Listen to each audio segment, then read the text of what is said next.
Yo, guys.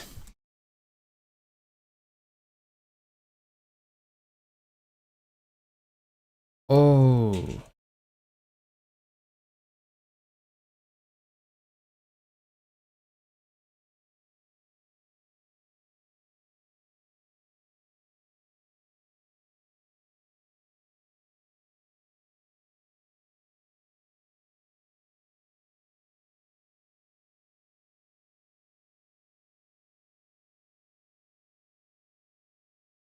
Yo, what's good, guys? Hopefully the mic is a lot better from compared to yesterday.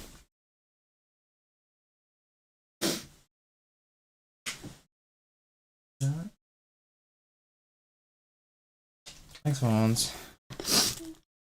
Everyone say hi. Everyone say hi.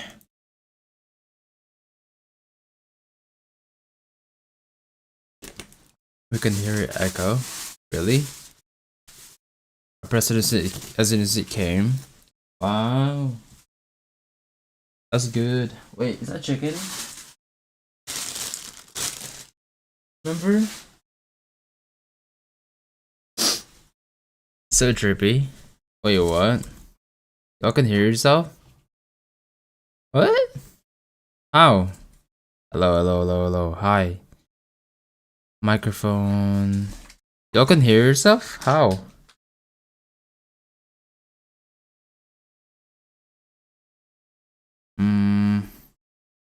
I think you're just tripping, bro. How about now? Is that better? You're third. I live in Japan too. Do you really? Where are you from, bro? In Japan? Wait, is there actually like a loop? Yo, what's good, Miney? Hello, Ryder. Oh, there's no echo. Okay. Yo, I started the stream too early. I don't know how, cause I thought. Wait, let me check. This Cham's already started, right? Yo, it's good to see Flo. Who you got in your top 4? Oh, it's already live. You know what? Here you go.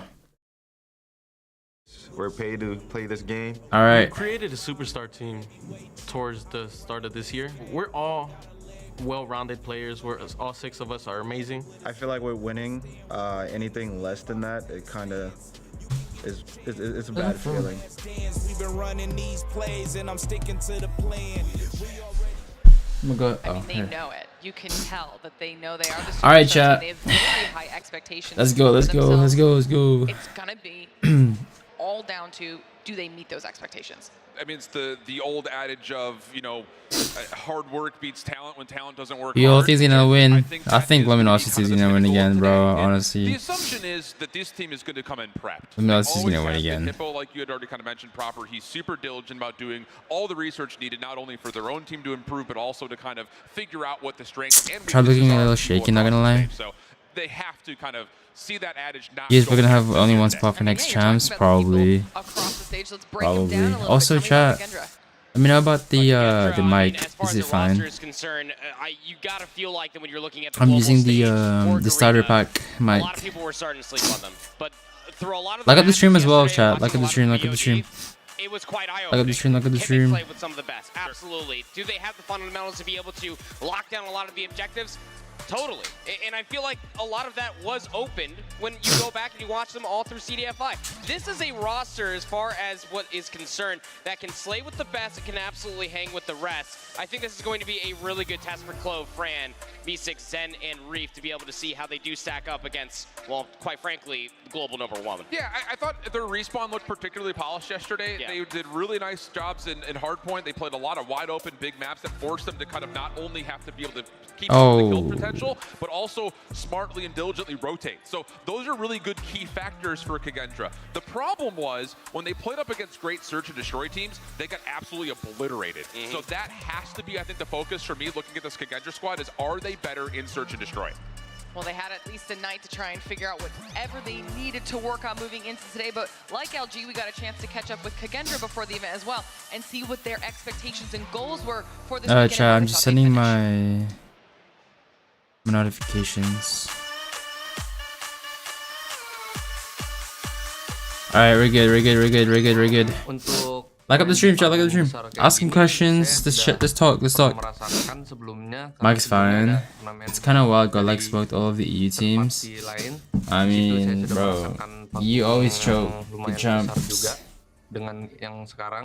Jadi dari situ saya You tidak always merasa choke the nervous, champs. saya merasa baik saja Don't dan lie. saya merasa So I'm not tenang sih. surprised. Mungkin mereka harus lebih bersiap-siap sama kita karena kita juga nggak boleh dipandang Pretty remeh much sama against all, mereka. okay. Ya banyak kelebihan kita juga di sini di Yeah. tim saya sendiri. Kayaknya nggak ada, mungkin semuanya asik sih orangnya.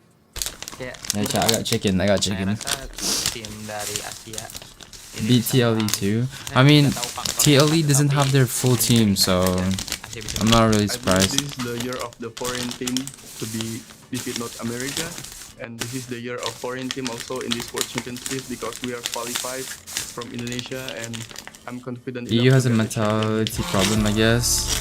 Yeah, I agree. Too much ego, in my opinion. And then when they get destroyed, they just don't know how to like bounce back. But after listening to that interview with Kagendra, it sounds like all of NA, they don't want it to be NA, they want it to be anybody but. There is like a joint coalition going on right now, right? And I think it's one of those things that, and to be fair, we also have kind of leaned into the storyline of like North America is expected to be the best region. We said it all through stage 4, and it's just kind of quietly, everyone out east was like, you know what, fine. We'll do CDFI, we'll bring Japan over, we'll have all of our Korean teams, all of our Chinese teams, we'll figure it out and take it to you. So far, so good. It almost feels like that was the hyperbolic time chamber almost Yeah. over there on the east in between all of their different lands that they had going on for themselves as we have map pick bans and vetoes coming through. There are interesting decisions being made as far as the best of 5 is concerned. Yeah, I think the biggest thing, I was really interested to see if Kagendra was going to try to square up an ego chell LG on a couple of maps. In particular, Tunisia, which they played really well yesterday and had done in their history, and Apocalypse is actually the other map that I was curious to see if they were going to veto it, which is by far been LG's one of their best hardpoint maps, or were they going to step up and try to ego chell? So they do veto out the Apocalypse, but they keep the Tunisia in for map 5. I think this is a fair Good to see you made draft it back overall, into our but role. I still think Actually, kind of looking at it, I we didn't do favor anything LG today, on bro. takeoff. I favor LG heavily on Crossroads, so the first 3 maps We sit in look bed. really good for LG. I think the only opportunity here for Kagendra is to steal one of the first 2, Yes. and then find a way to win the 4 and the 5. That's kind of where I have this series. It has to go 5 if Kagendra want to be able to take this series. The only way that you're able to get that done is by playing upset to the Express Search and Destroy, which you feel like with Tectonic in the lobby is not going to be an easy feat, and especially for the Crossroads control. A lot to be had here if you are Kagendra, and a lot of questions need to be answered. All right, well, chat, let us know your thoughts as well. Who is taking home match number 1 of Yeah, the day? chat, Will who's LG gonna make win? their Who's gonna way win through in in this this game? bracket, or will it be Kagendra Let me know, let me taking know, let me out know. an NA powerhouse? We are moments away from finding out because match number 1 is ready to go. I cannot wait to kick things off. Let's see how this goes. It's going to be a fun one against You have, like, elimination. makeup There is YouTubers? no What do you mean? forgiveness whatsoever. Alright, we're starting. Here Let's go, let's in go. this day. You played 1 match, that's all you got. So you better come in prepped, you better be ready to go. And so far, LG off to the races. Oh my god. First handful of kills all going their way. I mean, that is a convincing kill feed, if I do say so myself, being able to completely wipe the board clean, and most importantly, trying to get themselves in further power Okay. positions. It's actually taking Kagendra just a decent amount of time being able to find where a lot of these players are located. What the- at. Having to Man. push towards closer Oh my towards gosh. the hard point means that the spawns will flip. What was but that? Still a lot of time to fight over here at 1. Looking really Alright, any give. Oh, yeah. next focus. And at the moment, I'm doing a you are looking at 5,000 Kagendra in a giveaway, pretty favorable 5,000 position. CP giveaway this stream. They'll start to go their way late, So but make LG sure fight back, and oh boy, they came out hot you watch today. the whole stream. Lots of good trades coming across the board. Opportunity here for Kagendra to at least stabilize a little bit on rotation, but the deficit's already pretty wide. And Nice. to be fair, they're also kind of losing out on spawns right now. So if they were to catch a little bit of momentum and heat, it would have to be right here. Maybe Fran has provided that nice triple for him in this life. And Let's that go. doesn't There we just go, provide the Kagendra. exit for Kagendra, it also gives them an opportunity to kind of manipulate the map on rotation. That was a little bit of a red flag. Mine to who's a better, Clove very or angry PJ? bull while I've you not had really the watched spawns, you are Kagendra, knowing damn well that Clove. they had to try to contest P1 So, because don't Luminosity really have were an about to be answer. getting themselves over 30 points on that hill. Definitely don't want to be seeing that. They flipped out the spawns just in the nick of time. What is that perk? Is that for like whenever you get stunned? Gendra are kind of manipulating over by P2. They got the close spawns. Can they fully break in? Yeah, really tough back and forth right here. Brand at least able to provide some entryway over towards the scaffolding side. Spawns will also be moved just a touch. LG spawning out. Gendra an opportunity to kind of reinforce and shut down as there was a pinch coming through the backside. Go Gendra. Now it's all about taking it upstairs. Good kills from LG, holding out with just the last couple of players. Operators also red flag. Have not hit the trigger yet. That was nice. Double. There we go. Gendra to get the break with still 18 seconds to fight. Now we start. You're gonna rotate early. 3 and 4. This is your first look at a Money Hill. Come on and see how you're doing. If you are Give the Trinity. And then alright, or? Hardpoint specifically. And as you already pointed out, these operators might just be. Oh, you know when you're doing reactions? What do you mean by reaction? Really sway the decision as far as who's going to get the upper hand as far as this time is concerned. You have Luminosity already controlling inside the hill. I'm after bad at grasping, so dumb. Looking for the break. That would be really solid. Bro, you're not wise with your money. Suffocate the front doors. Gendra need to make a decision here. Are you going to rotate through mid-map and try to hit this from the top side of the map, or will you take your losses and try to just get in and find a way to get scrappy? And at the moment, it looks like they're really not finding any success anywhere. Reef was able to put the Sparrow into play, but doesn't quite find as much value as he was hoping for. FTP is better, for real. Follow up off the respawn, decent. Gendra at least a chance to go neutral and 50-50 the hard point, but Band swings things back. Purifier in hand will once again push Gendra back, and LG continue to get some more time. And you like this. I mean, relatively inexpensive if you are Luminosity. You're already in possession of the hard point Band here with the Purifiers, able to at least keep them at the doors.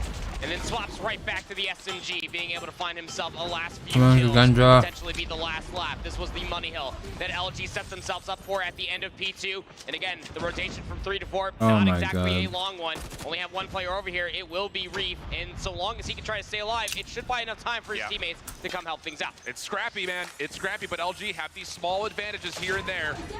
Operator across the board for both sides. Annihilator out for Fran. Trying to find a way to use this to block off the rotation, and as he feels like it's like a day one. How? He tries to take it indoors. That doesn't work out whatsoever. Watching on the other side, now punishing the spawns of Gendra, getting just outside the hill and one-shotting just about everything. Eventually shut down. Gendra with numbers, looking for their next break attempt. Tech waiting patiently. I changed it already. Oh my god, it is still day one. He does shut down Clove with one of those bolts. And then again, LG finding ways to keep themselves in the hard point. Much cleaner on their holds today so far. Absolutely, and it's kind of a reference to what we saw all the way back in Seattle. This is the Luminosity gaming on Hardpoint that we come to expect. You pull out an operator, we'll answer one back in kind and find more value with it as well, forcing the hand out from Gendra just to try to work their way back in to find any semblance of time.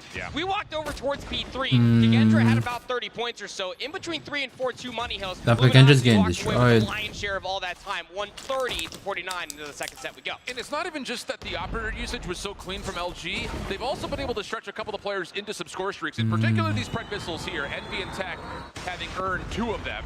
And both will be spent here on rotation. Neither will really find much of anything. Sure, Zen will drop, but ultimately speaking, maybe that value that we were just praising doesn't really come through, especially at a hard point that's usually 50-50. Feels like a strange time to call that in. Like, especially for a Predator missile, a double Predator missile at that. I mean, should you go up against any trophies whatsoever, you want to be able to at least use one, get rid of the trophy, the next one for some kills, but most importantly for some Money Hill spawns going over towards 2 or 3.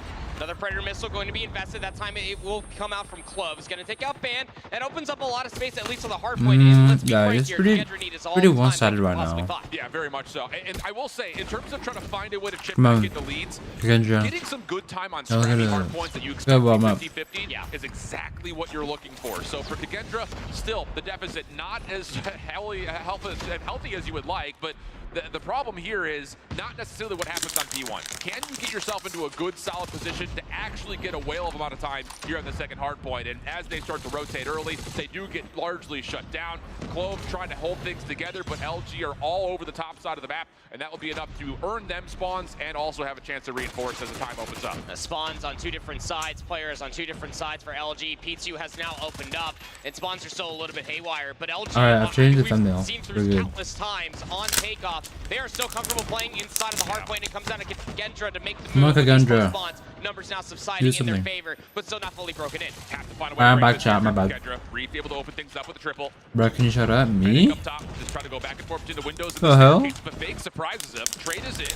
And there's a little bit of a space Oh, here tell me to between shut the up. next hit for LG, so Kagendra will be good. Are you to get another eating? 10 to 15 seconds at least for free. Chicken? Next hit on the way though, and LG just kind of overwhelmed from the scaffold. Eating They chicken. claw out to support this for Vague, and that is just so darn simple. Might have broke it. The To be guy in fair, chat. there wasn't much at Oh. the ready for Kagendra, but Vague really punishes them here, and that will be enough for them to get above 170. It's what you get for having such a steep leader's advantage going in towards the second set for Luminosity. You can make the first move because every single operator that you pull Oh out my needs God. to be opened back up from Kagendra in kind to be able to find They're getting significant smacked. time plus some extra. 177 to 85. Into P3 we go. Also, But what you happened to know the LG profile again have the pictures? rotation anew. Yeah, and you have to pull things out right now if you're Kagendra. You cannot allow LG to get early time here, otherwise the game will be This too crazy. far out of reach. Oh man. Reef, another double. He's been good to kind of open the Oh, door that's here for his good. squad. How much did it War cost Machine you? I'm out guessing you got it first from hit. LG just 7-Eleven. trying to hold on to the I got it doorways where from they can. Family Mart. V6 also from the No, opposite side, Lawson. just trying to spam things out with the claw, and eventually the damage is dealt to allow got it from Kagendra a chance to Lawson. get in and contest, but Washi beats it with an Annihilator, and he's going to go for 3. More possibly on the way. Oh my What a God. shot from Washi. Oh. Brand shuts him down, but it feels like the damage has been dealt. Bro. As LG once again get right back into the hard point, and they can put this This is too easy. well out of reach. Doesn't exactly help things out when Clove pulls out a Sparrow, takes himself out of commission as well. I mean, these are the answers that you want to be able to see from Kagendra. The same thing that Luminosity has been finding the answers for the operators being pulled in the first set. It's nowhere to be found for Kagendra. Oh my Luminosity God. threatening to put Kagendra in the 100-point club as the rotation towards new is about to be upon us.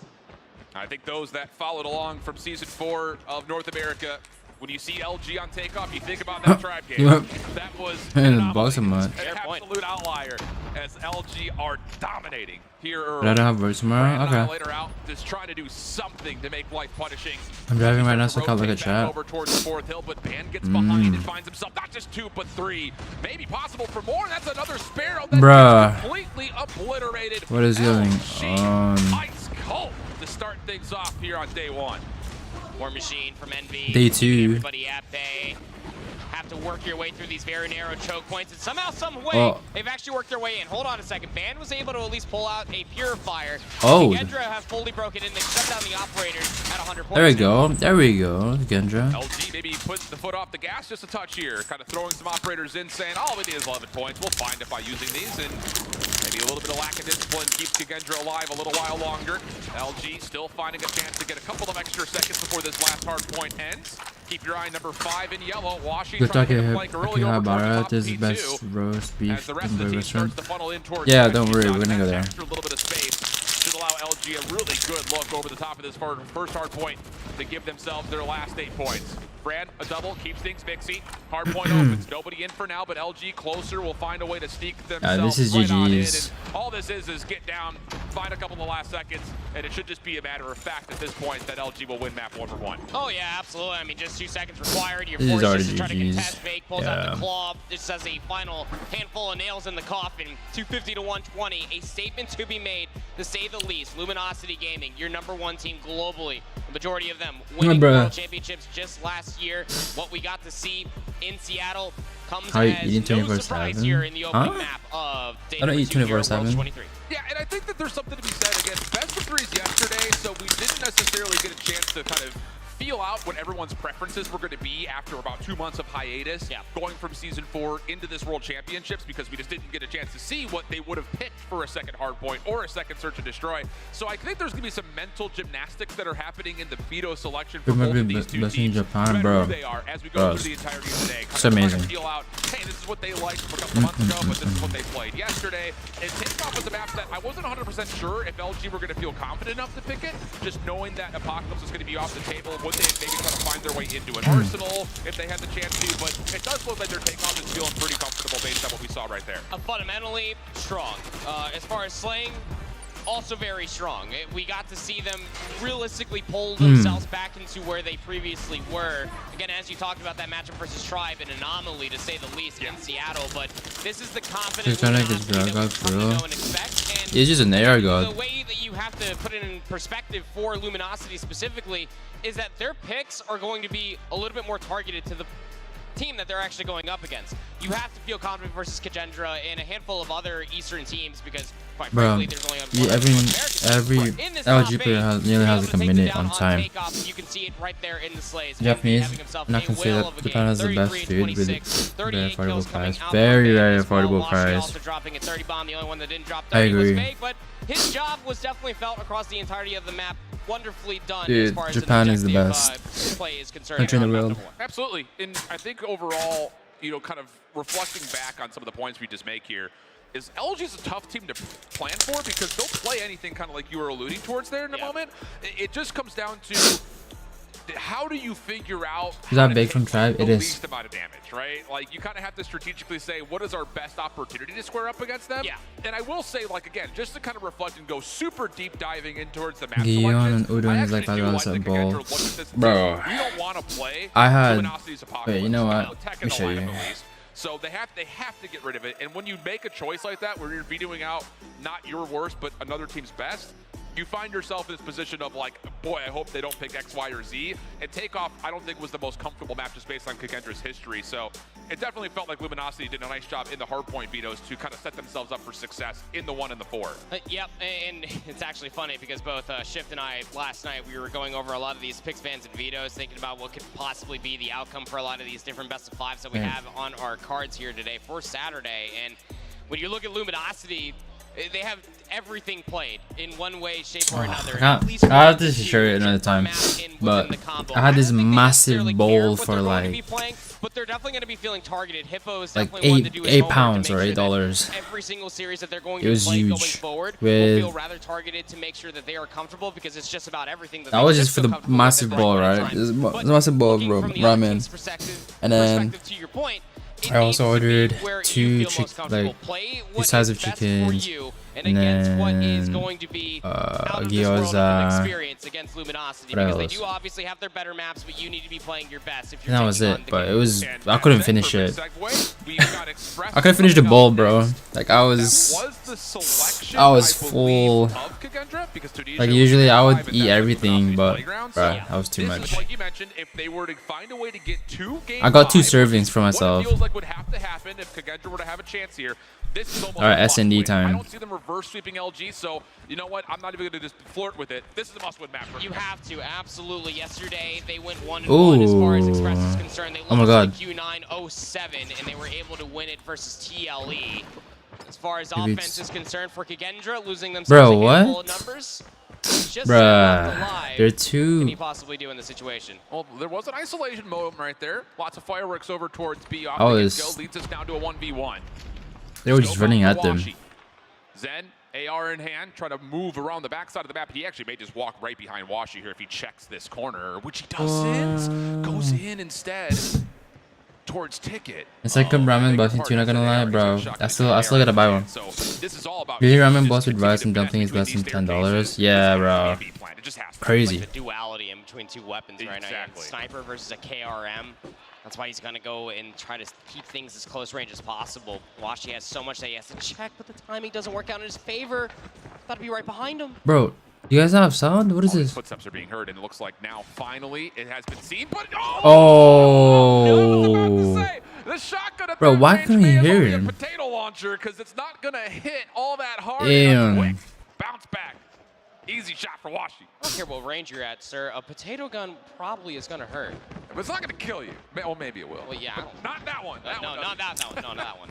It's like marshmallow launcher. How about that? Yeah, there you go. Like a little yellow potato launcher. Back over towards the offense again. Trying to maneuver their way over towards A. Better buy our conviction for receiving it's insanely good. Yeah, maybe. They have all mid control. Another first blood from Washi through the middle of the map here, so it allows the SMGs to feel a little bit more freedom, of which Vague capitalizes on very nicely. 3v5 situation. Kagendra in trouble. You see one on the cross and gave Zen a conversation. Put it that way. LG trying to reset. Kagendra does well to execute on some discipline, see if they can kind of feel out any more overextensions, of which Fran was able to find Vague, but he's on the wrong side of the receiving end of that. That's enough here for the numbers for Luminosity just to completely dominate every stretch of this map positioning-wise. And look how annoying this position is for all of Luminosity left alive in this 2v4. They're essentially pinched around server. They're forced to take the high ground. Smoke will, of course, blossom out to the side of Planters, but you're now trapped inside a lock because Luminosity don't want you there no more. Ban coming up from the top side of tower will help Envy. No, not really too help, easy. but they were right there with each other to kind of clean Why up did so many lockers, people which use is where the last two Switchblade? members were. So defensively speaking, first blood's looking good for LG, and they're turning it into not just You guys is good. What do you mean? 5v4, they're turning it into 5v3s and 5v2s almost immediately afterwards. So quick conversions off of that early contact for LG. Just how quick they're able to dissect the information. This time it's all over towards B through the middle of the map. First blood over towards B. Numbers now are in favor of Kagendra. Bro, that shotgun is crazy. To kind of isolate the B site defensively. LG stuck inside a ticket with that hit through mid. Chocolate cake. You got good aim, you got really good vehicle control, you can beat people. That goes with any gun, man. 4v2 post plant. LG kind of working this a bit isolated at the moment. Tech trying to see what he can find over towards monitors, of which he doesn't see too much, but does open the door for Washi. Isolated corner. Good first shot. Tries to spam and won't find any connections as V6 will now absolutely wreck things over towards the monitors, getting the last 2 kills. And Ego try. A little bit of a pace differential this time. It goes over towards B. To your point, they also hit the middle alley as well, and through that very long hall, there was nobody from Luminosity realistically trying to stop them. Great team shots coming through for Kagendra to finally get themselves on the board. Keep up this pace, y'all, because it is exactly what you need. This time they're going to be taking the riches over towards a 5-player cross. Now, Washi doesn't see this on the crossover to the train tracks. He's going to be late to get here to support. It's all down to what fake can Who's your best pro sniper? Probably that Sun guy from Q9. Take to the rest of this round a numbers advantage, 5v4. Ooh, child, look at this.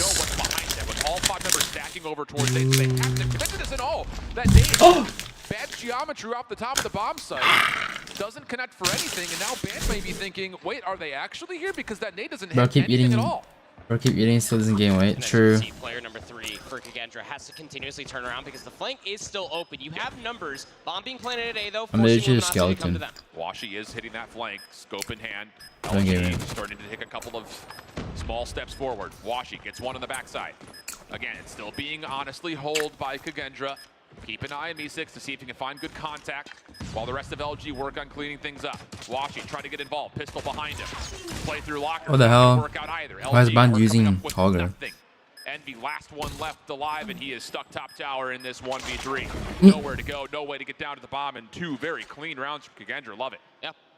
Fantastic. I mean, the way that Luminosity are committed, at least for that defense, Miney 1v1. the way that they did. All right, bro. To almost play in those longer lines of sight, but the coverage is there, especially. PayPal me $100 Super 1v1. You can't necessarily stop it from happening. Great 2-round response coming through from Kagendra, now taking the Richies back over towards B. Ceremonious nades being exchanged, bottom side at B. Brief first blood. Again, this seems pretty dictated that Kagendra just want to stay away from the scopes of LG. Washi still finds a way to get involved in tech, getting aggressive with the growl. My God. Cleans things up through the terminal. Both of the teams are impressive. Kagendra are all over the map. Oh, it was about a no scope him. What he can to try to keep this hopeful, but did he shoot his body? Such an opening spree of dominance from LG defensively. Yeah, it sure was. Not gonna fool them twice over on B now, are you? Oh, Fran. That's a little 1v3 to start. Hello, off Jabbar. here on Saturday. But yeah, chat, if you guys want to win 5,000 CP, make sure to stay all the way to the end of the stream, because I might do the giveaway after this match, or in like 20 minutes, or right now. But make sure to keep talking in chat, keep watching, and like up the stream, let's get 200 likes. Their opening playbook didn't work out so well. Their adaptations started to find some success. Can you find more opportunities on your last offense? Oh, messy fight through ticket. SMGs of LG come out on top. Ooh, nice. Brand's able to double up late into this hit for ticket. Steps away from tech and then wants to battle.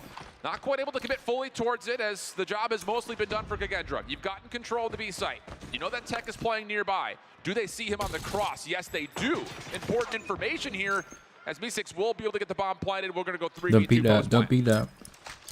It's going to be a long flank coming through from Tech, clearing away. No. Always. Surely do, but the way that you're setting up this retake your Luminosity, there's a lot of isolated 1v1s that need to go down before you take this bomb back. Tech by himself. And oh my God. He's going to have line of sight advantage here, depending on the time when he peeks this. He's waiting for Washi to go first. There's the check, and yeah, Tech doesn't miss a bullet. Way. Now over towards Washi's direction. He's the next one into contact, and Reef will put him down. Just down the one shot. Nice! Good job. Good job.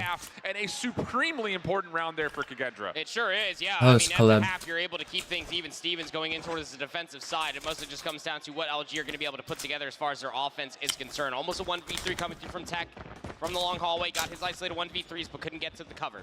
Offense for Luminosity. Going to be split affair through the middle of the map. Sending one player to look at A. The bomb is maneuvering its way towards B. Yeah, M6 got naded off. There was no way he can get his scope up to help out with that initial push. So it's going to have to be retake here at B. Nice. Reed's able to take advantage of one who got too overextended. Fake tries to get the trade and will eventually find it, but it comes at a cost. Washi drops simultaneously as that kill came through. Post plant setup. Fake looking to get aggressive over towards Bridge. Has the player 1 HP. Zen just Oh my trying to god. get the regen off. Boxing gloves around. Ooh, let's go Zen. Huge kill for Kagendra. Good Now job. the retake starting to come through.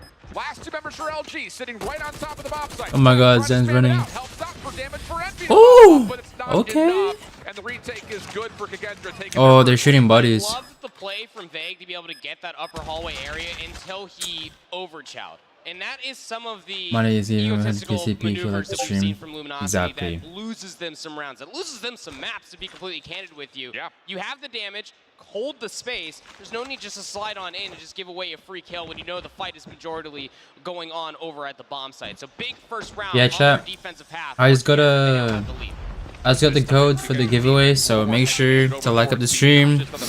Make sure to keep watching to the very end. Fake band open things up. Envy following up. It's a 3-for-1 exchange favoring LG's Cause offense. B6 over the backside of Terminal. oh, because I could be giving away the could be giving away the CP ceremonious of an very soon. LGS&D round as you could possibly have drawn up. Everybody's just being able to find 5,000 kills. CP. They double hit across info, and they're able to isolate a handful of players for Kagendra, at least looking for trades. Pretty damn clean, if you ask me. Can I play later? Maybe, maybe Offense not. going to Who take it knows? as a flip, playing to the heads of Kagendra, who wanted all this B control in through mid. Realistically, going to have to be a retake if they can't stop this A bomb from being planted. Yep. Can they I stay stream on away TikTok? from Nah. Washi's scope Only on while YouTube. trying to maneuver across the middle of the map? That will be the big question here as the bomb will start to get planted. Me6 hoping he can find something lingering over towards B, but little do they know, there's nothing home. Full surround starting to come through for Kagendra. 2 from one So side, close. 2 from the other. Me6 in the middle. Now the hit for the retake on the way. First blood good for Envy. Locker stays clean. Washi kind of going back and forth between both sides, and LG's post plant is dealing with all of this, and it's dealing with it cleanly. Me6 again Wait, what? empty from some really easy shots. And Bruh. that would be enough for LG to just very casually That get was- their 5th round of the board. What was going on? They just all died. Easiest post plan I think I've ever seen over there. On Express. You had everything being watched, surely, but I mean, the flank was dealt with, players trying to rush through the front, sure, why not? The train also being locked down. Just where Kagendra started off this half wonderfully. Luminosity answered back with 2 strong. Now just 2 rounds away from taking a 2-0 lead. Delayed hit for LG over towards the A site. Kagendra looking to get aggressive in towards lockers. Will this be predicted at all?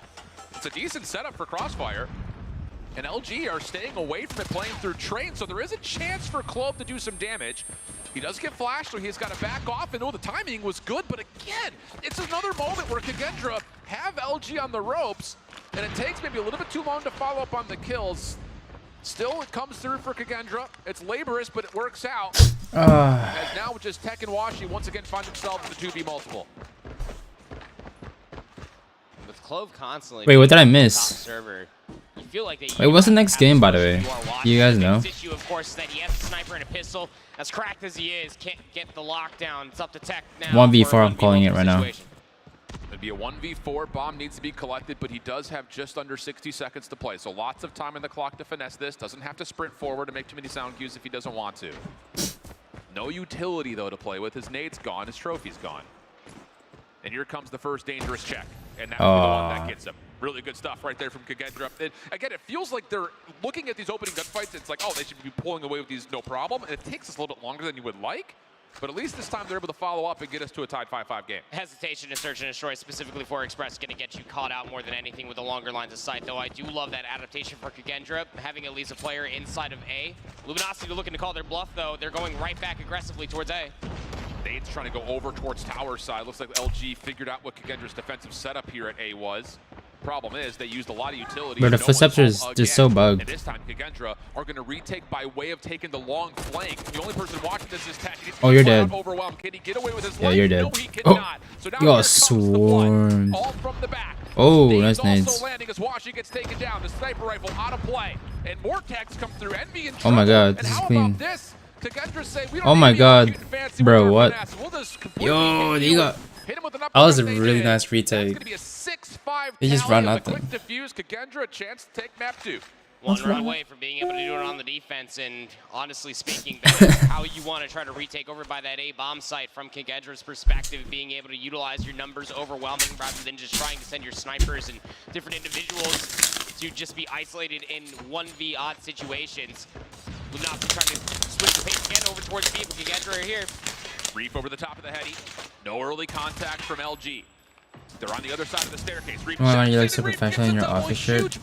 It's not even an office shirt. Down to a 3v3. Help is on It's the way, but a... late. And in that process, It's pajamas, LG bro. clean all the kills up, and it leaves Fran by himself in a 1v3. Bomb will get collected by Tech. Fran trying to finesse as much as he possibly can. He's going to need to isolate someone, and he gets Washi cleanly. Okay, hold on a second. Clock gets reduced to 44 seconds with the plant. Fran's These are holding the angle. melon soda Next marshmallow. check. Was that seen by Tech? Sure seems that way. What Van the is on the way hell? to assist. Still a frag to play with off the It is reload. On the good. Fennec, there's the check from LG. No worries, and we're going to overtime. First round of Bro, overtime. still eating snacks. A fantastic push coming through from LG. They haven't really showcased. Bro, I need more push snacks. for This is quite my some last time. one. So definitely a respectable call coming through from them. Just trying to keep the pace honest for KG. I haven't watched this in a Gonna be while. I think switching their sides here. this goes Back 6 over to towards 8. the offense. Yeah. Didn't exactly go swimmingly for them until the latter half of the side swap. Nades over the top. They want this B side. Once again, Kagendra trying to play defense or pretty offense from the staircase side. Damn. That works out nicely. LG were a bit caught off guard. Vague at least minimizes the damage by finding a follow-up double. So we'll go into a 3v3. Trophy deleted by Reef. Looks like the focus is still going to stay over towards this B site. Trying to find an opportunity deeper is close. That was delicious, bro. It's nice. Vague still holding. He's going to be your defensive point of contact if there is a B plant. And right Usually now, I don't like marshmallows. Figure out what exactly they want to do. This is wait, this is even tastes like marshmallows. Tech is currently watching for it. He is set up for it, and it seems that's what Kagendra want to try to do. And flipping the map can be a difficult one. Yeah, that's the door closed immediately. Don't want to play through Tech. Although, Clove up top has caught a bit of timing. Could try to sneak around. They're trying to isolate Tech right now. They're waiting for Club to see if you can find him. I mean, this is a long game of where I got it's some though. And the cup longer noodles that in Tech here goes before. unseen, the more Kagendra are going to feel like the opportunity to go to A is reduced. Maybe. So now it's back over towards B. And whoa, Washi tried to get down low, almost had an angle, but quickly responded to by Reef. Vague trades, we get the 2v2. Backside monitors, Vague in trouble, but Tech has found a kill. Vegas is trying to delay some time while Tech tries to get here, and Reef is getting finessed with. He still can't find the kill. Off the reload, the slide comes through, but Tech is watching over the top. You have Oh my to take this god. one, you have to take it now, and all the trade is Damn. there. What a level of finesse from Vague, just said, help, SOS. I mean, that is just the Vague special, isn't it? You give him one piece of cover, a fixture on a map, and he is just sliding around it, just being an absolute nuisance. And that is the teamwork overall that LG try to set themselves up Wait, for. chat. Numbers Is the of mic just not slide, bad? Just being able to keep Kagendra feeling trapped over by the B-bomb site. We will swap sides again. Luminosity now up on map point. Quick hit. 4-man strong over towards A. Watching over the top of this Bro, is should Reef do and Japanese Clove. snacks Sniper here, rifle is not a part of the play at the moment. That is Me6 playing Y'all towards pay B. for the shipping. Smoke will embellish the front side of the site. Quick plant, Oh. possibly on Oh the my way. god. Me6 trying to get some wall bait spam. It will not connect, but it actually shrugs So LG close. back to touch. Here comes an early retake, but LG have kind of faked this. They've backed up. They've essentially allowed Kagendra to come right into the web. They've spun, and the kills are coming through. Banned in the middle of the train. That will clean things out, no worries. And it's one of those, look at us, we're on the site, come take it. Never GG's. mind, no we're not, we're out of here.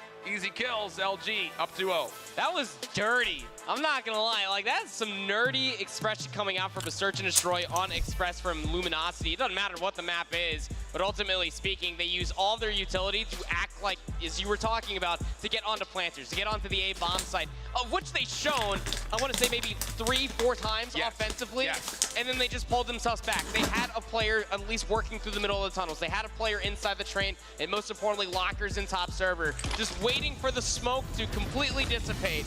And when it did is the moment that they pounce and call game with a 2-0 lead. And think about it. I mean, you're bringing up the point perfectly, but like, actively listen to what this is, because Kagendra, like you mentioned, they were happy to give AOA throughout all the regulations. Looking Miney, what the hell? We're gonna play retake. Once they tried it with a little 2-2 split, that didn't work out as well. The other times they did it by full flooding, either from the front or around the back. And this time LG says, let's show them that we're taking A, and then never mind. Get out of there, hold some good power positions, and it essentially feels like Kagendra's the team playing offense into a 5-man LG defense at the end.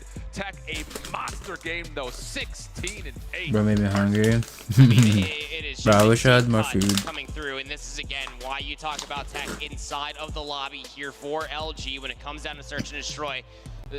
Express isn't exactly a map where you did well see too. Consistency as far as double snipers are concerned, but Tech with the Growl is just an absolute force to be reckoned with. You can see exactly why Luminosity has put some stocks into the Tech market, and that is exactly why LG were finding themselves in a 2-0 lead.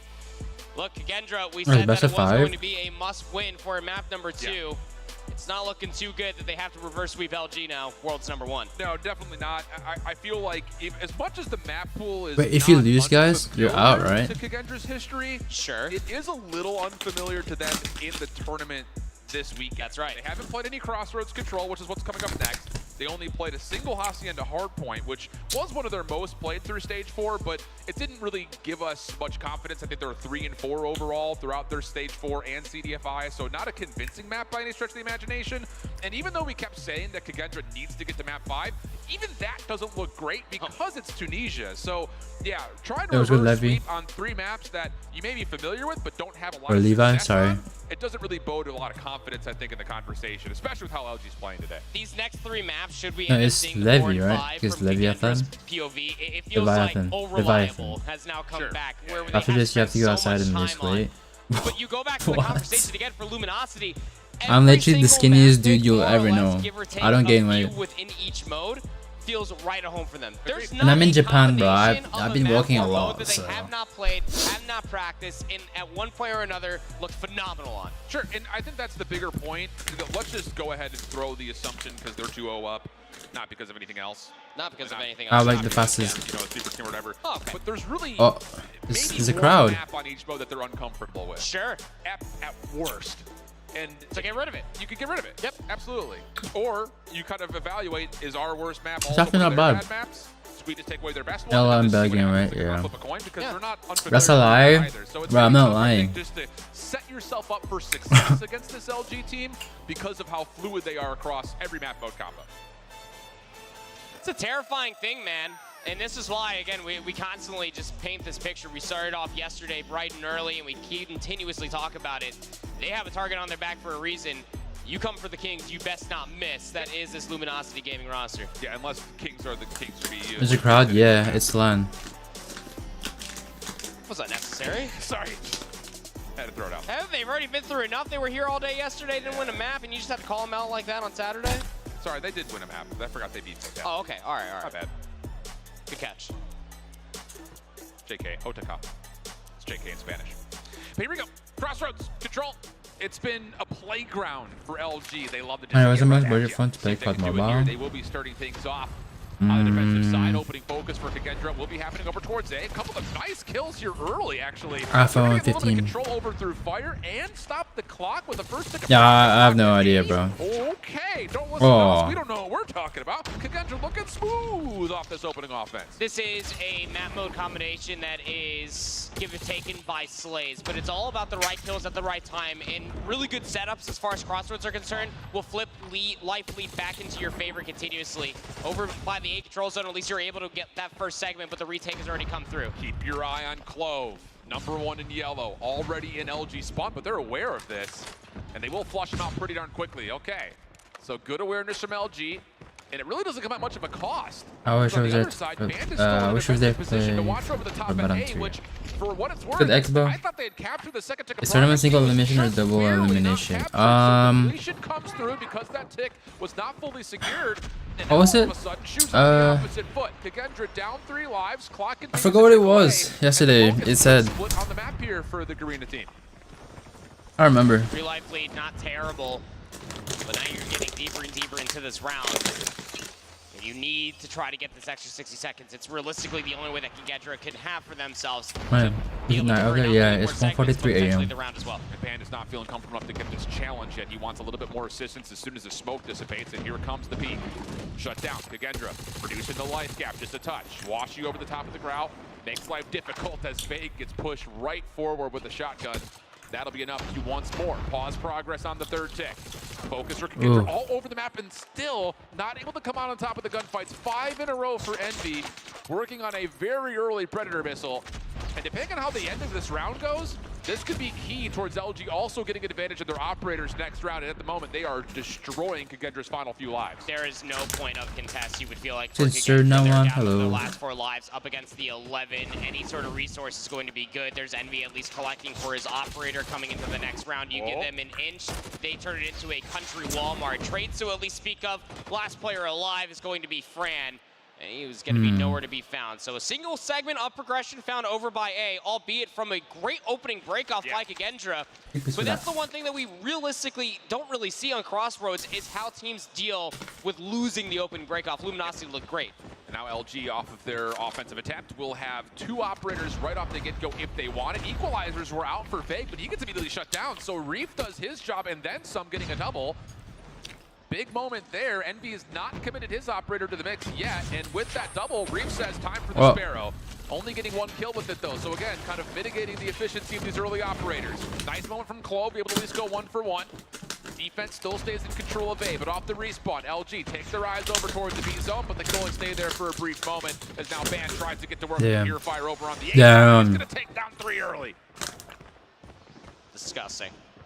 And look at the immediate control as well that is across the map. You have not only just 1 player on the A zone capturing that first segment, B is about halfway through the second segment. There's still a minute on the board. Band overextending. Purifier was holding E or something.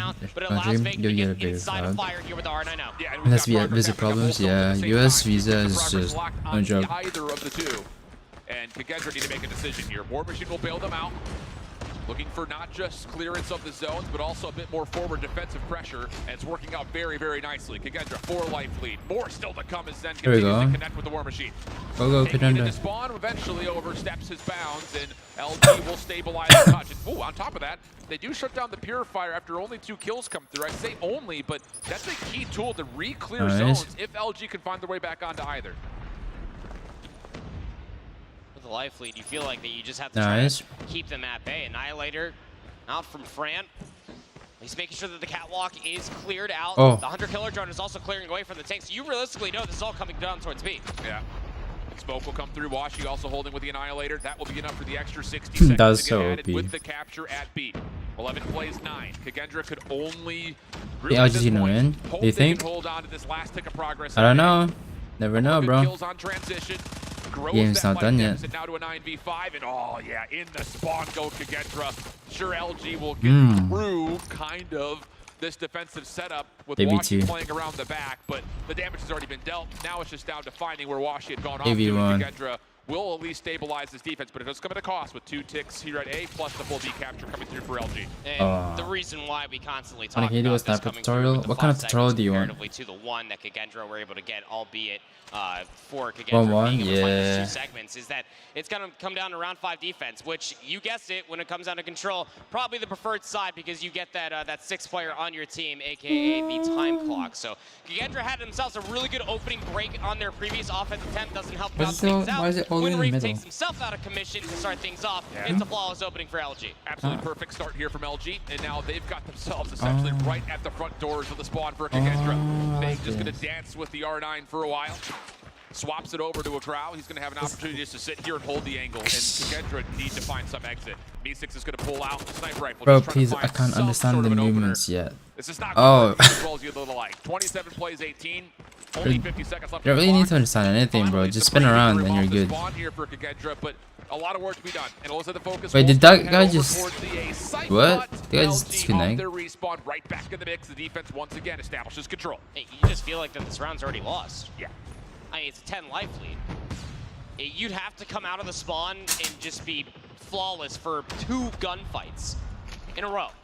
which is so much easier said than Minus done. 30 high, seconds yes. remains on the clock. You already have one player of Envy that's pushing all the way up to pinch out this push that is currently manifesting over at A. Yeah, and LG's retake over at A is perfect.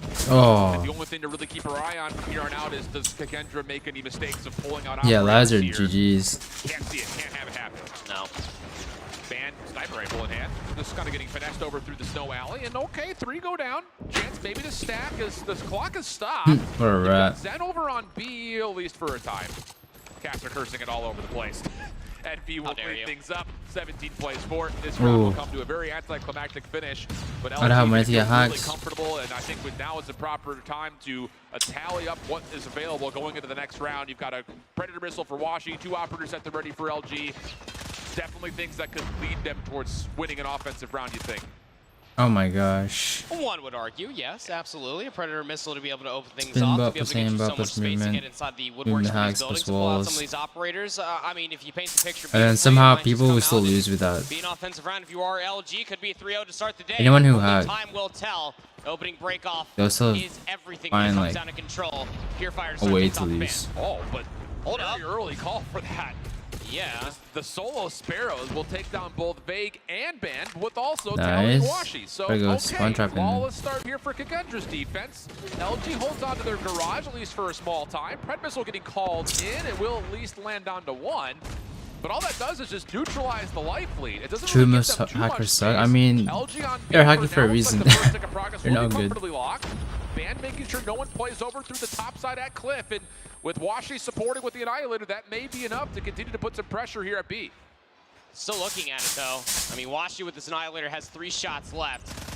We'll put a pin in how that opening breakoff was, but Luminosity still very much so in the driver's seat. Kagendra still have operators left to be played. It's up to Luminosity if this goes to a round 5 defense to try to get as many of these out, let alone try to close it out here. Yeah, I think that's the big thing here for Kagendra is if you can feel like you've got a solid foothold, don't spend too much. You're going to need something for round 5. Washi just goes to a little bit of a prone shot and shuts down Fran's Annihilator, only allowing him to get a single kill. Meanwhile, LG, not just the kills impressive, but the focus over towards B continues to be an issue. Reef getting a double, gives Kagendra a chance to do some spawn trapping. No, just at the nick of time before that third pick gets captured. Kagendra will reclaim it.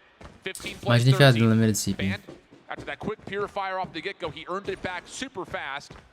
And that'll be enough for him to lock down things over towards fire. LG taking their focus off respawn with 28 seconds onto the A zone.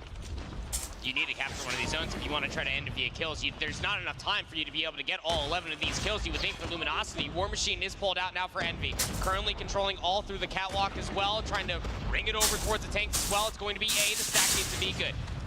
Kagendra does not have anything left as Clove has popped his purifier. He's trying to take it through mid-snow. Oh my gosh. Oh my god. The defense. A lot of time what a wipe. 9v6 and Clove oversteps. AB5. Not going to land at that range. Oh my god, this is really close. B after the focus at A was just a little bit too late for Kagendra. Now you've got a couple of players on. They're stacking for it, and oh my goodness. Way. What? And that stack allows them to get those smokes were crazy. 3-1 to count on the map, 3-0 in the series. It was the worst case scenario that we already drew up for Kagendra. They saw Luminosity pull out a handful of their operators utilizing their utility, so they felt required that they had to go safe. Once Luminosity knew that they had their pockets completely emptied, it just came down to a quick execution over towards B where they only needed a single segment, backed up by Tex Sparrow, and it got the job done with the stack suit to follow. Yeah, this was one of those series that kind of, you know, I went out on Twitter to throw out my predictions. I had this going 3-1, and the idea was I had Kagendra either having to win their point or win their search and destroy. That's right. And them going OT and Express, I think, is kind of the difference here of them being able to see extra maps. And like we said at the top, like it's going to be tough to take 2 straight maps versus this LG team in any form. Absolutely. But not to come out and you know, hit on it too hard, but Kagendra, you know, they did well in the map veto process. It just comes out, I think, overall, the LG are here to play now. You certainly hope so after dropping a handful of maps yesterday in best of 3s throughout the entirety of Swiss. Going to OT versus LG is nothing to scoff at, but when it comes down to the respawns, I feel like when we go through a lot of these different replays here on the Crossroads Strike map number 3, you'll be able to see what makes this Luminosity team just the #1 global team in Call of Duty Mobile. Their decision making, their slaying, their understanding of where the operators kind of lie in wait for the enemy team and for themselves to be able to answer back in response, albeit a very interesting opening break in that final round, maybe getting a little over eager with the resources they had at their disposal. Still, in a deficit, they were still able to get the job done. And I think the final point here for LG is these guys on Crossroads are so good at playing around the objective, where I feel like in the past, teams that have preferred seeing Crossroads like it because it essentially turns into a 30v30 TDM more often than not. So this is LG be able to capitalize an offensive round by sneaking away the A zone, get the extra 60, and all of a sudden there's a bit of panic and chaos where Kagendra's like, wait a second, they got that, and then, oh, wait a second, they're already on B. That's just real tough to see, I think, if you're facing up against LG, because their Crossroads is going to be a staple if they were to find a way to win a championship this weekend. I mean, impressive performance across the board. LG moving through in our bracket, which means it's time for us to send it on over to FDOT at the main stage to see how they're feeling after that performance. All right, what's the next game? Congratulations on the win. Talk to me a little bit about the performance. Map number 2 looked a little tough, but you brought it out. How'd that one go? So last night, you know, we talked as a group. We found out that our next opponent was Kagendra, and we were like, okay, so let's see what are their worst and best maps. So we figured out how they play. They would pretty much be really aggressive, but they ended up also being split apart as default. So if they push aside, you know, game 2 S&D, they push aside, and if I see nobody, that means they 5-stack this side. That's a free site. And then we obviously taking care of them from there. Hell yeah, man. It's a whole science. I think a lot of the fans don't realize how deep you guys get into it. And speaking of deep, you got a deep roster here. Different lineup on the server from stage 4 to stage 5 with Tectonic coming in. How does that affect the team? Tectonic coming back, it makes the whole what is this game crazy a lot echo? easier. It really does. It's just another me, you know, holding my side, I'm holding his side. We're watching over our SMGs. He's sniping with me, or I'm sniping with him, you know, vice versa. We're watching, we're getting the picks. Man, can you have me CODM? Sure. And then last bit, after the W, How much money have you wasted on CODM? Like a lot of people here supporting you. $30,000. Squad that out here yelling your name. Oh yeah. Look at my family, man. Yeah, they're coming here to support me. You know, I really do thank them, bro. I love you guys. I love you. Well, we love the performance. Shout out to the family. We love to see it all. Again, congratulations on the W. Still 2 more. Back to y'all at the desk. The day started with wholesome, and I'm here for it. I'm back. Things are wholesome. Okay. Family in the crowd, telling his family he loves them for supporting him. This is too easy for NA. Money out, brag bag. Yes, Let's start out shopping. See you later, bro. I think we kind of expected them to have a strong performance to kick off the day, but we saw some really good moments out of Kagendra too, especially in the S&D. Yeah, and that was the biggest opportunity they would have had, I think, to extend the series. Kind of had to have it. And I think the thing for Kagendra is you can still hang your head really, really high. I mean, they went through a really tough opening Swiss. They got skin with tournaments. A lot of people are putting their horses can do on that when it comes to winning a championship, and they really did battle pretty nicely. I mean, when do you get CP from tournaments? Kind of snowballed a little bit. Same thing can be said about the Crossroads, but I am impressed with what How they does did that this work? weekend. I think they definitely feel like they represented the region nicely. That is probably the toughest part about facing LG. I can't left tell you how many times CODM. we've that up across all 3 maps that were being played. But again, I feel like that is the most important part for all the teams that are still alive in the single elimination bracket, is that you showed that this LG team could be vulnerable. It was just about a tied game going in towards P3, and it was going back and forth as far as search and destroy is concerned.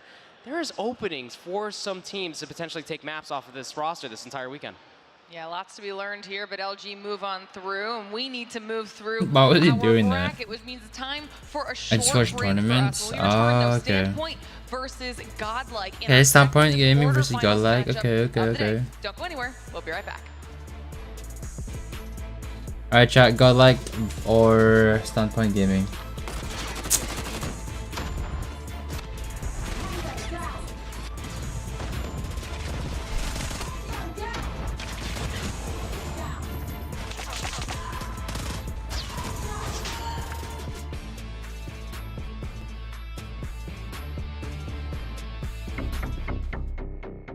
The Snapdragon Pro Series powered by Samsung Galaxy is brought to you by Snapdragon. Oh yeah, the CP giveaway chat. If you guys want it, make sure to like the stream Galaxy S23 and to keep watching the stream.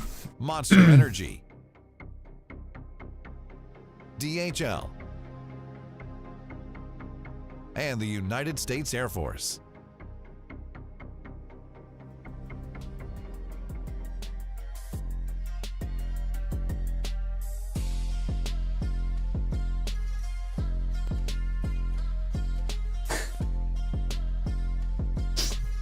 Alright, I got 4 minutes chat. Well, 5 minutes.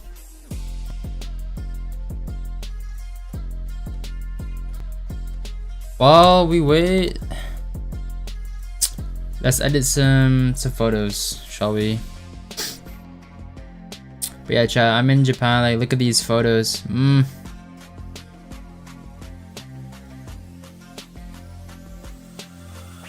Huh? It's so cringe. It's so looks so fake.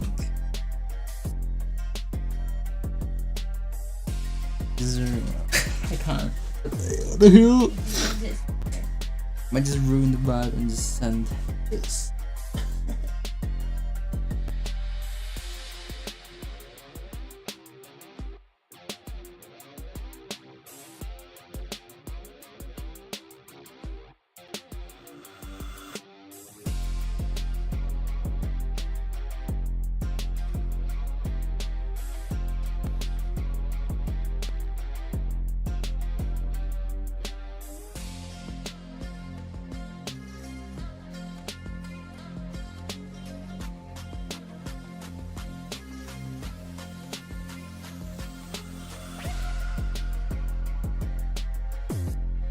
Alright.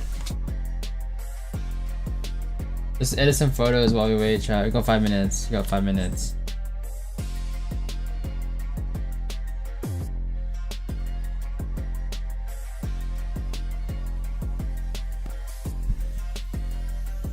What does it feel like when you're too good and wait so long to queue in game, but when you queue with bots? Bro, I don't find any games. It's so sad. It takes forever.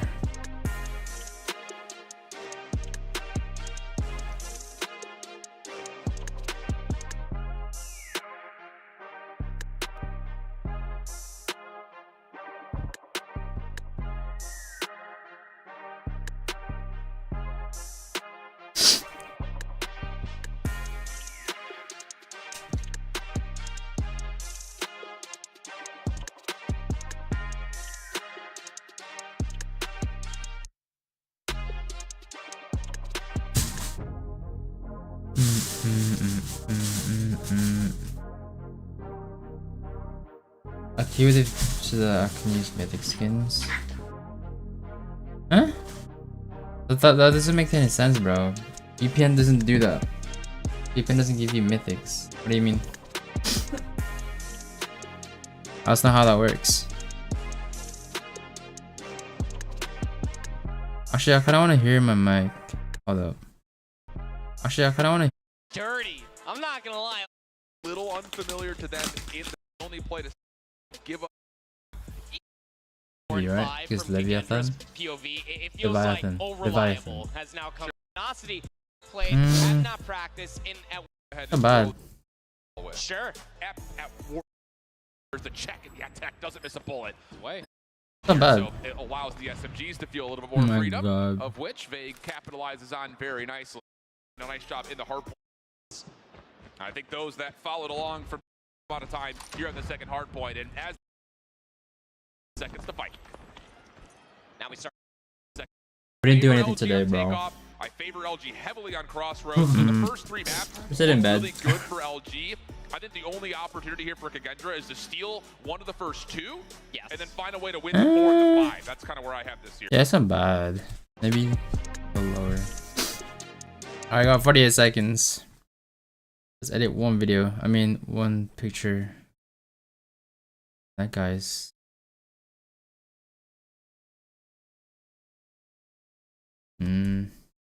Oh, fuck. Oh, yo, look at this video. Look at this picture, chat. Amazing. Look at that. Crazy.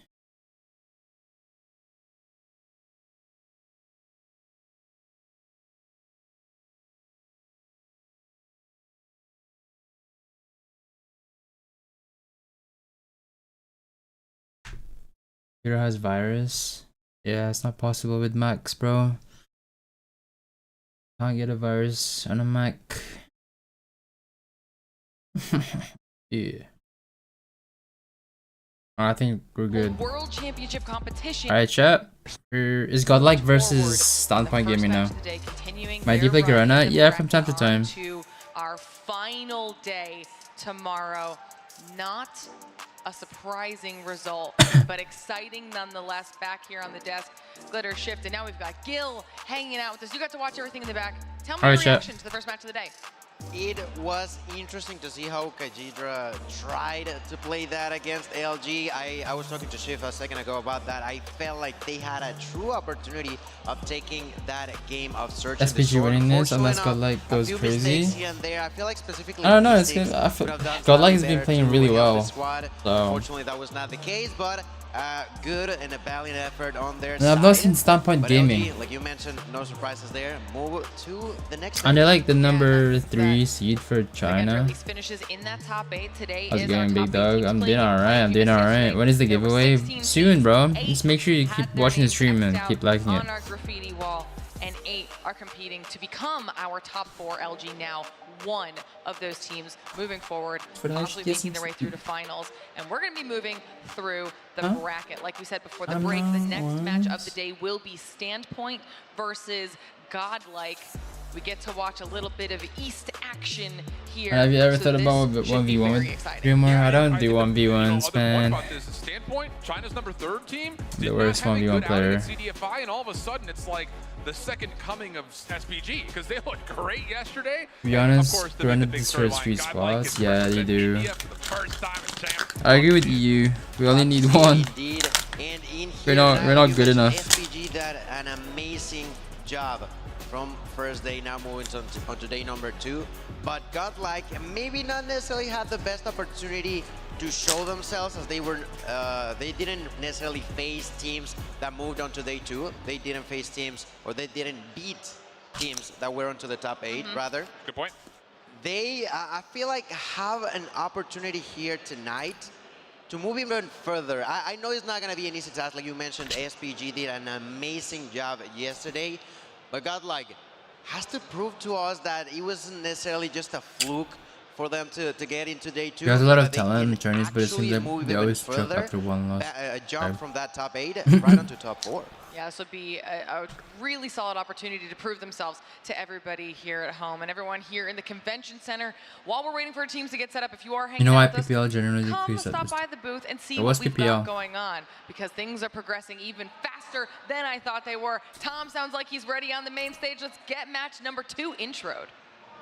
Man, thanks for getting me into CODM. I want to be like you. No worries, bro. Have fun. We should always have fun. Team out of China, a squad waiting to write their own story. Dressed in all white, say hello to Standpoint Gaming. Woo! Ooh. Wait, that's Godlike. Wait, that's Godlike, not Standpoint Gaming. Now on the right side of the stage is Team Godlike. They've been here before, but never this strong. Bro, squad that has worked you got it wrong. And are waiting to reap the rewards. India's #1 team. This is Godlike. Wait, what? And on the left-hand side, one more time, give it up for Standpoint Gaming. You got it wrong. All right, competitors, take your seats. Take your seats. And Punk had an insane performance yesterday. Really? I couldn't really watch them. Are you from India? No. Let's start talking about these two teams. We're going to kick things off starting with Standpoint, I'm excited to hear your thoughts on this This song, LMAO. The thing about it was, and I'll be where are you from? out there for the Wolves too, not the actual Wolves team, we do have that. but for the Wolves out there in the chat, I thought Standpoint was going to be the worst team here this weekend, flat out. Just based on how they looked at CDFI, they were not performing in Search and Destroy. Their map pool and hardpoint was all over the place, and their control flat out was abysmal. They have fixed 2 of the 3 parts of that. Their search looked really solid yesterday. Their hardpoint was absolutely immaculate. Okay. And the best thing about it was they only dropped maps. Miney, remember me next stream or not? Yeah. So that's I think kind of the big point here, and that's actually a storyline for all. You definitely got it wrong. Yeah, I did. Tidbit, marinate on that for a moment, but Bro, it's a Standpoint game and it Godlike came out. They were super surprised they watched them play yesterday. All right. Yeah, and on top of that, I feel like on the opposite end of the corner, Godlike, like we mentioned, he defeated. Yo, child, look how cute this is. Europe. He got a chance to.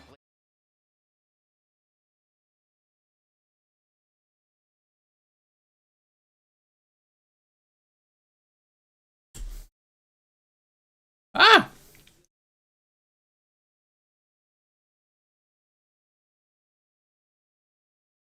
I'm not sure. I feel like that is going to be one of the key factors for this as we get a glance onto that ball. This is just amazing. Those Miney, what shots, is the time? they're beautiful. 2:09.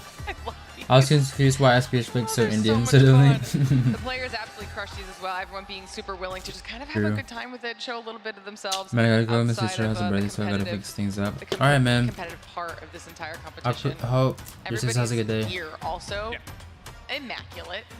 Very much so.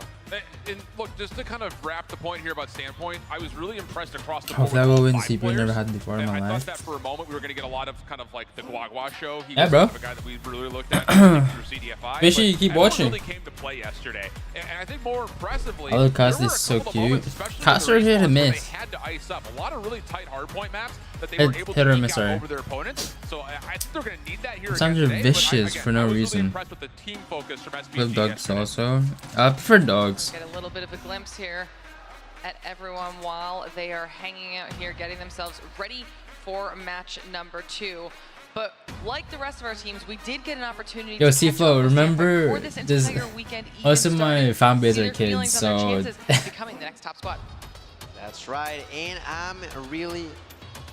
I can't choose. Both are cute. True. What's your favorite dog though? I'd say Shibas. Yeah, Shibas. They're so cute. 我们学习了，就是我们加强了对热点的了解吧。我们队伍的战术与北美战术不一样的话，就会是我们更会偏运营一些，通过一些信息的补偿，会进行一些转点，更快一些。我觉得我们团队是比较需要去注意的吧，因为我们团队纸面实力看着很弱，其实很强。感谢一直支持我们的粉丝吧，因为毕竟我们从 S5 到 S6 赛季，其实成绩的话一直都是名在第3，没有说更好的进步吧。所以希望这次不负你们的期待，拿下更好的一个世锦赛的名额吧。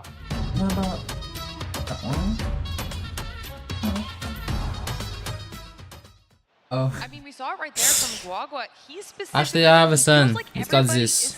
He's so cute. Right now. Put some respect on their name. He's not even a dog. Honestly, that's why I didn't pick him. He's a little boy. It's so weird, chat. Like our dog. Looking at how they played through CDFI, looking at their records through that ain't a dog. CDFI alike, and then that's a whole kid.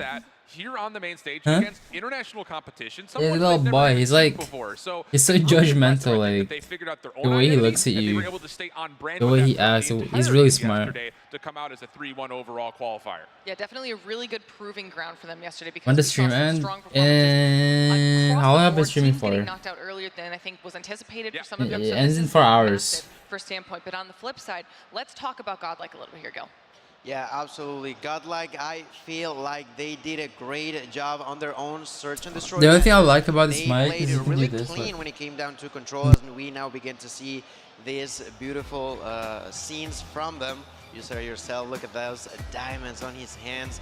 I definitely feel like this team has a lot to prove still. They have made it to top 8, but how much more can they provide to the world? And I'm really intrigued as how they will strategize on this best of 5, because that's going to be a key part in order to see them actually have a shot against their SPG, or SPG to repeat themselves like yesterday, where they just show so much clean way of playing when it came down to Hardpoint and S&D. I think the impressive thing about this Godlike squad, and really just for India in general, we didn't know because they weren't at CDFI. They were the wild card. They were the question mark in the Eastern region, and a lot of us were looking at their results from last year and using that to judge them coming into this year. But the surprising thing about this Godlike team is they get rid of 2 of their starting members from last year's roster. They pick up 2 brand new guys, and they look great yesterday. So that, I think, was between the Indians and Chinese to see the better gamer. Last year versus what we're getting here, we'll see, at least bro. from day number 1. Looked really, really clean. Number 1 versus number 3. Through India in stage 4 was also matched with a couple of great results yesterday. Well, we got an opportunity to catch up with the Godlike squad as well and talk to them a little bit about what changes have been made, the benefits of those roster changes, and how they're feeling going up against the top teams in the world.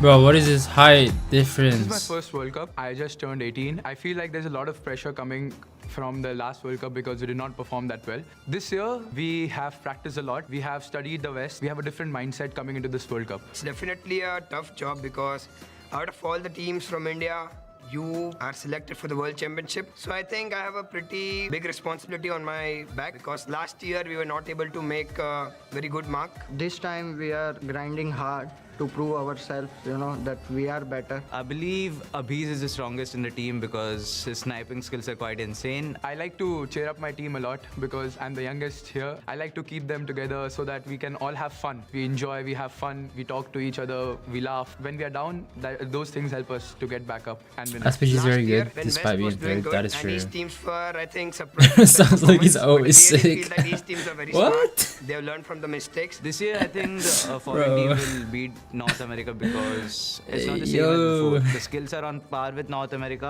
This is the year it will be for the foreign teams. I really want to win the Call of Duty World Championship. That's gonna feel amazing because that's my dream. I wanna give a shout out to my family, 24/7. friends, and all the supporters from India. Thank you guys for supporting us.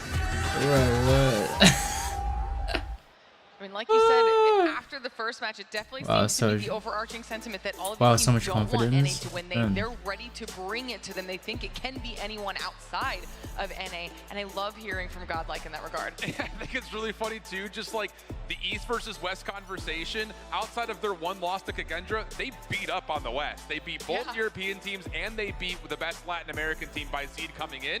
So matching that with what they said there in their interviews, if only South Africa entered. Kind of, you know, you got the top I think they'll get destroyed.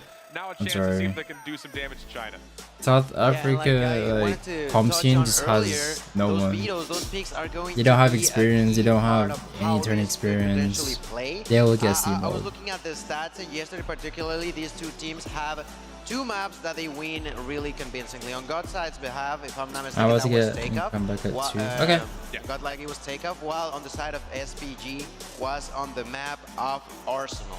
They did really, really solid, and I feel like that's going to be important as we begin to see the overall soon, bro. series and I don't know when I'm going to give it. win-lose ratio between these 2. And again, I have to just mention this. Beat a dead horse if you need to. The only map standpoint lost were to other Chinese teams. They beat up on everybody else. So that is maybe a point of contest here when it comes down to, can China just continue to be better than the other regions in the eastern side, or will there be opportunities for Godlike? I think most alarmingly, that 4-0 search and destroy is super scary because we've already said China's been always focused on their search and destroy, but in particular, their hardpoint has not enough competition, the high profile tournaments. The only real downside here is their control. They have been pretty empty from it, not just on the weekend because they played it once, but even throughout their Masters and CDFI, that was by far their worst game mode. So that's where I kind of have vulnerabilities here where Godlike can take advantage. And, you know, will that be an opportunity for them to really step in? We should be getting those vetoes that pick that one dude is tall. Will then inform all of this information you guys have been giving us and the viewers. Hardpoint picks come through. Hacienda to kick things off. Ooh, Hacienda to start, it doesn't really favor either team, but I do have a lot of focus on the Summit getting. I'm sorry, I don't know. I don't keep up with comp, bro. Yesterday, and it was their best hardpoint map mode combination coming into this weekend. But the only players I know is the people that I go against. Opportunities for Godlike. They were 3-0 on slums. I never had to play against any South African players. Range yesterday, and they looked really good on it. So for a team in China that you expect to be really good at search, isn't Tony really South African? Setting them up for success in the map 2 and map 5, and then the map 3 didn't really matter where you went because SPG hasn't been good at control. But some rank warrior, I don't know. Super impressive. They were 4-0. But again, yeah, that's not even a comp player. Really good on it yesterday. Maybe he was. I don't know. Exactly surprised by that. Like you mentioned, control, another best game mode, but to see Raid particularly brings in a big question mark for me. You think you ever tried these tournaments? Yeah. We'll see how that plays out. I literally played that Hacienda. Back in 2020 and 2021. That Summit was actually going to be the first hardpoint, but this could potentially change a lot. I feel like on Summit, Godlike best role player, Lucas. Although SPG has been playing really clean, and then to move on to that search and destroy, you know, I want to see a bit of a toss-up, but at the same time, SPG has been so clean. As you mentioned, the map they lost wasn't even search and destroy against the Chinese team because they played it so well. And I think just really quickly, the one reason why that Summit gets through is because SPG looked so good on Arsenal yesterday. And even though Godlike had gotten a lot of rehearsal on it, I think they were still kind of threatened by what SPG showed that they were able to do on Arsenal. I think this is going to be a really exciting Want to keep very so late right now? Yeah, my bad. That means we're moments away from figuring out who the winner will be. Chat, I want to ask you your opinions. You saw that pop up. Let us know who you think's going to be taking home match number 2. Vote in those polls. Yo, chat, I went to a electronic shop because Shift had an incredible day. day yesterday. I had a great day yesterday, and so far, just kind of looking at what I thought the Vetos would go. Oh gosh, it was crazy there. There was so many like electronics, phones, lenses, cameras. It leans heavily Godlike's direction. I wanna go back there. You're playing up against a Chinese team that really showed that they were worth their medal. I don't know. There is a big part of me that wants to go against my prediction that I put out there. I had SPG winning the series 3-2, but Godlike's map finesse here has an opportunity where they may upset. If you want to call it an upset, I don't even know if you can label it as that. Yeah, bro, I hope he does it. But I do have to agree with you on that. So you're only here for the giveaway? Crazy. I'm the best player in South African region for real. True. A little bit later than when I thought, but it could still have an impact because of that control. I love watching him, but bro, it's late. Bro, you can go to sleep, dude. Go to sleep. Godlike to take us to at least there. On the search and destroy and firing range, I was you know what? Fine. Look here. Surprised that they picked it over Tanisha. In a way, I thought that could be an interaction, but well, with that let me put all the names. Do Expo, Hardscope, Sifo. Do you still play? Should I add you? Raging, Doctor. Yo, chat, if you're in here and you're watching and you wanna win 5,000 CP, say me right now. And obviously, if I've already put you down, don't say me.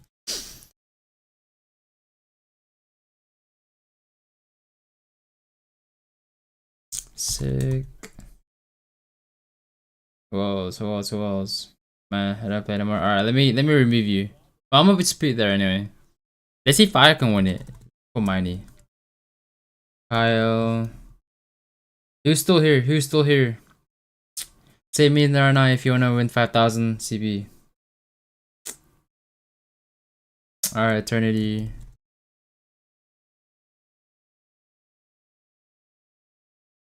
Jabba, you're already in here, bro. How do I qualify for that? No, nothing, bro. Just say me. Mellow. Alright. UZA million 3. Oh my god, everyone's coming out. Uzai. Do I count? I mean, you got a global account, so might as well. ABCD.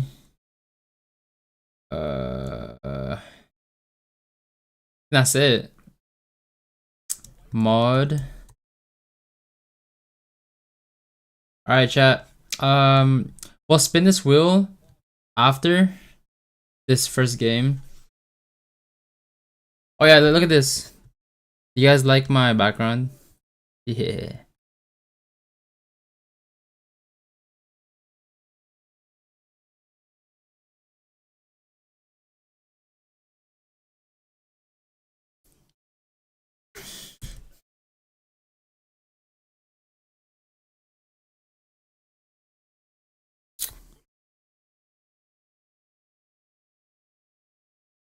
All right. Remember, I don't know C-Flow. If it lands on you, I also put myself. So if it lands on me, it's just for fun. Obviously, I'll just respin it. Oh, Miney's here. Marcelo. What a name, Marcelo. Yo, chat. I've already put you. Stop spamming. I've already put you guys down. If I've already put you guys down, don't say me.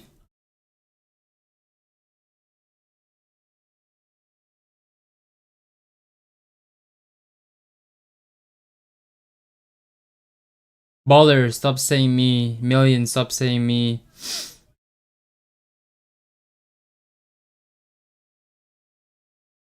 Yeah, I've already put your name down. Anarchist. Alright, Baller T, you're getting muted. Mute him. Human. I'm not gonna call you human. Human.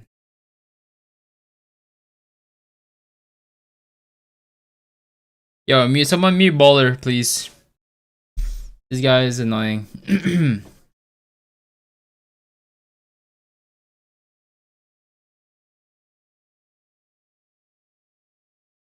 Evan.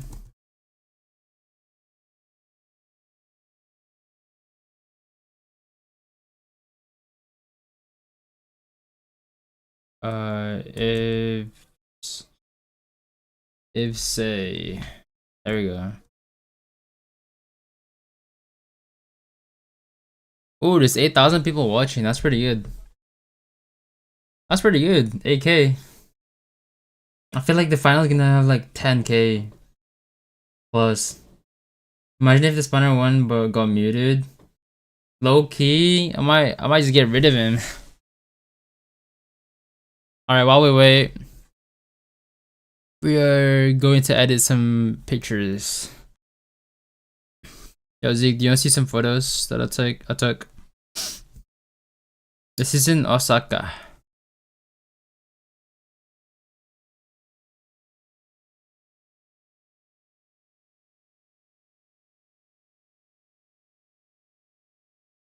Miney, please add me a request. AK watching? Which platform? Oh, YouTube.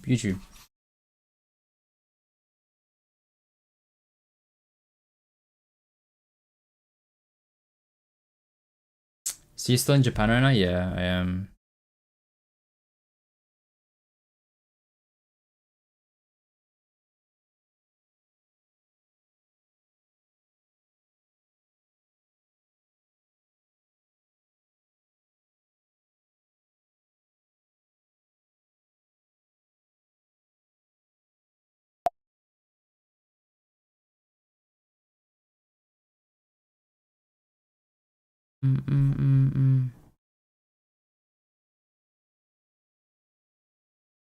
Oh my gosh.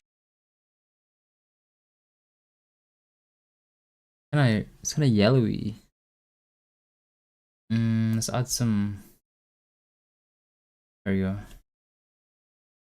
They're spinning after the first game or round. For after one game, after one match.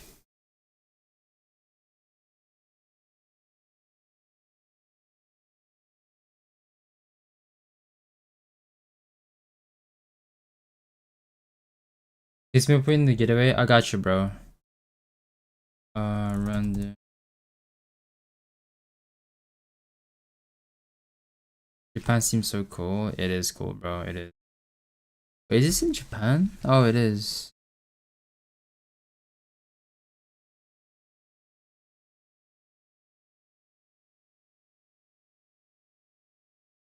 Yo, Chad, do you want to see some magic? Wait. This.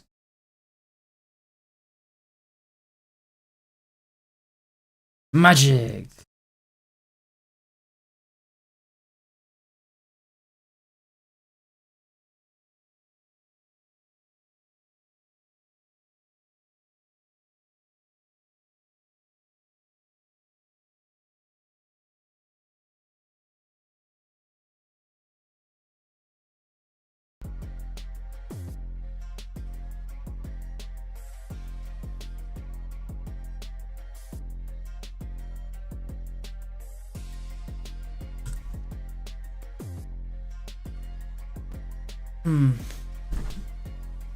The people trying to join the giveaway, W? Yeah. Oh, Shalom, what's good, bro? Let me add you to the thing. Shalom. Yeah, there's a 5,000 giveaway right now. Junaid. F1 troops. Anyone in chat? Alright. Yes, everyone.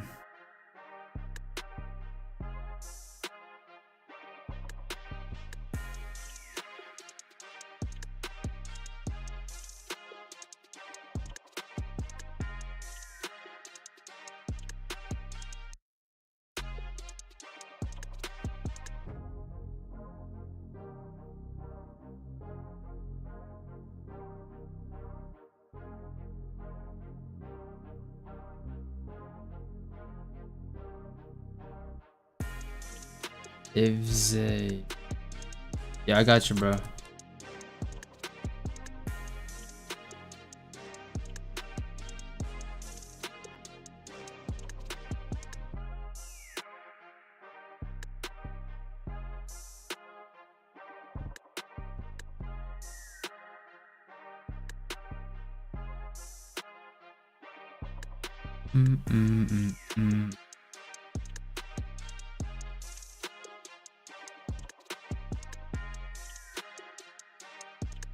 Thank you, no worries, bro.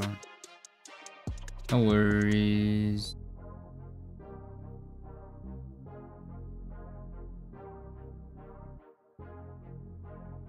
We'll skip that for now. Ooh.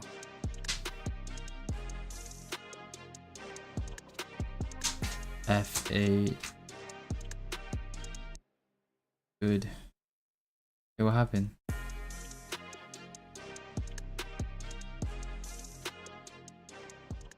Godlike versus SPG.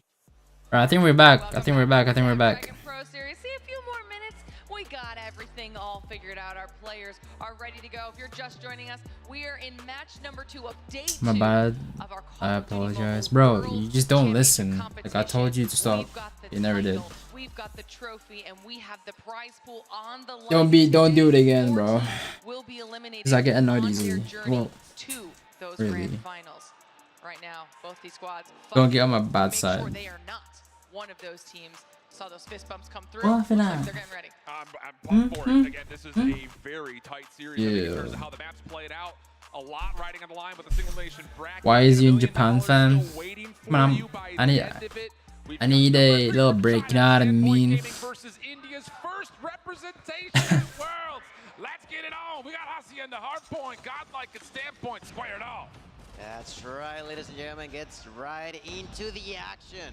As we begin with this first one, the control chaos. Damn, Godlike going crazy start. That we've talked about how important it is. Yet, how many questions that is definitely not the true now. Both of these teams, is it going to be SPG? Damn. Oh my God, Trunks turns around, goes for the 4th now in a row. Can he do it though? He's got the Fennec. He's got that shot. Oh, whoa! He choked. Manages to somehow miss that last shot, but it doesn't matter that much. He's oh my still God. Holding the hill. Damn, Godlike is doing nice. Great control the hallways. Bro, goes to Japan to take a break. I sleep when I want to take a break. Bro, I need sleep. I need sleep too. Bird, ooh, a little shaky to start, but warming up, finds himself the kill. Lots of time here for Godlike. Keep your eye on the mini-map, though. Bottom left side is what we're looking yeah, chat, like up the stream, like up the stream. I'm doing a giveaway after this match, so So hold on a second. All you gotta do is just talk in chat. They usually only loses teams with way better sling capacity. Just as soon as that Pred missile was looking to be the X factor on the rotation.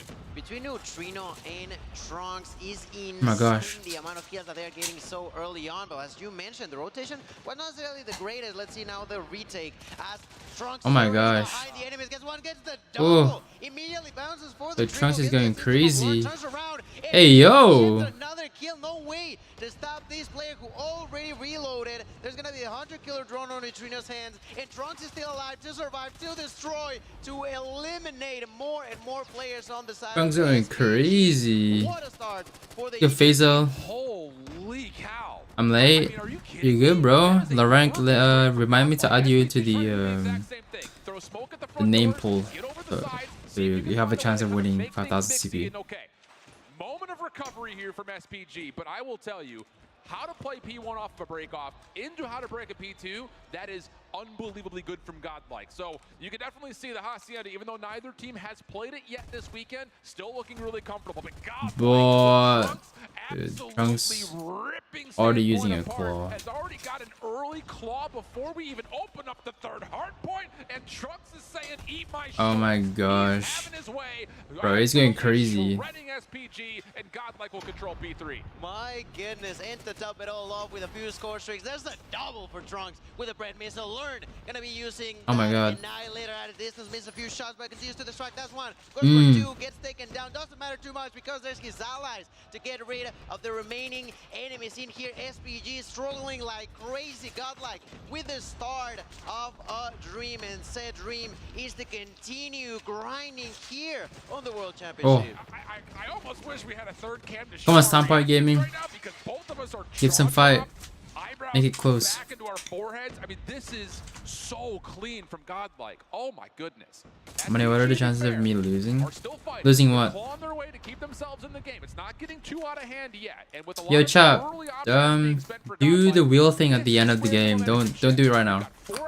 Remind me at the end. SPG rotating over to Rock. You expect purifiers to come through. We gotta watch Burt's this gonna first. start us off. Just comes down to can he Bro, actually get a read of what? where this is coming from? Looks like the This answer is not a yes, good because Godlike purifier also hits us usage. with the Yeah, claw, what is but that? Things get shut down, and Godlike will break the setup near perfectly, only dropping one in the process. It's just insane how unpredictable Godlike is, that every single time that they have to break, they do it so clean. The side of SPG just continuously getting out. Why is nobody using snipers in these hardpoint tournaments? Because it's not good. Like, why would you snipe? But the fight continues from within. It's like, it's not a good idea because like you won't be able to get trades easily. Imagine if like you get one team, you get one of the enemy one shot, and then your teammate is sniping, and then they miss the bullet. Like, that's an easy kill miss because your teammate's sniping. Oh my god. Now finding himself a little bit of a streak. 3 in a row for him, now Is 12. I mean, Trunks is crazy. going to get through this first rotation of hills with 25 kills. He's on pace for well over 50 if he keeps this up. But Guagua steps into I'm his trying win. mythic draw and SPG up complete to it. 50 points, still keeping themselves in it, and a good People won't be sense of throwing their control chance for around the 400k for Hardpoint. some Typically types. pretty Yeah, busy, exactly. but In S&D, go for it, but Hardpoint, no. Guagua to continue on his bit of a rampage, clearing out the windows, long range shots. Yeah, Oh, nice. There we go. SPG could take their focus There we back. go. Point with Guagua on 5.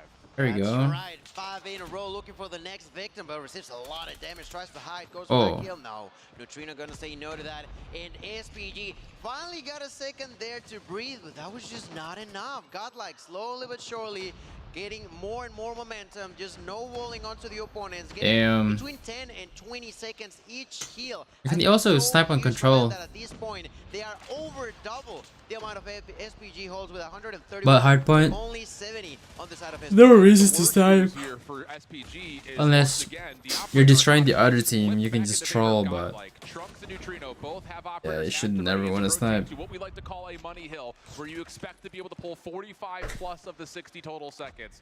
And Godlike own rotation.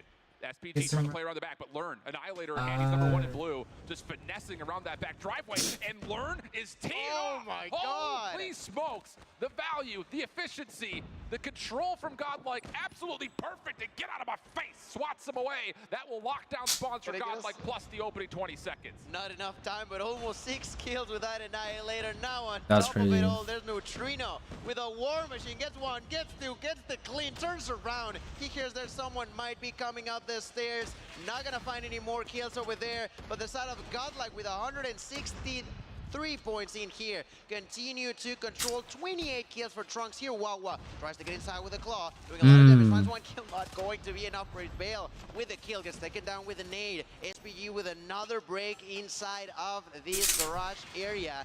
And they need to try to figure something out, because if it continues to be this way, I'm not too sure if they can recover. There is an opening here for Standpoint. Godlike are very Come on, early Standpoint on gaming. this rotation over defenses. So even though they're technically here first, there's still some time before this hardpoint unlocks to where Standpoint can try to play What the recovery, but Bro goes bro? unchecked top office, a pivotal power position. Why are they on not top of talking this to hill. each Now other? he's got equalizers to make sure nobody does the same thing to him. Oh my God. My goodness. We kind of heard from a lot of the NA guys who scrimmed this Godlike team before the event started that Godlike was looking nasty, and we're seeing exactly why right here. And let me tell you, we've seen moments from Learn, from Trunks, from Avis, and also from Neutrino. Now Prevail joins the fun, joins the mix, and with 100 points lead, Bruh. they're gonna be rolling over, steaming over the opponents. Prevail with another I don't play double Hardpoint a kill lot. there. That's why I asked. I only pass in D. Ah, okay, okay. Finds another double kill. Unbelievable way of playing. You said it yourself. We've heard it from Zaza. different teams, different players. They all agreed that Godlike had a huge opportunity to bring something new into the table, and that's exactly what they're doing here today. Unfathomable. The amount of just overall dominance across every element of Hardpoint that Godlike's been able to provide. 34 kills for Trunks, Damn. 30 for Learn. I mean, this is abusive. Chance for SPG to try to fight for the early time here at Rock, but Trunks and Neutrino come through, find themselves 3 Oh of my the gosh. 4. And it just, my goodness, it's not even just the fact that Godlike is dominating, it's going to be the mental toll that Godlike is doing this in, because there hasn't been a single great moment anywhere for Standpoint. Suiwan going to try to get things going with the Sparrow, but takes himself out of the picture. So again, heavy investment here for Standpoint, and it doesn't really come with much conviction over the top of the hardpoint, as Godlike is already primed and ready for another break attempt. The setup SPG just Bruh. getting outplayed, outgunned. At this point, just taken out of the picture. Oh, that's tough. Usually the side of Godlike want to close it all up as soon as possible. Only 29 seconds away from making it their own. This first map has been so far a surprise and a good one. Might have gotten the easier opponents compared to LG and others, but Once still. again, are going to lose control, but True. for how long the advantage still continues to be 100 points in their way. The first point, as chaotic as he can be, can provide you 1, 2, 3 points at a time, but those, at this point in time, are just pure gold for the Indian team. Absolutely the case. There are so many ways that Godlike can close this map out. I think first and foremost, you kind of look over towards Garage, that second hard point with operators. That should be enough, but looks like Learn is going to commit the Annihilator here over the top of the windows. Does get surprised over through secret stairs, so Standpoint will at least get Godlike out of the hard point, plus a couple of extra kills to allow themselves to jump in. But like the one using the girl. Godlike is people that has God L in their name. Rotation, 25 seconds still left. Can do more damage to the clock here if Godlike can find their way in, but SPG starting to wake up a little bit, finding a couple of good kills back to back. Love it, the 41 kills there, now 42 for Trunks, who continue to control Bro, it's 42 the kills. opponents Crazy. as best as he can. 230 now in favor of Come on, drop Godlike. 50. Once again, we talked about it. Yes, it's Yeah, you can only drop a few 50. seconds at a time. That's more than enough for It's a pretty- team that still already pretty has a close. huge lead. As we all begin Not to bad. move on to point number 2. Let's be reminded, on the first sort of rotation, SPG got there first. They had 5 players Come back, in. time. Come on, come on, come on. Godlike made it seem like nothing, and that's how the push may begin right now. They're going to be losing now 2 players on the side of Godlike, but there's the use There you of the go. War Machine to Come back, top come it all back, up come in back, come favor of back. SPG, who continue to defend right now, doing a tremendous job to keep enemies outside. And you have to be super controlled in terms of what you're using when for these operators from here until the Come end back, of the time game for chat. SPG. Have Y'all think it's possible? Come back? They're soaking up a lot of time right now. Okay. Oh my god, the kill feed. The kill feed is just standpoint here. Oh my god, they might choke this. I can't. Oh wait. Wait. Oh damn. Okay, the operator usage was amazing with standpoint gaming. Oh, this is nice. Oh, stuff. Damn, they soaked a lot of points on that kill. Come back would be well, but not impossible. Yeah. Come on, if he didn't Kagendra like come back from like a 249? Which team was it? Oh my god, they might actually be able to do this. Oh god. Alright. Neutrino. Oh, that's big! Neutrino got killed with his war machine. No way. Oh, damn. Nah, they're going crazy. They're going crazy. No way. Oh, shoot. No. No. Oh, nice try. Actually, wait. Oh my god. Get in. Nice. Oh. Damn. Would have been nice. What a game, Godlike. That was a good game. Not only winning, but being truly convincing across the majority of that game. Like you mentioned at the end, SPG definitely picked up the pace, huge time, and with 2 kills only, they managed to decrease that 100-point loss. Godlike almost choked that, bro. I wanted them to choke that. Would have been nice. That's the problem when you're so far behind that although you're doing so great, just a few seconds at a time, slowly but surely, Godlike went into that victory. Yeah, the thing about all the larger maps in our hardpoint pool is that you can, with good rotational play, string one hill to another and do so in a convincing fashion to allow yourself to chip away really quickly. But to do that over and over and over and over again, very, very tough to do. And I remember the people you see on TikTok have like try hard to do it. I know you guys are having tech Their issues. We don't page. care. We just want to play the map. And I will say, between Trunks and Neutrino early, they were all over it. So maybe a bit fortunate to have built a 100+ point lead at one point in time in the mid-100. Godlike standpoint definitely started to find some fever late into the map. Just again, like we continue to hit on, just too much of a gap to overcome. And yeah, well, I mean, for the side of Hacienda, I mentioned how Godlike I felt like Map control and hardpoint will make you want to quit the game. Which in a way I feel like played up in their favor. Now, no, my thing for map control. I've never taken this game seriously apart from whenever I was competing. But I'm not sure. I feel like it's more of a toss-up for me on. Oh yeah, we're doing the giveaway, huh? Yo, chat. Okay, once. Who's not in the wheel and who just joined? Wait. Let me see. Raiden, I don't think I have here. Zaza, I don't think I have here. Milo, I think I have you already. I'm not too sure. I think there's definitely no, I don't. An even situation for SPG to try to make it 1-1. And that's exactly what they need. Because if they low ranked, they're low ranked. Alright, I'm gonna spin it, chat. Wait, Faisal, do I have you? Loses this game, Godlike can take it in 3. Yeah, no, very much so. No, I don't. Again, that control is such a huge wound. Alright, I think we're good here, chat. Y'all ready? Milo, do I have you? So they have to find other ways to win series. And yeah, I already have you. One shot. Already have you one shot. That's it. You ready? Alright, ready? 3, 2, 1, go! You caught a little bit of heat, you worked your way back into the map, and you do go to one of your categorically strong Tokyo. Here into firing range. Oh, they did have a good result oh, Tokyo. Is Tokyo here? If not, we'll spin it again. Tokyo. Tokyo has 20 seconds to respawn. 19, 18, 17, 16, 15. where are these guys coming 14, 13, 12, 11, 10, 9, 8, 7, 6, 5, 4. Alright, we'll give him a minute. If he doesn't come in the chat. Oh, he's here. Tokyo. Add me on Discord. Or just send me a message on Discord.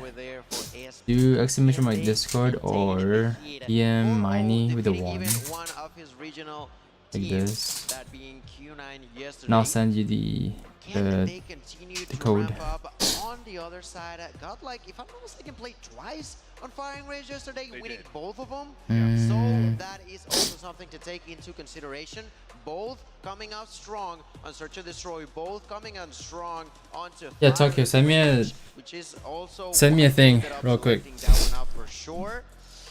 Oh my god, I don't know. I feel like SPGs, I don't know how the ban and Pigs went off over there, but okay, I can buy a CP. Yeah, and looking at it, since we do have some time here, I was curious, and you brought this up in our pre-show, that Tunisia wasn't a part of the pool because both teams have enjoyed it in the past, and it was available for both teams to pick. And I don't know who picked what, but as you kind of look through it, it was an Express and a Meltdown Veto, which is more kind of indicative of both teams are vetoing out their worst maps, just based on how things had gone. You need at least like a CP from Mythic though.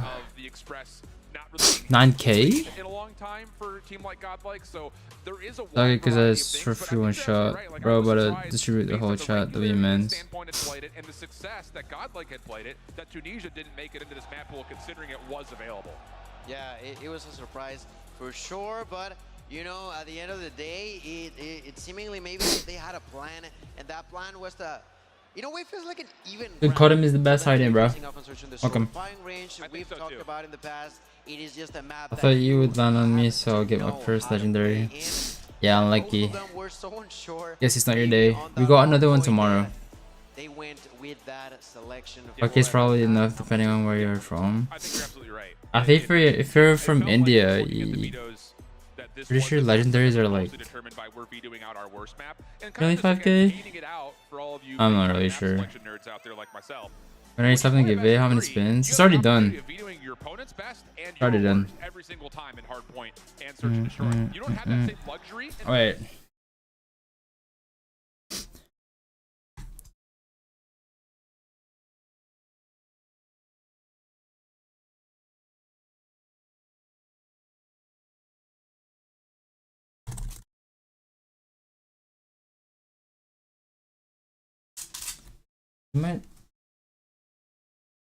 My things die again? Radio.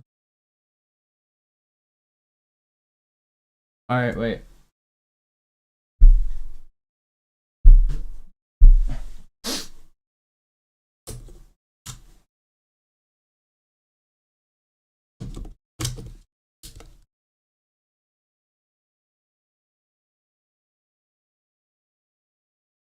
Oh, it's really hot. What the hell?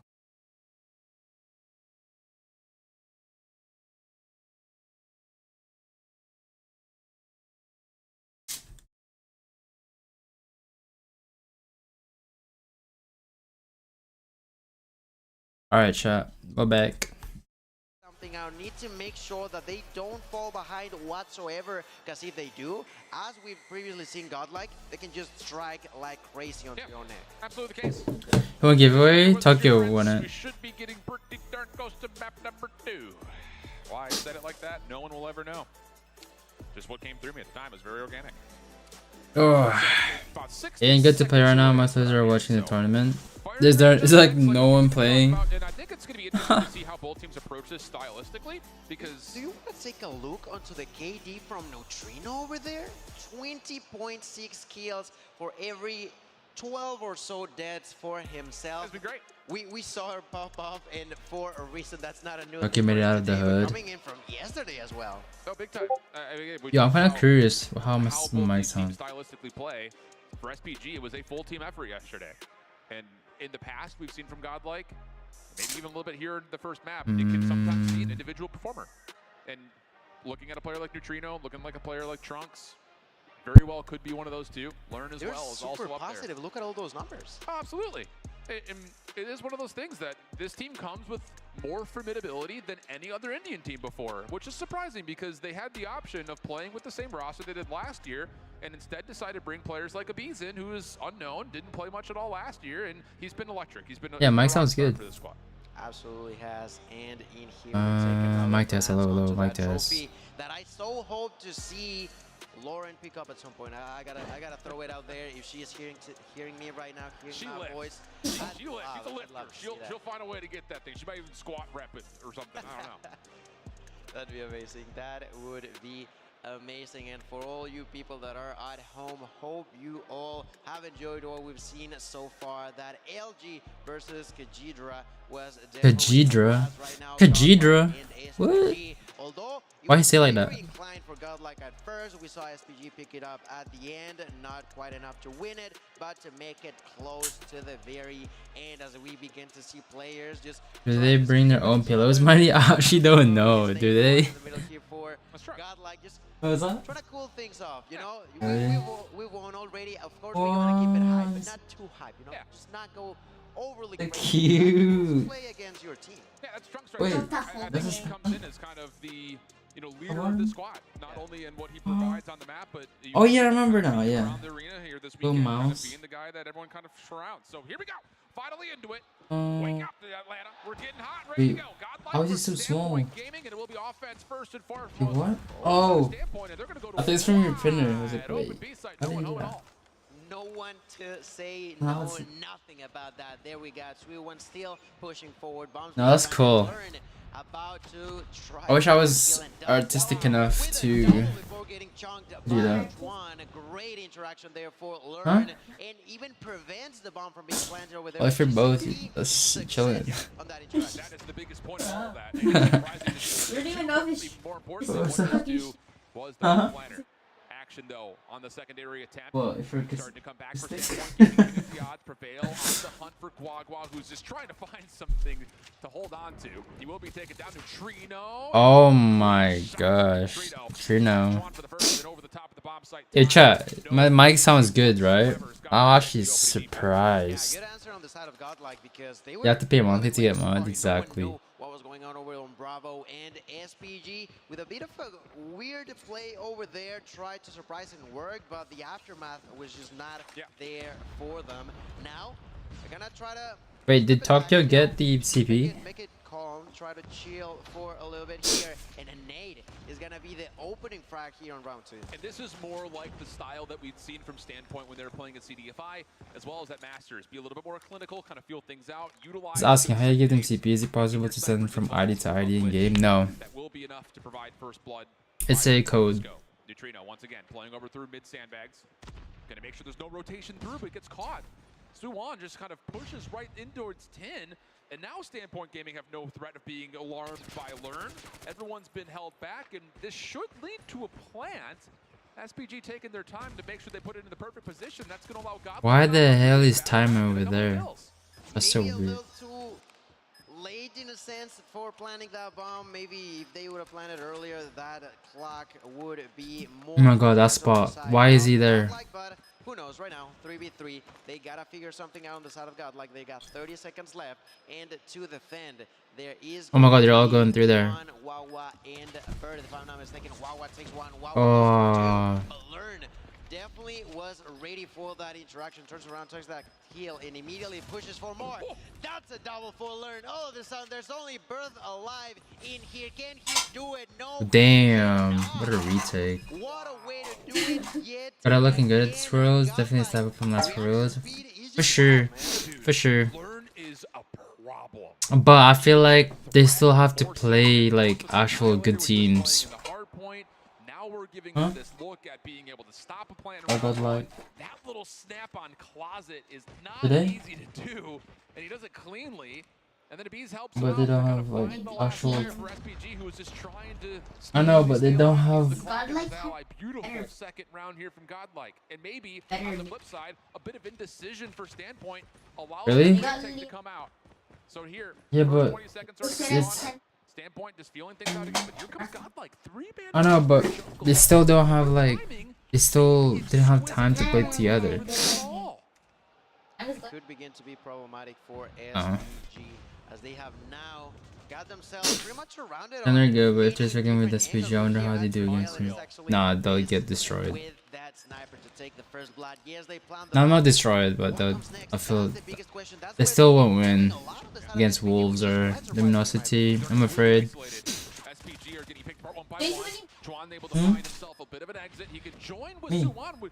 Oh. Luminosity and Wolf, they have too much like experience. Bomb gets stuck for the defuse. So just enough of a bodyguard gets played, the defuse gets hopped immediately, and the split-second decision from Godlike, their tempo, their pace at making these critical moments. Like LG's literally played all the good best teams. Huh? No. What was that? Yeah. I mean, they've lost maps, but not series. Hmm? Yeah, did they? I don't think they played Wolves yet. And somehow, some way, Godlike are in here to stay. And ladies and gentlemen, SPG are continuously getting outplayed now, not only on Hardpoint, but also on S&D. Watching S&D pro scenes more than Response, to be honest. Response is chaotic, that's why. If it was 4v4, then it's nice. It'd be nice to watch. And now here, a commitment early over towards A. Plant coming through for Chuan. Tropius is down to keep him safe, and a good double chow comes through. So post-plant setup can start to make its way across. The Bees, long flank, sniping, trying to open up space around the back. Prevail just waiting for a little bit of assistance. Can he bounce this nade right into Guagua's face? Right over the top. It doesn't quite hit. Here comes the chow, though. He'll start to come through. But no, not enough to play deep for SPG in the alley. Works out. This? On the board. I mean, yeah, that's something that we expected. Maybe you could rush once or a while, but then there's a good chance of your team being down by 1 if you don't get some trades. Yeah, it's not that easy, bro. It's not like ranked where you can just push and get like multiple kills easily. You will get traded like 90% of the time. Because SPG has been suffering as a team, but having a weak link is not going to help whatsoever. Another round where SPG are going to kind of bide their time off of their break-off. Godlike, heavy stacking towards B late, but there's so much trust. Oh, what a nade. Which he does provide. Trade comes through, though. Next one up would be Prevail. Doesn't like the look of his position. Tries it back over towards Trailer where Suwon was waiting. Now SPG with smoke covering. They can make their way over. Keep your eye on Trunks, number 3 in blue. He gets in towards Trailer. Does he want to try to contest this plant? No. Will instead hold his ground. Wait for help to come through. Neutrino and Learn, the two that need to try to supply some reinforcement. And they're still waiting to see if anyone's lurking behind this play. But the post plant for SPG, again, is deep through the backside of Trailer. Trunks trying to open things up over the top of the bomb site. Now Learn trying to follow up, and Neutrino, he's just on an island playing by himself, and he's causing huge... Damn, Neutrino is going crazy. Just down to 1. Entron trying to move his way forward, and he gets... Damn, Neutrino. Godlike will exit the defensive half up 5-1. What's SPG doing? By the way, he deserved to defuse that bomb, but it doesn't matter. Two or three of them died like in the flank. One lead as we flip spawns in favor of a Godlike who are so ready to take this advantage even deeper in their way. How many rounds in S&D? 7. It stays at the top. Standpoint in some way somehow. We are about to find out as Godlike. And if both team gets like 6 rounds, both of them have 6 rounds, it would have to go to 8. Basically, oh, 2 left. Oh. Rotation, good follow-up from Prevail, getting a trade to Suwon. Retake on the way for SPG. They're trying to move quickly, but there's just not a lot of space for them to maneuver around at all. Even though a nice. One shot lands for time, he's the last player left. This would have to be a 1v4 in technicality, and he's got to do it with a scope. Quick shot will miss. Follow up here from yeah, no worries, GG's. no problems. Godlike already on map point, standpoint in major trouble. S&D is that nuking pro scene, imagine. A single round is all that Godlike needs in here. They got map point times 5, if I'm not mistaken.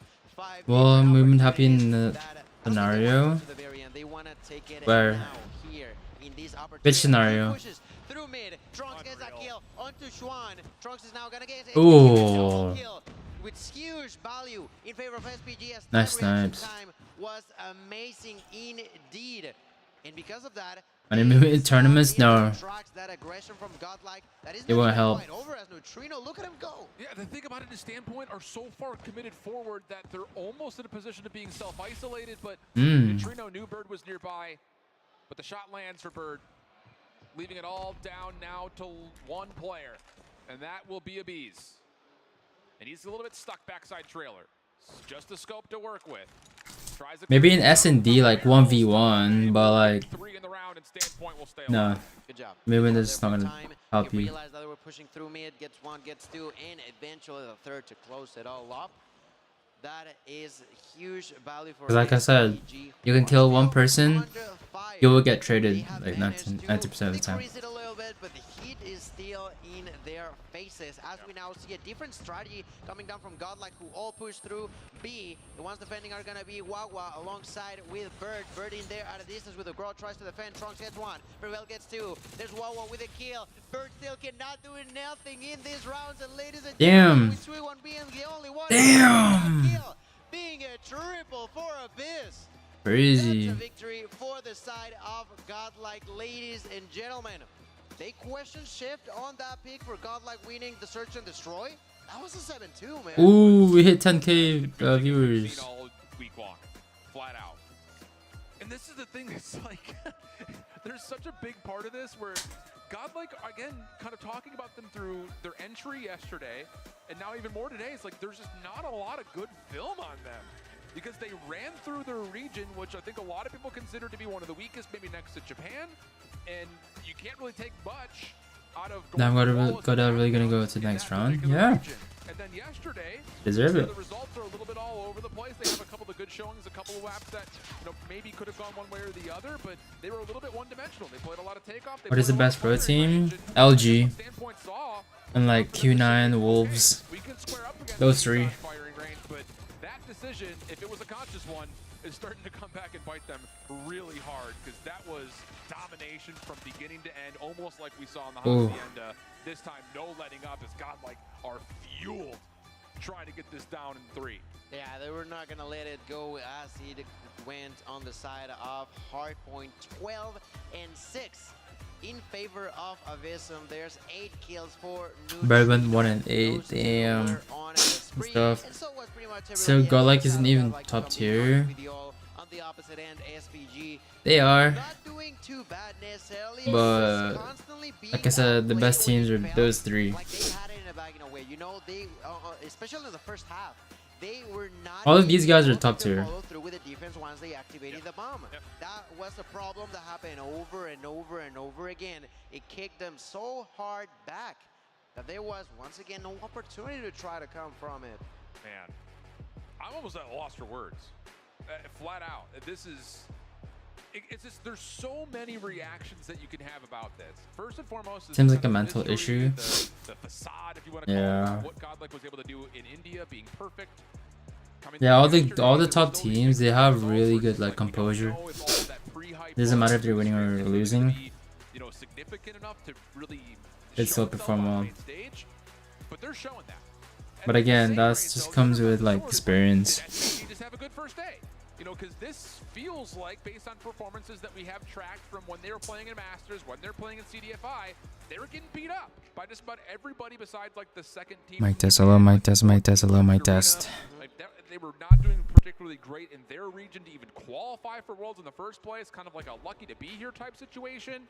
And then all of a sudden we kind of get awoken, alarmed by how well they played yesterday, qualifying for 3-1. But was that just one good day for SPG? Because, just to put it out there, this feels more like what the results reflected for SPG coming into this event. And now you can reverse sweep. I don't know how you do that going into a mode that you were 3 and 12 in coming into the event. And in particular on Raid, they're 1 and 6 on. 1 and 7 in total after their back yesterday, but they got smoked by Q9. Yeah. Not good news. Not good news whatsoever. I think you touched on that earlier. It feels like they used all of their strengths on the at the beginning, and then after on, they were just nothing. They got into it. they got no more strength to fight back. And on the opposite end, Godlike, who has been, of course, super consistent across the entirety of the region. They were super good and solid in the tournament scrims against the others. That now here tonight, they got the opportunity to close it in 3, and that's definitely what they're going for now. So here we go. It's going to have to be a reverse sweep for Standpoint. Otherwise, Godlike will find themselves moving on to tomorrow, and they could maybe do it in 3-0 form. Over to raid control. One of the things to note is that in the past, the mod is about 17k viewers on the YouTube side. Oh, really? Oh yeah, there's multiple games, right? Is there? Is there multiple games? Will be conceded to them. Godlike going to back off and default to playing a hard defensive B. Okay, well, so far, kill advantage in favor of SPG, who has just captured A. That's right, nothing to be done over there. Why, you may ask? Because Godlike was just taken, man. I don't care about it. Let me show you how to defend now over on Bravo. Avisum gonna get that kill onto Birth, preventing them from pushing, who are on Godlike spawn pretty much in here, making that rotation time. We'll find that kill. Neutrino died, Prevail and Avis answer immediately against that aggression. And although the idea was interesting, they just closed that door so strong on the side of Godlike that SPG didn't even know what was going on. The understanding from Godlike in this moment is absolutely brilliant. You give up A, and by doing so, you also know that you're possibly giving up a spawn trap, so you have to keep players over towards Laundry to make sure you deal with Standpoint moving around the back. But look at number 4 in blue. Abiz is playing inside the offensive garage, and it's going to force Standpoint to have to spawn over towards AC. So they have to take the longest route known to man to get over to B, and Abiz is just farming in spawn. Straight on spawn trap. Come on now. Finally, they take him down, but I still feel like it's too late. Already a minute and a half has passed since oh my god, that's crazy. Control objective in favor of SPG, who are he's mission shots. To somehow get inside of Bravo, but Godlike constantly says no to that double kill for Prevail, who continues to control the side of Laundry of Red Room in here. Wait, you're global? It's just unreal how Godlike are playing. Not only to the kills, which they are winning by the way, but also strategizing every single move to not only what they do, but what the opponents have to do. Yeah, 9v12 though, a breakthrough for Standpoint. They get a couple. Give me your ID, bro. First tick of progress looks like it's going to be a lock. You made your ID in Discord. But that's only a mere inconvenience here for Standpoint. Holding tall on top of this B zone. Retake now required for Godlike. Gotta find a way to get in as the third tick of progress starts. Guys, gotta go. You guys gotta go. Go, go, go. You gotta go. You gotta go. You gotta go. You gotta go. You gotta go. Oh, they got this. No. Oh, so close. So close. Oh, GG's. Damn. Yeah, your UID, yes, Tokyo. It's your It's your UID. No, your ID. Medic is crazy OP. Goes rich, yeah. Lemony. Oh, Salah. An awful situation there. It almost happened. It almost happened on Hardpoint. Can they do it to begin with here on the control so far? They've lost 3 lives. They answer back with a kill from Time, who now finds a double. Time still alive, but there's the nade with a war machine, and the hunter killer drone will hunt them down. SPG not too far behind as they continue to defend. But it's not going to be a problem with Abyssum doing plays like that. Yeah, very clean from Abiz. It wasn't a full stack for the side of Godlike after Neutrino literally kicked the door down at B. War Machine not allowing them an entry, but the follow-up kills really clean, and now Learn getting to work with the Annihilator. A little turn and burner. Nice shot from I think SPG is just too aggressive. A double of his own, and that will be enough for the B-Zone. 24 playing 17, and SPG have to rotate back. Playing like EU. But the problem here is you already have players at mid. You've got Prevail with Equalizer running around, and this could get real messy real quick. In here, Prevail with the push, with the equalizer. We'll try to spawn trap there. Bird has nothing to do it again. Oh my gosh. Three in total with the equalizer. Goes for the equalizer is crazy. We'll say no to that, but look at that kill differential now being 7 in favor of Godlike. Plenty of time to play with. Here's Strunks once again trying to aim for that spawn trap in here. Can he do it though? It's gonna be problematic, but not impossible at a distance. There's Sweetone who once again shuts that down. A key player inside of the kitchen, but the lives remain to be in favor of Godlike here. So much liberty here for Godlike to play around. You can continue to try to play for spawn traps. You can try to force the hand of the defense to deal with this A push. They don't have a lot of lives to do so. Essentially, at this point, everyone for Standpoint has to be good for at least 2 kills. 12 playing 17, and hold on a second. War Machine out. Time's able to get 1 with that. A late nade from Prevail does essentially confirm his own trade. Guagua in the offensive spawn also creates a bit of a problem with the claw out. The Bees denies it. Said, no pre-fire in my face, son. Now the focus can start to move over 10v3, and there just are not enough lives remaining for 55 seconds of defense here for Standpoint. Bird's even calling in a Purifier. They would have to do some major damage that we've never seen before if they were to really reduce this life gap, because there's still so much clock for Godlike to play with. We were warned beforehand that Godlike was on a spree, and they sure are. Ladies and gentlemen, as Bird falls to the ground, and Chuan is the only hope alive in a 1v7. There's close to nothing that can be done in here as Godlike continues to pretty safely capture this objective. There's the use of the Vortex and a double, but that's just not going to be enough. They're out of distance. Trucks manages to survive. And with the kill out of distance, that sniper shot. Yes, they try to make it close, man, but I don't love the call of those final operators at all. Whatsoever. If you're Standpoint. It's wild. Knowing that you have to win not 1 but 2 offenses, you're gonna throw a gravity vortex gun into a 1v6.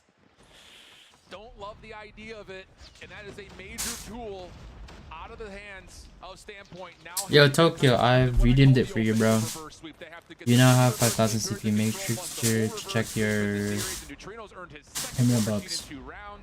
Standpoint still able to get footing on towards B, but you can just kind of feel the wind is favoring the I don't know if you're still in chat. right now. Even though SPG do put together a really strong break off, this should lead to a B capture. it definitely should be. Understand welcome to New Year's. What about you guys? In Japan. How beautiful Vanessa. Let's see how that goes. As this time around, they do not 5-stack on the heel. They are like, all right, we're gonna continue to capture. Yes. How beautiful baby ones, guys. About what's next and how we want to translate that control capture onto the next heel. Unfortunately enough, it just doesn't work again. Look at Godlike once again doing what they like to do, which is playing a spawn drop. What even is that? Trunks gets a double. It's the Zim Omega spawn trap. Wow. They got him spawning in gym. Ooh, always stickers. Oh my god. It is. It happened last year. Shout out Zim. Let's do this anywhere. All the people in the spawn have a cheeky smile. But the thing about it is, that strategy will have everything here. Win the round. Will that change here in 2023? Godlike with the front line set up over towards A. They've dug into the life gap convincingly. Here comes SPG though. Here with your girlfriend, yeah. To try to crack the code. Just comes down to can they find eliminations? Minute 15 on the clock. And Trunks is going to be an issue down here bottom bedroom. Oh, and boy, only gets 1. But still, the trades are good, and now Godlike 13v9. Yeah, this is GG's chat. It's a very, very easy game for Godlike. Just use the 2 operators that they have available. That's going to be the equalizer coming down from Prevail, who is now going to be spotting 2 different enemies at once. Finds the first kill. Goes for Let's get 1 shot. Immediately pushes There you go. There's no way to prevent what's coming. Only 4 lives remain in favor of SPG.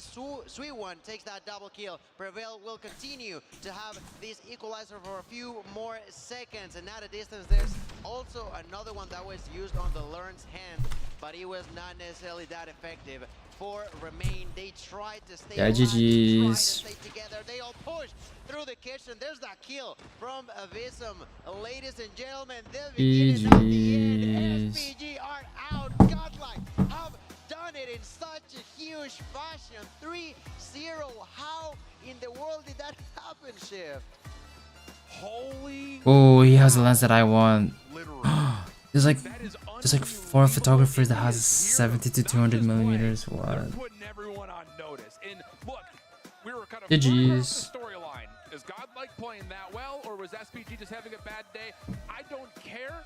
You put anyone on the stage versus that Godlike team today, and they're gonna sweat or get beat down in similar fashion. That is SPG got wrecked. It did. Showing to a single elimination bracket, and Godlike continues to have India on its shoulders, pushing it an extra step. They've at least secured top 4. What a display from Godlike. Incredible performance over there. And as such, it has to be recognized on SPG pro showing. Are you a photographer too? Yeah, man, I am. Are you? Why don't you play Vex? Godlike surely did against plenty of different regions. They made that loss against Q9, but they beat. Are you a photographer too? One shot? They beat also the #1 seeded for Latin America, and now it seemingly is like they're. Oh my god, what is that spawn? Y'all saw that? Godlike, that performance would have done well versus anybody. Yeah. Anybody. That was really good hardpoint until it wasn't there in the end for a little bit, but we'll kind of forget that. For the first 80% of the map, the hardpoint was perfect from Godlike. The search and destroy was as dominant as we've ever seen on firing range. Nah, I can't afford cameras, bro. They're so expensive, right? They get the Zim spawn trap off. It works out perfectly for them to kind of reduce the life lead, put a lot of pressure on SPG. Bro, spawn. It is funny in his crosshair. He has a mod menu. But nobody goes negative. It's really clicking on all levels for me right here, Lauren. And to be fair, we had the extra time. Bro, I got to try the Sony A1 today, and the camera body alone is like worth 6,600 USD. And bruh, which is like 3 times, actually no, 2.5 times cost of mine. Mine's like 2.4K. And again, that's the thing, like talking about how this series laid out. Expensive hobby it is. 3-5 looked like the best overall maps, but there was potential for them to sneak out a Hacienda Hardpoint win because they looked good at it when they played it in their region. 2 different 100-point clubs. But the thing was, that was such a long time ago, and we didn't know what either team was going to bring to the table with Hacienda. So for Godlike to come out, play the map that flawlessly, that says a lot about their fluidity across every single mode. It's not just on what they played kind of one-dimensionally yesterday. They look prepped and ready to go to possibly chase out a championship. And I gotta say, I definitely gave Godlike a true chance of making it onto the next day, but I was not expecting it to be that way. I said at the beginning, I thought of 3-1, and even the games that they won, I thought You could earn back the money at weddings or something, take pics for him. Yeah. we saw them completely prepped when it Easily do came that. to those different interactions in the 3 Bro, the Sony A1, oh my gosh, it's incredible. And I got to try different lenses as well today. It was cool.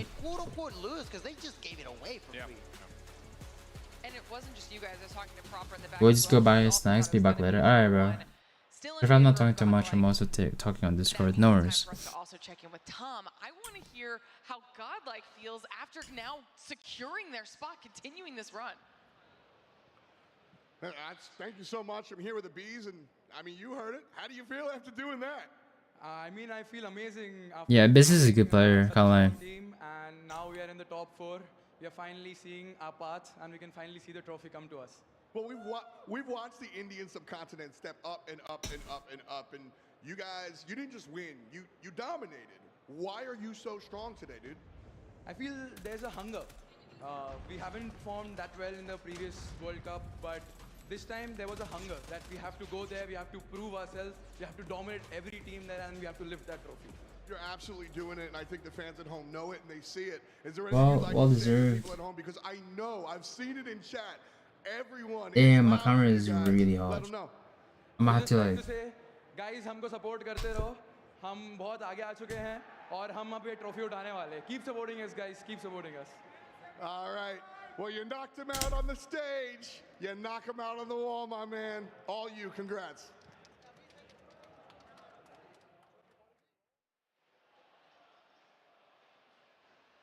It's time to X another logo off of Damn. right now. Jeez. Unfortunate for SPG, but fantastic. Alright, peace. I'm off to bed now. I haven't slept in 30 hours. Alright, bro. See you later. Godlike. I mean, Goodbye. it's about the hunger, right? We saw that in the reactions, to the win. It is the extra it factor that they just have right now. Hopefully, that serves them well tomorrow as well. Everyone should be on notice. The thing about it is you're going to have to prep through what we just saw, and it's just like, huh? Like, how did that happen? After a bunch of maps that they hadn't played yet this weekend, you know, they come in with a certain kind of vulnerability to being in, you know, the India sub-region, which we didn't know how good that region was going to be in total because of years past, but for them to come out and put up that kind of a showing versus an SPG team that I was very wrong about yesterday, and they looked like they were going to be one of the major contenders as China was really elevated with all three teams, I would have a hard time sitting down and trying to figure out how to play that Godlike team after that performance. Absolutely, I would be scared in a way, and because of that, let's take a quick update onto the brackets. What has happened so far is 2 back-to-back 3-0s. First in favor. Oh, it's gonna be LG versus Godlike. Then SPG could not be good enough against Godlike's performance. These two will see each other tomorrow, and I gotta say that I'm excited about Wait, does that mean there's other games as well? I want to see the other games. Flawless performances out of some of our teams.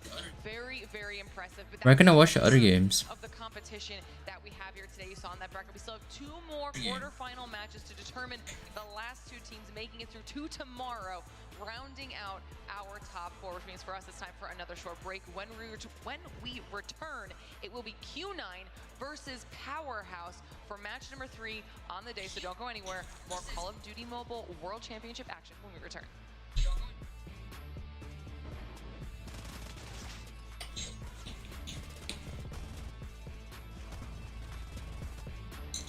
Alright, I guess we can just edit for a bit.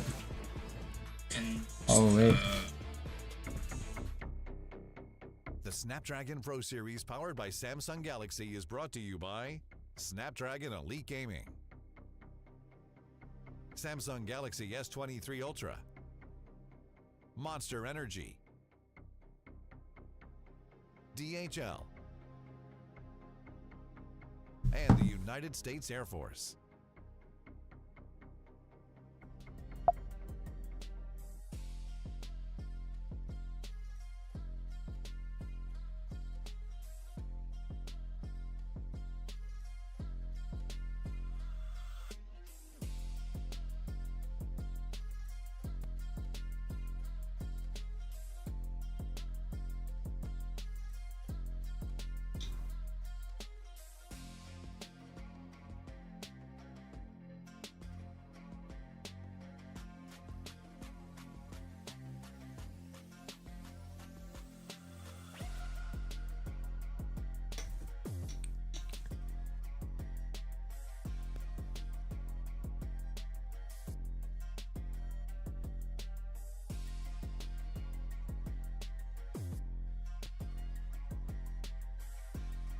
Yo, chat, what time is it for you guys?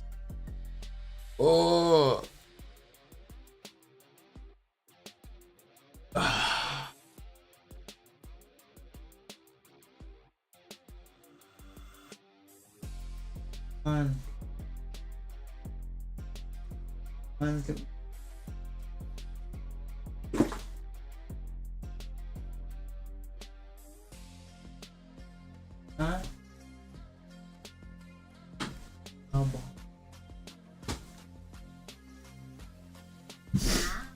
It's 6:25.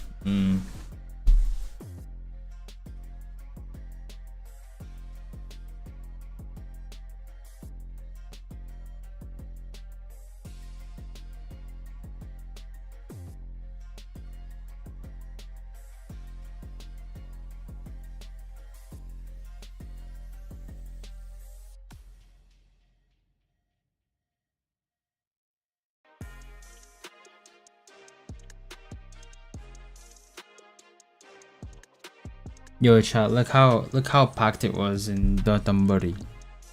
Crazy.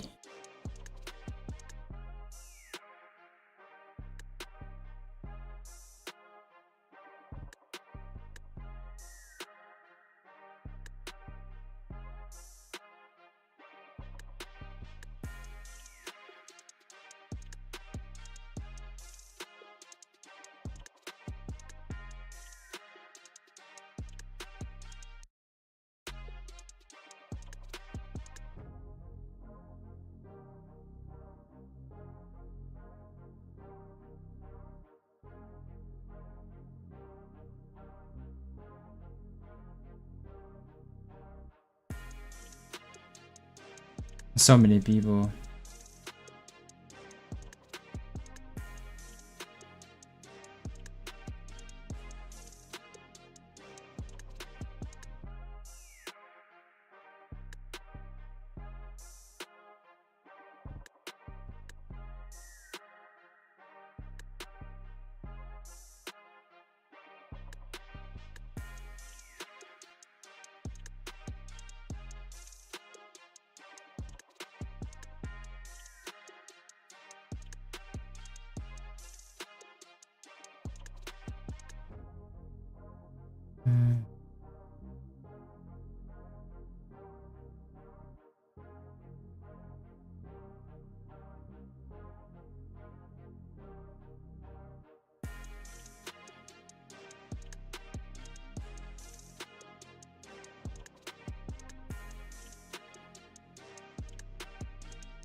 All right, everybody, welcome back to the Snapdragon Pro Series live from DreamHack Atlanta, where we are halfway through our Call of Duty Mobile World Championship. Now you want to troll on this? It feels like it's Why? because it is. We just saw two back-to-back 3-0 beautiful performances out of our teams. LG, Godlike, moving through the bracket. We didn't get a chance to talk about it. We were talking about it in the group, so I want you to hype up Godlike. I'm gonna come back I feel like to. a proud uncle watching Godlike being able to showcase on the main stage. Again, you go back to Worlds 22 last year in Raleigh. No performance was even. What time is it in Japan now? 3:29 p.m. I mean a.m. Past top 8 in towards top 4. What? That is insane. Nobody had India doing this well this tournament. Come on. And we talked about it at the beginning of the show too, Gil. It's all about new regional dominance. Everyone's coming for NA. Everyone is coming for NA. Godlike will sure get a shot tomorrow, but today you said it yourself, are only halfway through, and I am hyped. Are we to expect any more upsets today? Question mark. Probably. I love that. I'm here for a good storyline. Okay, we said it before the break. We've got another match coming up right around the corner. Match number 3 today is between Q9 and Powerhouse. This is gonna be another good one. I mean, you feel like that it will continuously be a good one, especially when we were looking at the beginning of the day. We had the two I was like this, right? the conglomerate that was the East. I went There was only one down. team that was kind of breaking Hit my the monotony of all the teams that were at knees. CFI, and that was Godlike. Q9 versus Powerhouse. This is a matchup that we have seen a handful of times over the past calendar year, and most recently was at CDFI. It did go all 5 maps, though Q9 did come out on top. That's right. They did get on top of the opponents, and it's gonna be interesting to see if they can do it once again here against Powerhouse. That yesterday they did it. Yes, they got here, but it wasn't necessarily that clean the way they played. I feel like there was quite a few situations where they struggled a bit against their opponents, while on the other hand, you have Q9 that the only team that they struggled against so much. was their counterpart from China and historical rivals, Wolves. All right, well, we'll have to see what happens in match number 3, but you know how it goes. Wait, who's New playing match, again? New epic kickoff. Tom, you ready for this one? See each other. Oh, it's Q9 versus Powerhouse. That's AMT, I think. Consistency. I wish I had more snacks. Wait, where's the tomato one? A bag?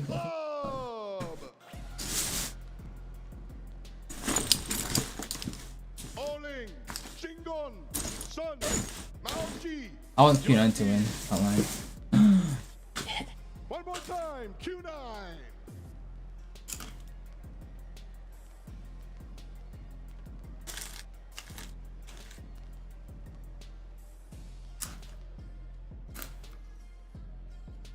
Men, take your seats. Which team is it now? It's Powerhouse versus Q9. And their opposition, an international squad that's made their way to the top of the Garena region. OG. With players representing Singapore, the Philippines, and Malaysia. A team that fits their name, Powerhouse.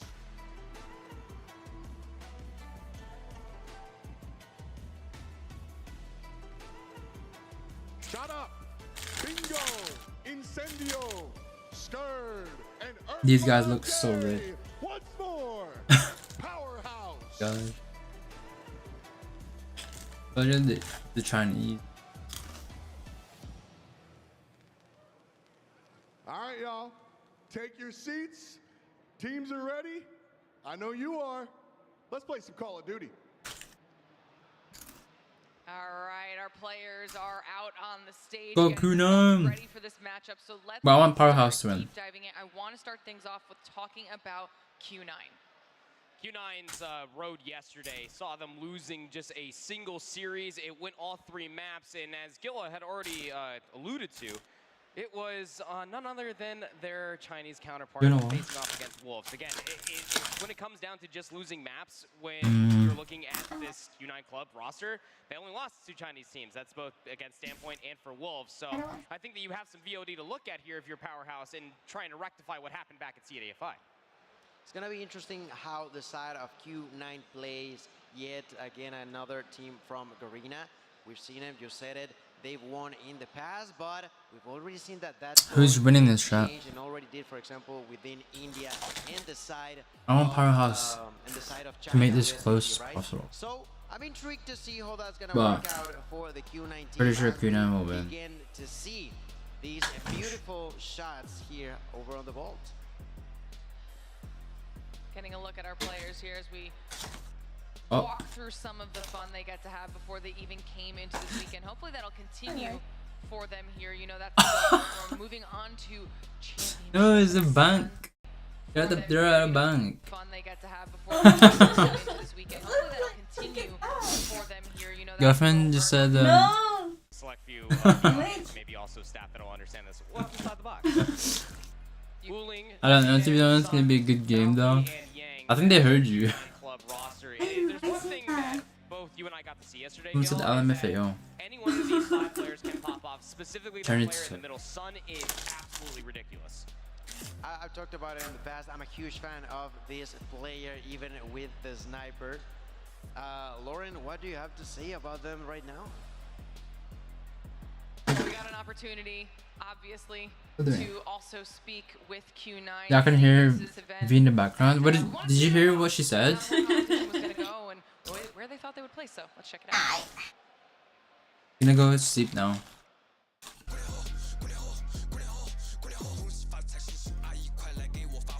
我觉得对我和我的阵容来说，这次参加 Is it the same guy that talked trash and got this shirt? 意义重大。我觉得这一次的冠 I think it 军 is. 是我们非常渴望的。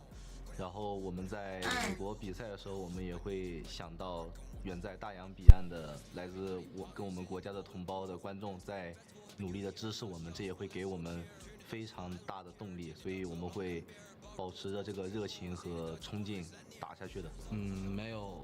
感觉这次来到世界舞台上，其实很兴奋吧。欧林、丧、猫奇、西安，因为我觉得我的队友都是最好的、最棒的，玩儿过的。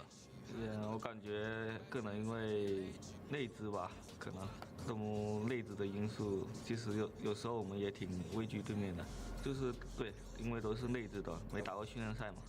我最想要的是LG吧，因为他是北美赛区的 冠军嘛，我就特别想跟他们交手。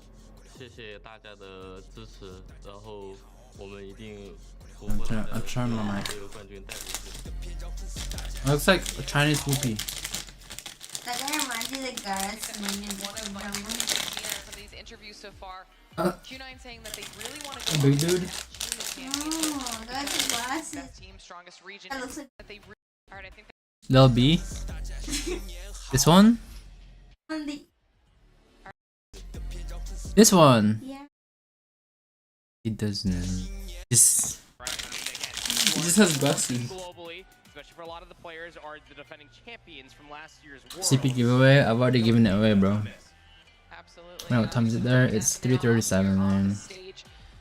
Going up against Q9, it is Powerhouse. Let's talk about them a little bit. Absolutely. Go to sleep. This team from Garena that surprised a lot of people yesterday by how they managed to sneak into game number 2. Will be taking up against the top 1, top 2, depending on how you see it for China. This team Powerhouse have yet another shot against one of the big teams out there. On that interview, we saw how Q9 specifically want to go after the side of LG on the grand finals, but I'm sure that the side of Powerhouse also are looking to take a big hit on those big names. Shout out Bingo, Incendio, Skurd, and Irfan. Some of these are sounding like Harry Potter spells, I swear. But nonetheless, Powerhouse International is definitely a roster that you do not bat an eyelash at. It's impossible to. We saw how emotional A really nice jacket. I agree. casters were even on social media this morning to be able to see the representation, not just from one Garena team, but both of them making it in towards top 8. A lot still to do. Again, retribution on the line for Powerhouse, trying to rectify. I'm not gonna lie, bro. I want some cake again. I'm buying some. Well, we got an opportunity to talk with Powerhouse before the So it's really hot, my camera. them about just how much it means to be competing in the World Championship here this weekend.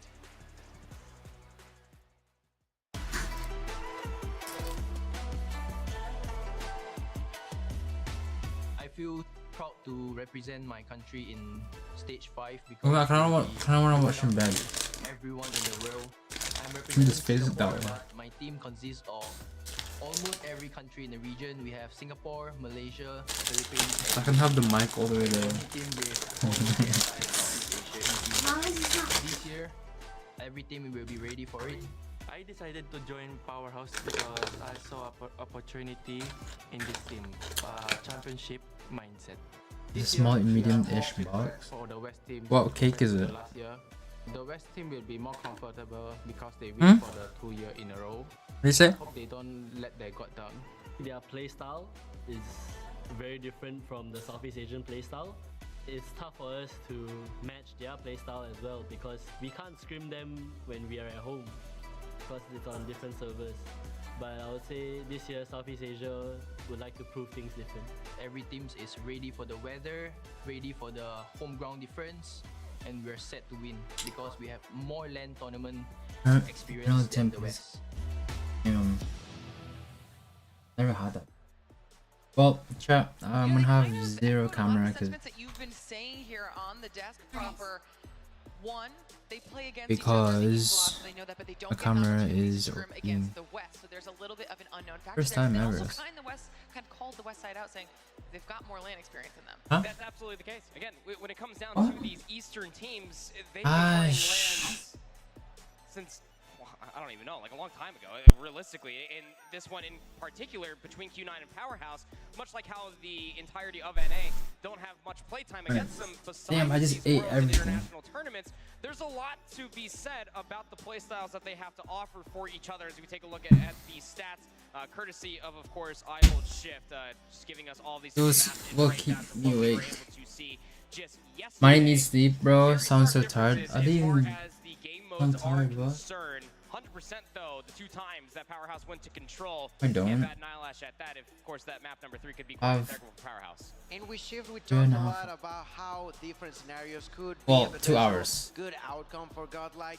here between Q9 I just sound and tired. Like Powerhouse. I'm already used to staying up again. Find a way to maybe be Alright, I'm about to try. the way of the What is this? Garena Lemon? team. No, not lemon. Just not that good this time around. Watermelon. Overall, Q9 is not only a good team, but a super solid squad to go against. And in here tonight, It's like you for real. I am just not sure if I see a crack of opportunity for the side of Powerhouse. But we saw just how influential and important the Eh. ban phase was in our last match. what type of an advantage it can give, especially now that we're in those best Try. of 5 series, the difference that can make, and we'll be getting those pick spans through here in just a moment for these two teams as well. What are you anticipating out of some of these squads here proper? Well, the last time that these two teams did play off against each other on land, keep in mind, Q9 blew them out of the water when it came down to the raid control. 4-0, again, difference as far as the scoreline is concerned when they were playing across the waters. But as far as Search and Destroy is concerned, Watermelon. both of them. And the way that they were able to win it was, well, quite frankly, in taking, I believe it was map 1, 2, and 5. They lost the control. They lost the map 4. Destroys did go down on Tunisia, did go down on Express. I'm tired of myself. Perspective, you did have some time in between then and now. You better hope that all of that work has paid off, that you might end up seeing a few of these maps come back. I was not expecting for us to see a takeout map number 1. But that's exactly what we'll get. Then we would move on to Search and Destroy on Meltdown. That is some great start over there, and at the middle or potential middle of the best of 5 would be Control on Raid. Proper just touched on earlier. Moving on to the Hardpoint on Summit and potentially game 5 of Search and Destroy on Slums. I gotta say that I don't dislike this, particularly for the side of Powerhouse, but I'm still just not feeling it. I'm not completely on their side, if I'm honest. So this Summit is going to be the most interesting one that does stand out to me, of course, that being the map number 4. Should we get there, of course. That was a 10-point differential that Q9 were able to win. So very close in between these two. So it's kind of like the picking of the two evils if you are Powerhouse as far as your vetoes are concerned. You have to allow the takeoff to come through, which honestly speaking is an Eastern classic. But this is probably the best maps that you could possibly draft for yourself if you are Powerhouse, given that that raid control did go your way quite splendidly last time. Alright, well, I think this is going to be a What time is it in the UK? Everybody at home is ready to get into this one as well. If you're hanging out to chat, or if you're even here in the audience and you're on your phones, make sure you hop on in there and let us know who you think is going to be taking this one. Which team moves on to tomorrow to compete potentially in that World Championship, and which teams. He's 44. Here, it's definitely going to be an exciting. Let's refresh. Kevin likes the 2.8k. Really good. These teams want to be fighting for that title, the trophy that we get to see all the Someone just said LG aren't good. What?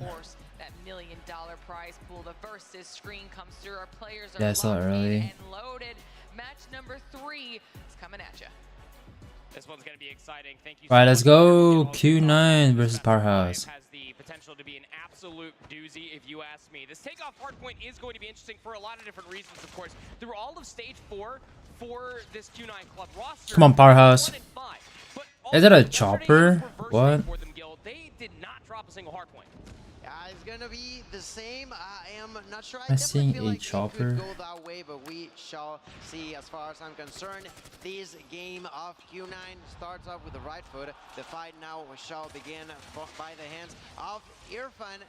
Wow, we are going to get to see yet another. Wait, let me turn on my chopper, camera this again. time by the hands of, I think it was Shinan from Q9 over there using it, so that's gonna be interesting. We know that here specifically on takeoff, there's plenty of different angles that at a distance you try to cover your allies over on P1, and even on P2 you just try to spray your enemies out of that place. Don't need all the cover in the world. If you have a wall of bullets you have to try to mosey your way through. Pretty convincing kill feed for Powerhouse as we're still doing the tango here on P1. About 5 seconds left to gain here if you are Powerhouse International, and they will be getting all of that 36 to 12 at the end of P1. They also have the rotation towards new, so you got to be careful here if you are Q9. This is what they were able to do wonderful yesterday in best of 3s for a lot of these different hard points. They didn't always have all the setups in the world, but their break potential was definitely something that they could. Hold on, chat. He's able to find himself a handful Oh, there you of go. the Sun. Jinan at least answered back with a few more. Trying to get in towards the back though to break up the spawns was at least Jinan for a small moment. Powerhouse on top. Hello. It's only gonna help out the affair. I'm gonna vote for Powerhouse. Yeah, you want the underdogs. I see quite a shocking stat on the side of Powerhouse, and is the fact that they're getting plenty of kills. I'm talking about yesterday struggling when it came down to the kill department. In here today, they start off fresh, they start off good. No, is this Zinan? Is that his name? I want for him to keep using the chopper. I say that they managed to somehow take the opponents out for a few extra seconds. There's only 10 left, and they are now beginning to try to rotate onto the next hill. The first one inside is going to be Incendio, unfortunately enough, because they try to contest once, like 5 seconds on P2, they lose complete control over the map. I'm not too sure what happened over there because, like I mentioned, Powerhouse. Did I make a chopper video? Go for it. That sure looks sick, bro. It's the hotel's pajamas, bro. By 2023 ends. They got time. Is it meta? Is it good? Trying to rectify the issue, trying to battle for all of 5 seconds there at the end of P2. It's garnered Q9 about 30 seconds of damn near uncontested time here at P3. This is where they have I think it was a shirt. lean on in to the 4-0 record yesterday. I guess it's like a long sleeves, kind of. You give this team the setup, you give them some operators, and they are absolutely just piecing you through these very narrow choke points. Still have 15 seconds left to fight over. Bingo's going to be able to at least find 2. It's answered back in kind with a few trades. Dude, these trades. Have themselves a little bit of a comfort lead off of a money hill at 3. Alright, shut up. Oh. Bro has 18 kills. He's on a force spree to be with that 100-killer drone available. Yes, the utility is still there on a few players on the side of Power. Bro, shut up is going crazy. He's on a streak. This Fennec meta has always been meta. Well, double kill there for Skurd, using that claw and from up above. Let it rain with Shadab's Predator missile. With that, Powerhouse does a behind you. job. And the first 20 Nice, or bingo. so seconds Oh. inside of the hill. But just like that, it seems like Q9 are once again kicking them out of Right, it's pretty close. This is a good matchup. Both the Predator missile, the claw to kind of break in through the front of P4, right? But still, they couldn't get in towards the back. So Q9, they still have those spawns over on the west side of the map. Finally breaking a little. No, he choked. He is trying his damnedest to carry his team across the end of the first set of hard points, but cannot get back in for the scrap time. Spawns were flamed Nice. here for a moment. If you are looking at it from These trades are crazy. Bro, shut up is crazy. Oh my god. towards the hill, Shadow pulls out the Sparrow to find 4 in a row. It's Bruh. good enough for get themselves some scrap time, but not enough to completely combat it against the lead that Q9 have accrued for Always? Yeah. Always been good.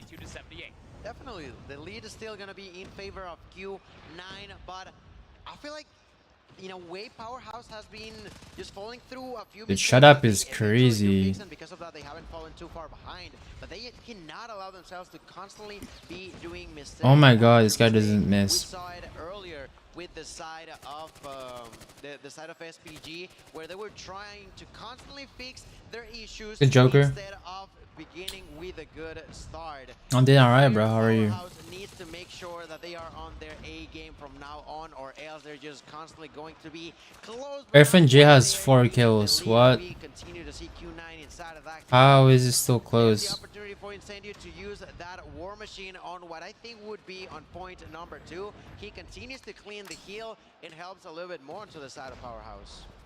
I mean, realistically, you do feel like that this game would probably still be in Powerhouse's favor. They probably have a bigger score margin if they just didn't overextend to try to break inside of P2 there in the first set. So we'll have to see what. Bro, FNJ is struggling. Just in about 5 seconds, close He has 5 kills. here for Q9, but they only hold about an 11-second lead. If you are Powerhouse, you are nearby, but not exactly an open land to maybe try to get in here scot-free. You do have players nearby, however. Do you start dipping your toes into what resources are available? The answer is absolutely. Incendio pulls himself out the War Machine, works his way in, is able to at least find a trade onto Yang, getting good damage markers, but still not enough. That was the last grenade to come out from the War Machine. Get the job done there with the Growl. Unable to be at least fully break inside the hardpoint, but space was provided. Q9 still holding strong. Those close spawns are still intact, but Powerhouse now working off of the pin. Better now because I saw you cute as bro. Let's see if they continue to have things under control. The side of Powerhouse can try to defend in there. There's the push towards the construction side. Now we're in favor of Q9. Great defense now as we continue to see them constantly rotating players in and out of Can you guys hear me? Powerhouse. Out of that 25 seconds, got about 18 or so going their way, and as such, yet again, they're Trish, you do know arigato means thank you. close and close and close to the side of I'm gonna say konnichiwa. They actually jump, make that final step, and take I'm gonna the say lead. hello. Well, let's figure out as well. Seemingly, they're gonna be a little bit late to that next rotation. Player number 5 there for Powerhouse has an operator. It's Irfan. Is he trying to Irfan Dude, shut up is crazy. It's actually a really close game. This is nice. Oh. Yeah, spam that. Nice. Oh. That war machine. What time is it, Miney? 3:52 a.m. About to be 4 o'clock. It means that Irfan has to invest the equalizer to be able to find some semblance of trades, but still, it's back and forth. Q9 will do this all day. They'll continuously try to play operator for operator until you completely expunge everything. It's Malky to get the last laugh with the Sparrow. I gotta go next. Gotta get scraps. Is already set up next. What was that? Okay, FNJ is warming up. Had a slow start, but dude, Shut Up has 40 kills. Wow. It's going crazy. Oof. Yeah, I'm guessing that blue perk is for tacticals.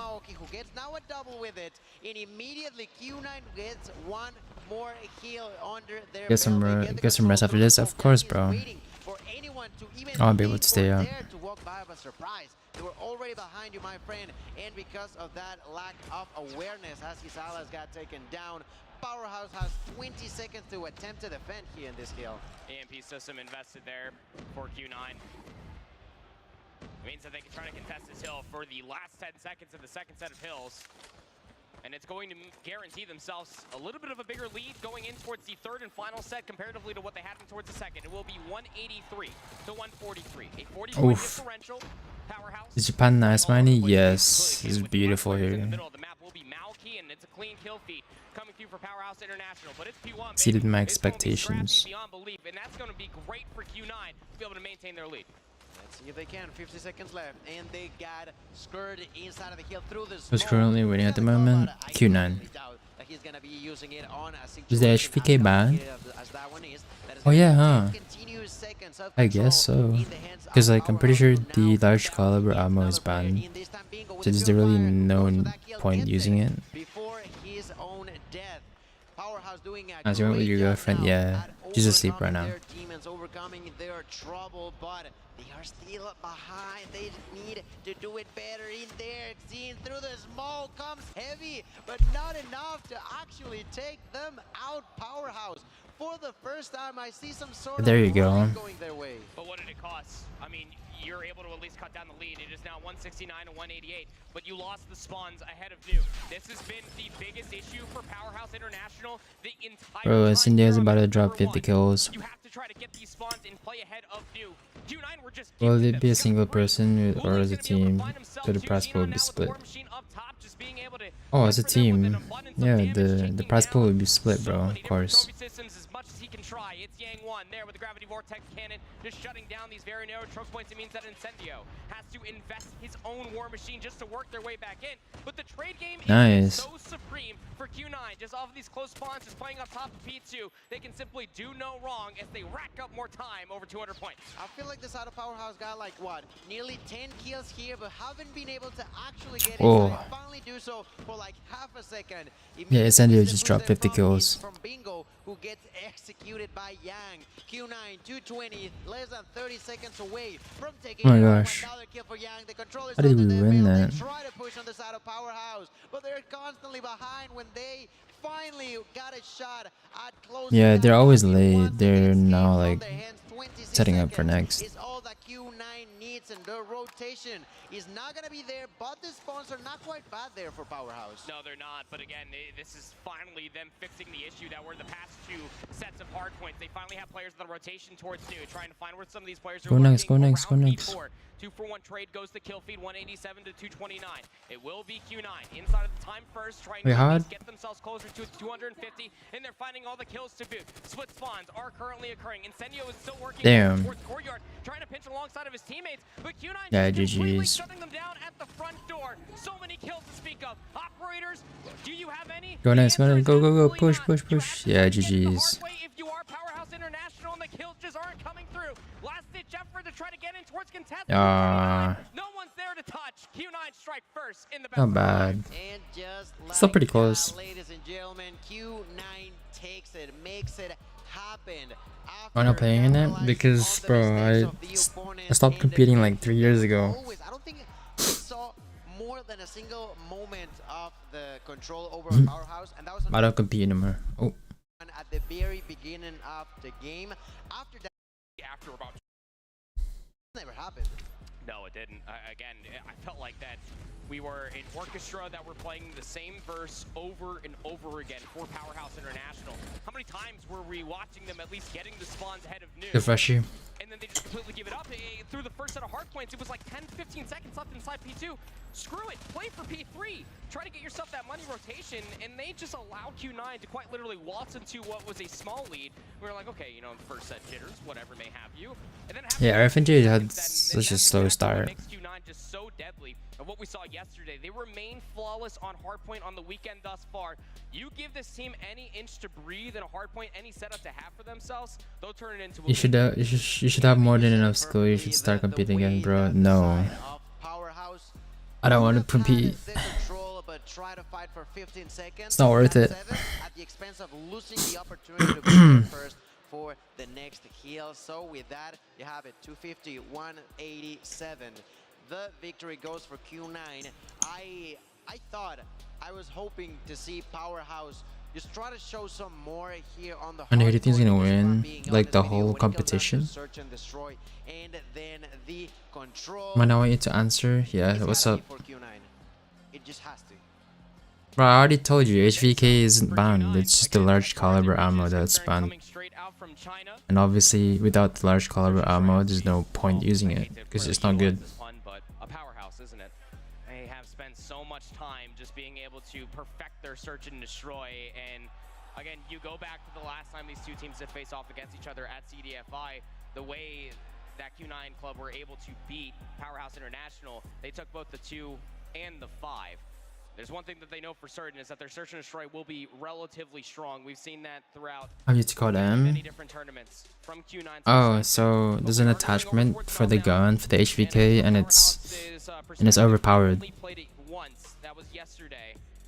It was a 3-7 loss of all things versus Standpoint, another Chinese team. Would have thought. But clearly you left. Personal opinion, I guess. Yeah, it's only good with the large caliber ammo, which is banned in the tourney. That's what I'm trying to say. There's no point using it. So you better hope that you had some immediate turnover going into this meltdown. Does that make sense? Would you say that this map number 2 was a must-have? Or nah? They definitely play the cards right to prevent complete disaster on the search and destroy. You said it yourself with those both being Express and Tunisia. I feel like a lot of you guys have seen those clips on Twitter from Son with a sniper killing 4 people nearly at a time. It was just insane how he plays with that sniper. And today, I feel like he was smart. He was smart, but it doesn't take away the fact that Q9 are My sleeping routine has been good. It's obviously just now it's been destroyed because of the streams. Yeah, pretty much there's an attachment that's OP for a gun. The gun will be automatically banned in pro scenes. Or the attachments. We'll see how it all pans out. Again, I can only imagine that we are probably just mere moments away from hopping in towards this. It's good Meadow players. How do you mean? Lulu. Q9 having themselves some Welcome. conversation. Same for Powerhouse. On how they could potentially take this map number 2 away from Q9, who also played this map a single time yesterday. It was a 7-4 win versus Vitality, which if there's anything we learned off of in our last series, Welcome, dude. you do not sleep on India. Those guys came to play. Got the graphic on the screen. Verticality as it may be, it is time to get into map number 2. You feel like that Powerhouse, if they want to try to at least take this and try to really increase their chances to stay alive in this tournament, it's all going to start here. And for all you Garena fans out there, you gotta be cheering on your team. Yes. Alright, let's go S&D meltdown. Oh my god, this guy is putting a lot of damage. They got wiped out. Inferno Irfan is the one who got that kill, but only one for now. Another Let's go shut up. in favor of Powerhouse. Bomb's gonna be planted though. The only one alive there was Oh, nice try. not a whole lot there to be done. He tried to make it happen, but it was really difficult. Well, if you're new to Call of Duty Mobile and is your first time watching Meltdown, Why they always on this map? I mean, a lot of, I guess, I mean, it's just the usual maps that no one wants to play, you know, and like people, basically teams have a choice to ban. You can ban maps. Oh my gosh. Everyone is so aggressive. Now they're starting to recognize it. First blood does get traded 4v4 across the map, a presence through the middle of the map there for Q9. They might try to wrap this over to B. Something needs to happen. Try going against Wolves. Who do you think is gonna win? Wolves probably. What's the best food you've had over there? I've had like all the ramen, bro. Can't go wrong with ramen. So good. Maoki, 2 kills under his belt, going for the third one. Here with the grow at a distance, still 29 bullets left. Owling is the one taking the kill on Tubingo at a distance. Their son with the deadly sniper shots. Maoki with yet another kill, second one this round long. They go for the last player alone. Oh, shut up. 4 shut up. 1v1 against Oh, nice try. And although that was, I gotta say, that was really well played by the last player alive over on Powerhouse. Sun just gotta shut down the party. Just bring in the 2-0 lead now in favor of Q9. There's one thing we knew for certain. I know just the breadstick isn't going to necessarily back in this entire conversation. Q9, I wanna see Tribe play against Wolves. I wanna see what they can do. Realistically, just some really good centering. Bro, in your CODM, he already knows Miney. Concern, not a bloodbath over at A, expecting for Powerhouse potentially to try to push through. After all, that is what they tried to offer in the previous one, but Dirk Miney only has one ult. Nah, I have a lot. So they can't really execute towards the site until that starts to get collected by Ulan. I have and then a joins lot. this 2 players over by A, nobody pushed through. A lot of bait play. There had to have been some utility that was thrown by Malky over by that B bomb site because there's a lot of Powerhouse members that are lurking nearby. You feel like that the execute over towards A is imminent.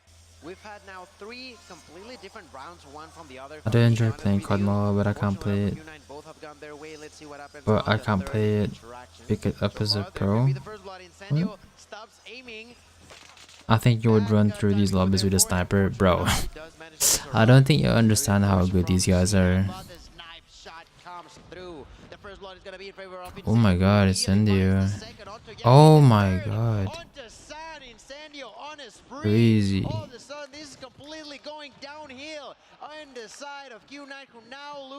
Behind you guys. Oh my god, it's Indio.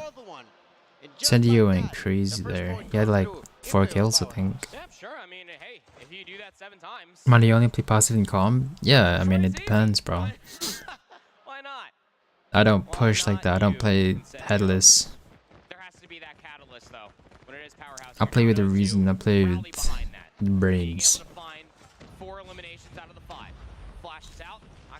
If you guys think that I'm amazing in this game, these guys are like 15 million times better.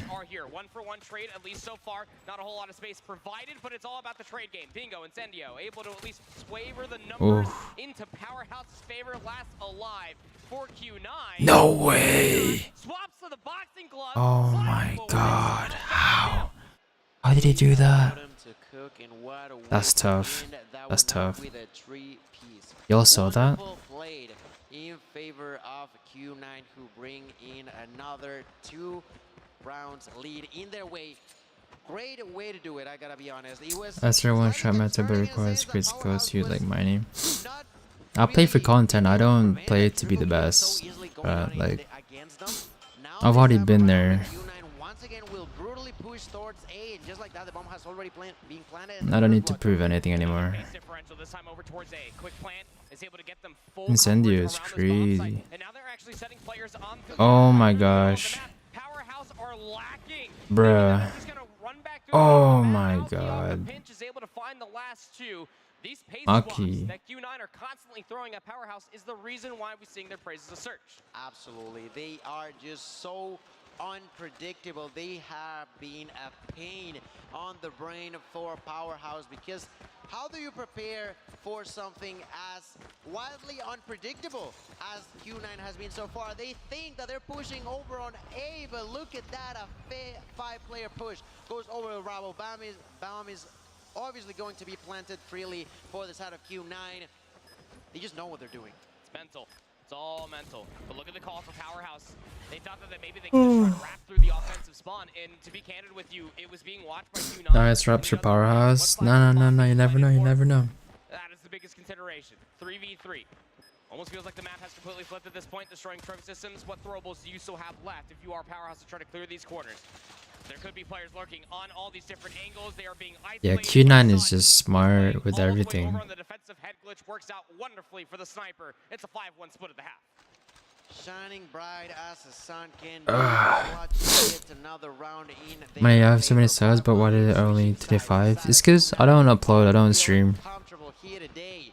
They have already won game 1 and are on their way to try to do exactly the same on game number 2. As they are now on defense, they opted to play I'm gonna shut up. quite aggressively, but Oh my gosh. in their track. Sun finds the first blood on 2 shut out. Continue the push. Sun must be so scary to play against. Skills going all over the place. That's gonna be the 3-for-2 trade going in favor actually of Powerhouse. Still have a lot to be battled. And yeah, my fan base, like, usually at this time, they're asleep. Nice, scared. Let's go. Good job. And G9 was the last alive. He did find all 3 kills, but not that time around. It answers back for Powerhouse to open up with their offensive round. Great way to do so for Powerhouse. That's the second point now going their way. Can they do it again? They have to prevent being on a 6-2 scenario. That would be just awful for them to see. All of you Garena fans have to cheer them on, but on the opposite end, China have already lost one of the 3 members that advanced onto day number 2. So Q9 trying to show why China wants to be the strongest regions in here. As they push for that kill, there's Sinan. Wait for that kill. Nearly finds it, but not Dude, shut up is so good. push there for Powerhouse. A lot of mid-map coverage for Q9, but we've seen this countless times from so many different teams, but Q9 specifically, very comfortable on playing the retake, but the timing doesn't work out in their favor. Hold on a second. Damn. Numbers are actually starting to sway back. Nice trades. Good job. The last player alive for each team going to be caught in a Bruh. and Yang is going to get the last laugh. That's so tough. Defense strikes back as Q9 now put themselves up on map point. Didn't quite like that. Money, have you heard of South Africa? Yeah, why? That could have been played slightly different, but it is what it is. It's already been done. A 6-2. When I would advise you to do giveaway around somewhere less than 2 hours. I've already done a giveaway. I gotta say that is looking really, really good. If that giveaway is already done today. Out now in only 9 rounds. I certainly think they can, but let's see if they do. Sinan begins to push, and quite an aggressive approach here on the A side. And because of that, it seems like Powerhouse are trying to play that around. When did you move to Japan? I didn't move here. I'm here for vacation. Like a juke onto the opponents, but they double back down and will be back over here on B. Not all of the players for Powerhouse offensively here. That's a great view. Just give you perspective what's happening on the south side of the minimap. Oh, the shot. Oh my gosh. Completely flips it back on his head, finds 2 kills in quick succession. 35 seconds until the bomb does detonate, but you have a massive Its sun is so good. over by the B bomb site, completely surrounded by Q9. This pinch is so late, coming through the middle of the map. Yeah, GG's. Such an easy read, isn't it? Earthfan is at least able to take down Uling. Bro, sun is so good. The kills come through soon after in a Good Noah. situation. Q9 will get That's my home country, and then we won the Rugby World Cup. That's right, ladies Wait, and what? gentlemen. Q9 with another outstanding performance, getting that victory. Pretty impressive to see how Powerhouse had the opportunity to take at least 1 or 2 more rounds. But several Team is competing in pro tournaments, yeah. Because ranked is just brain dead. 5 rounds. In my opinion, could have been closer, but because of mistakes, different ones. Bro, Alexander, don't tell me how to run my YouTube channel, bro. It's okay. Don't worry about me. Good God, hi there, bro. Welcome back again. I saw you yesterday too. Just completely catches all of Powerhouse off guard. I mean, there's been so many different rounds on the offensive side for Q9 as you take a look at some of these replays on your screen. Is that they didn't realistically. They're so good with like with trading each other. Like Q9 is amazing at it. it's always about like maybe some of these players lurking in the middle of the map. Are they fast hitting over towards B? Are they fast hitting over towards A? The first few rounds, they were quite did you enjoy yesterday's public holiday? Hey, what are you guys talking about? By the time that the download was complete and Powerhouse finally gave them the space, Q9 said, all right, it's our turn with the ball. I don't know, I feel like you're better than... Bro, no. I don't play this game like that anymore. Just have two different plans and they commit to them. I feel like Q9 had When I was competing then, yeah. Your opponents have 4 different approaches to the I remember you competing in pro, rank is just meta spammers now. Yeah, dude. It's not enjoyable. If you think we'll win the whole thing, like I said, it's either LG, Q9, or Wolves. Those 3. You said it perfectly. Being unpredictable is something really, really important, and more so in a map like Meltdown that I feel like it's so heavily orientated on the beginning of you strategizing, not necessarily being super quick, but how you position takes a huge impact on what potentially could happen on those rounds. Here's the scary part. If you're looking at this from Powerhouse's perspective, you were down 0-2. It's a single elimination bracket. You have to reverse sweep Q9, the #1 team from China, for Garena's last hope. Oh yeah, this is the last... Yeah, this is the only Garena team that went through, huh? Now, I will say this much. Raid control is good for a multitude of reasons. And that's not just for one side of the stage. This is Q9's first played control. They definitely preferred to see it comparatively to, say, a standoff. However, the last time these two teams faced off against each other at CDFI, Powerhouse won this 4-0. Okay, yeah, that's something you touched on earlier. That's huge in a way. Because we won the World Cup, the president declared the 15th of December, public holiday. It's still their last chance, you know? Even if it's your best game mode, there's gonna be a little bit in the back of your head thinking, this is it. This is it. We have to, like you mentioned, reverse sweep, and this is the first step. We cannot tumble. We cannot even be weak for a second, because if you are completely eliminated. You said a single elimination is having that impact on these teams. So now nowadays, if they're claiming a throne in CODM, I don't really care, bro. Control over on raid. I think it is really important, of course, as a note that you just brought. I can't take rank warriors seriously. Was 2 Wolves, 1-2, of course, taking the Hardpoint, losing the control and the search and destroy. To win this as dominant as possible would be a statement going in towards top 4. We'll have to see how it all plays. Oh my god. Control is a fickle monster when it comes down to so many opening breaks. Offense so far already able to find themselves over towards the A control zone. Second segment looking pretty damn good to get locked in here for Q9. You have one player lurking inside a basketball court, that's Malky. That is so much space that you have to try to work your way through. And things don't become easier trying to work your way through the money window, let alone over by Wheelbarrow when you have a chopper just completely layering in the bullets.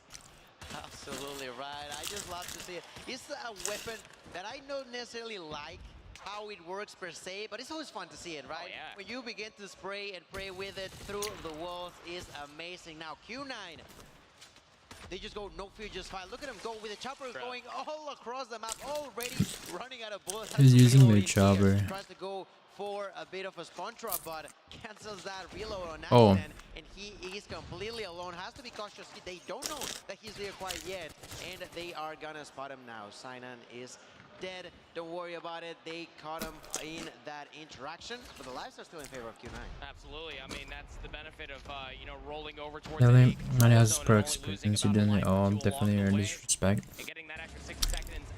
Literally, I started competing like the first month of COD Mobile, and then I stopped competing around about like 2021, just after I competed for Stage 5, which is this in the land. I went to Cancun, Mexico to compete. I got to meet all the teams. This push has now taken a considerable amount of time, and Powerhouse not only have shaved the clock, but they've also mitigated the life lead. That's right. That's really, really important for this side of Powerhouse as they continue to attempt to defend here through the smoke skirt. They'll find yet another kill. This time Sinan finds the double now. Onto all again. Let's go. 14-14. There's the triple. Goes for the quadra now. Play with the TDM. Can he get it? Let's see, so far hiding one way or another, tries to distract, eventually falls. That's 12-12. The War Machine in the hands of Incendio will begin. Damn. Triple That's huge. Operator, huge value off of it at a distance, continues to cause terror onto the opponent's hearts. And now look at the time. That will begin to be an issue for Q9. That sure will be. 20 seconds remain. After how many months or year of playing, you became pro? Like a few months. Like a month. First month of COD Mobile. I started competing.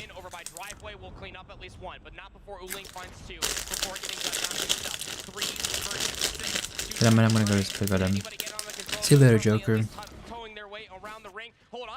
Thanks for watching. You have to try to contest. 2 seconds are all you need. Contested time is not going to be good enough, but the kills might just be right in front of you. First second has been locked in. Pushing over by Zig. G-Nan is able to take down Earth. 2v3. How have Q9 been able to bring themselves back from the kill? And G-Nan's actually going to invest the War Machine. Trying to look for hit markers. They're on the back of Laundry, and they have to somehow try to contest this zone. 2v3. They kick it out from the window. Third second on the way, and the kill comes through first. Q9. Somehow walk away with that opening offense. I mean, they had to take it. Not only War Machine, but also Yang took out that Vortex Machine for a round. Come on, I'll be right back. I'm gonna do something. See you later. A lot of resources over there. Luckily enough, it goes their way, because if it didn't, that would have been just disastrous for the Chinese team. I'm thinking from a fan perspective, watch Miney climb his way up 9 minutes to drive, but here. You earn his respect in the game. I appreciate you, Laura. Yeah, I just play for fun now. Over the side of basketball court from the side of Q9. Find the first blood onto Irfan. It immediately try to push. I don't take this game seriously anymore. Well, when it comes to like being the best and everything, everything's just for content. Battle already inside of the cube. And what you know, the only players that you need to realistically look at are over by money window, and the trades are pursued. Setup really is slowed down. But I love that discipline being showcased by Q9.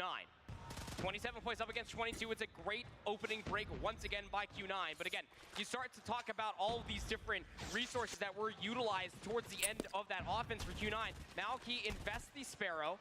Claw now invested by Uling.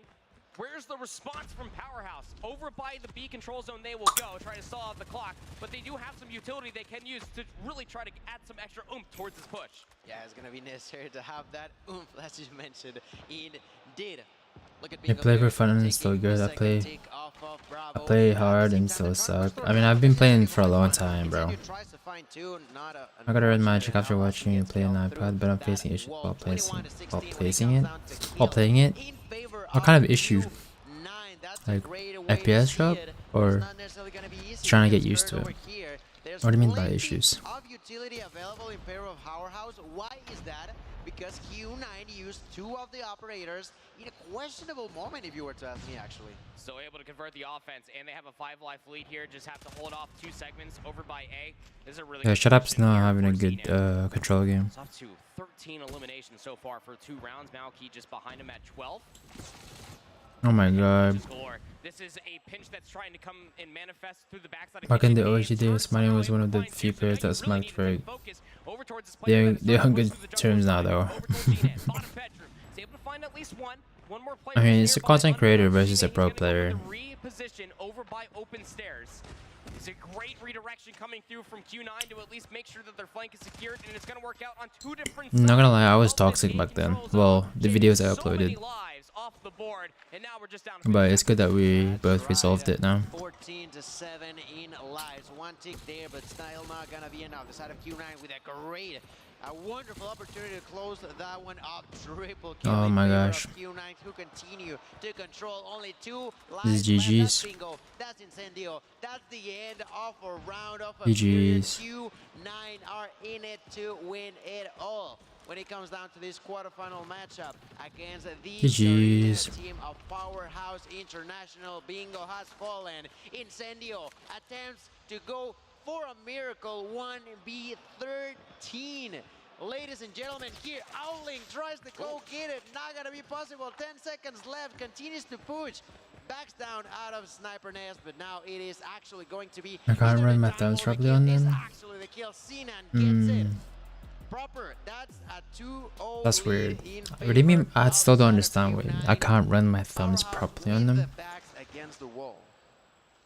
What, you're just an interesting development. I mean, you have resources your that are thumbs. still available. And you feel like that you have to win an offense eventually, and now you have to somehow reverse sweep a control to start a reverse sweep in the. Well, your hands is too big. Why not? Q9. Again, opening break off, different from their last. Going to be going over towards B, but Sun opens up with 2. I mean, this guy is just ridiculous through these opening breakoffs. Oh my gosh. Numbers comparatively like Malky and Jinan, but damn is he impressive as far as these opening breaks are concerned. First segment has already been locked in. Sun has the Purifier out, back kitchen, trying to cause a little bit more distress. Second segment looking to get locked in. Predator missiles. Oh, I think Shut Up is having a problem. Do not pass go. Do not collect any more lives. You are Powerhouse down to 21 to the 29 that are still in the bank of Q9. They can simply. Who's AFK? Wrong. B objective has been captured. 60 seconds out towards the board with an almost 10 life lead. Q9 are clearly in the driver's seat. We've seen this throw in the past. Yeah, this is tough. The last nail into that coffin. Look at Owling with the double using that claw out of distance, begins to take a lot of damage. Turns around, gets a few bullets in, gets another kill with the operator. How's the competition changed since you competed? I don't know, bro. I just not kept. I don't know. I just not really kept myself updated. The comp scene. As soon as I left, I didn't want anything to do with the pro scene. I'm doing good, Santavo. How are you, bro? Thank you for asking. 12 versus 20. Yeah, this is GG's. I know that you're just not worrying about the objective. All they care about is finishing off with the kills. 18 plays up against 10. Hello. Resources. Not exactly Making cake right now. What are you making? Nobody has an operator available on both sides. It is the old-fashioned tango here on Raid with the gunnies. 8 plays up against 15. Minute 10 left on the board. Pretty close. 8v14. And at least extend this to another round. Yeah, this is GG's. This is your tournament life on the line. Players inside a kitchen. Predator missile has been invested by Earthfan. Is able to find GG's. could be the catalyst to maybe try to stay alive, but you're down to no lives remaining. 5 plays up against 10. Players not able to get closer towards this control zone to try to stall out the clock. They're just trying to hold on inside the kitchen, but it's easy reads coming through from Q9. 3 plays up against 9. Trying to push the advantage even more so through the pool side. Last player that's down over there would be shut up, and he has to go. Yeah, GG's. 1v7. Last player's alive is shut up inside the Tiki, and he cannot exit for free. It is a clean sweep in the control for Q9 Club. A clean sweep in their opening best of 5. It just like that. Maybe I'm not placing it properly. I'm putting it if you're on the desk. No, I play when I play phone. I play like this. Consider themselves or try to be the best. They mentioned how they want to go to the. You play face down. The best players out there, and so far. They've been doing that so clean. They barely even have dropped any maps whatsoever from within day 1 and day 2, as they are already locked in for day 3. A lot of respect there on the stage in between these. Yeah, these guys are nice, bro. The first time within the calendar year that they have faced off against each other in a LAN environment and went map 5. You can tell that they're good friends. This time around, ending in 3, and I gotta say that's a massive statement coming to you from Q9. Bro, I want Q9 to win. Them in the control. That is quite literally what Guys are hard to watch. Shut up, go to do it. Yeah, Shut Up was good. He didn't play well in the last map, but he was beaming on the takeoff game. Everybody was certain it was going to go a little bit farther, but I don't know what's in the water today. They are not only 3-0s, but they are decisive 3-0s. Like, these teams came to play. I think it's terrifying to really speak of the continuation of the tournament, right? Because when you're coming away from best of 3s yesterday. Yeah, the trades in Q9 is crazy. Coming in towards the, they make sure to get the trades.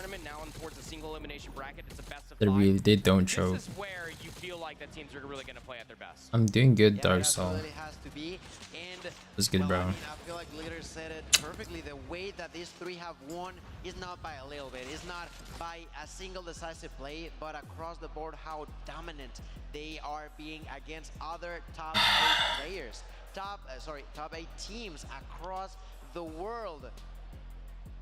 I'm just impressed by how this day has gone by. I was not expecting to see 3 Shut Up looks so looks so humble, I can't lie. That is the hype we love to see, celebrating the win. Q9 now moving on in the competition, solidifying their spot in tomorrow. The top 4 so far, like you guys have said, are showing why they deserve to be the top 4. Yeah, chat. Tomorrow I'll be giving away again 5,000 CP, so make sure to tune in. Whatever it was, it is working, and I am impressed. But of course, we can't have another match without another winner's interview. So F-Dot, standing by. Thanks so much, Glitter. We are here at the bomb wall again, and I have here a member from Qingzhou Club. Fantastic win, 3-0. You guys were extremely dominant. How'd you do it? 你们今天比赛表现非常的好，一直占领了主导地位，取得了3比0的成绩。你们是怎么做到的？我觉得我们就是靠着彼此的信任走下去。我觉得来到了第5阶段，没有什么是不可能的。 We've been trusting all of our teammates to do all the jobs for us, and now that we are at stage 5, we think nothing is impossible for us. China's always been very good against the rest of the world, but now it's the time that it matters. Is anything going to change for tomorrow, or you keep the strategy? Do you enjoy gaming as a professional? 100%, bro. I mean,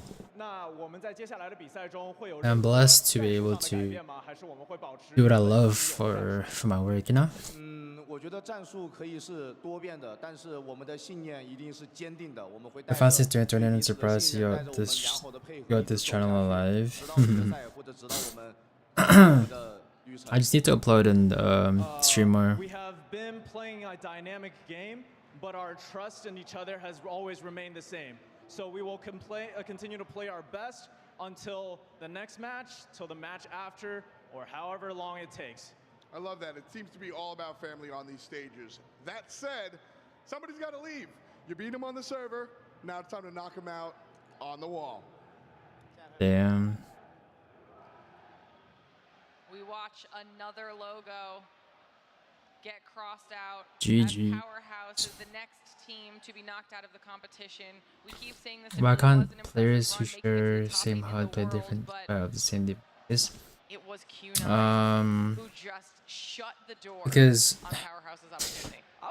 like not everyone plays the same like a finger like I could hold the phone differently too. I almost clicked up a ranked game, lost by 1 point. Powerhouse earned my respect. Yeah, they did well. They did well. That was probably the biggest test for them of all. You ever had Golden Ramen, brother? No. Where's that from? On takeoff, but their search and destroy and control looked absolutely perfect. Yeah, at this point they just now get to sit back in, relax for a little while as they wait to find out who their opponent will be. They gotta be super happy, so how proud of themselves they were. What if they to hold their iPad as you hold as well after copying HUD? It's not gonna work, bro. You need to make your own HUD. But yeah, you can try different you can try people's HUD and obviously just use it as a reference. Like change it up a bit so it's more comfortable for you and make it work. But that means we still need one more team to make their way through in the bracket, solidify that. And at the end of the day, it's experience. How are you not part of the champs? Because I stopped competing 3 years ago, bro. I don't compete anymore. Oh, it's Tribe versus Wolves. This might be the only one that goes the full distance.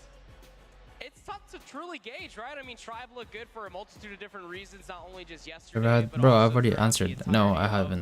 The previous stage here for SBS, but Wolves yesterday had to have just been some of the best Call of Duty I've seen that team play in quite some time. It's going to be an absolute barn burner. Could be the closest 3-0 that we've gotten throughout the entirety of the day, though. Oh, he's saying it's a 3-0.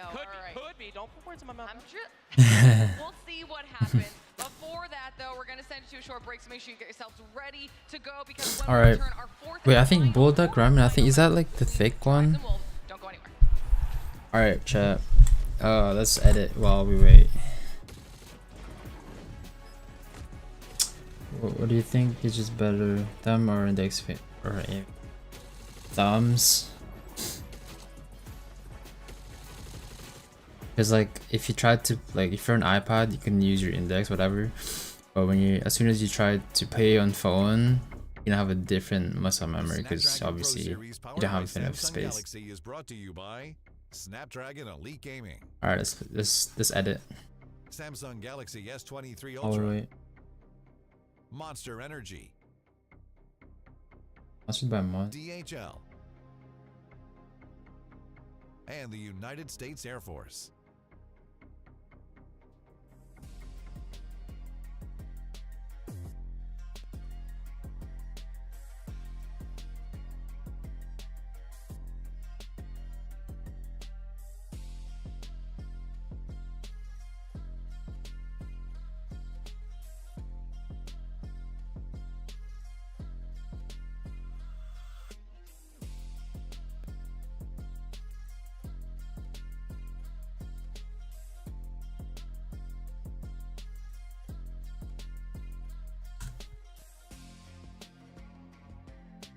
Everything's just better.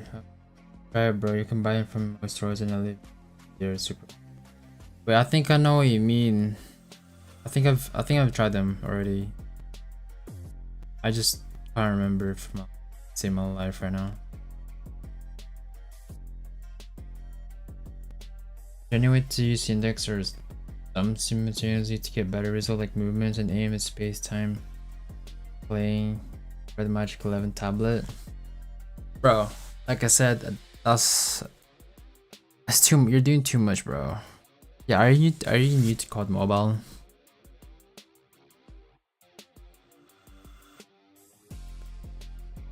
Are you new to COD Mobile?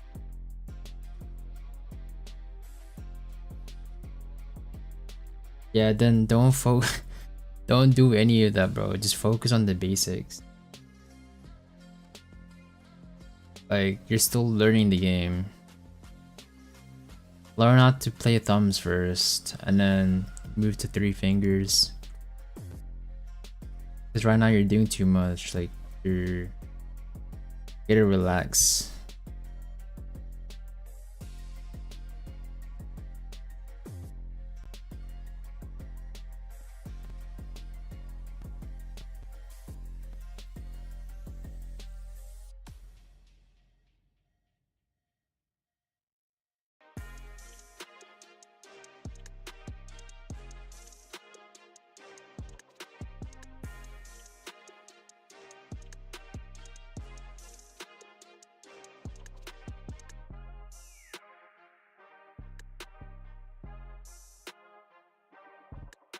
Of experience of 6 to 7 finger.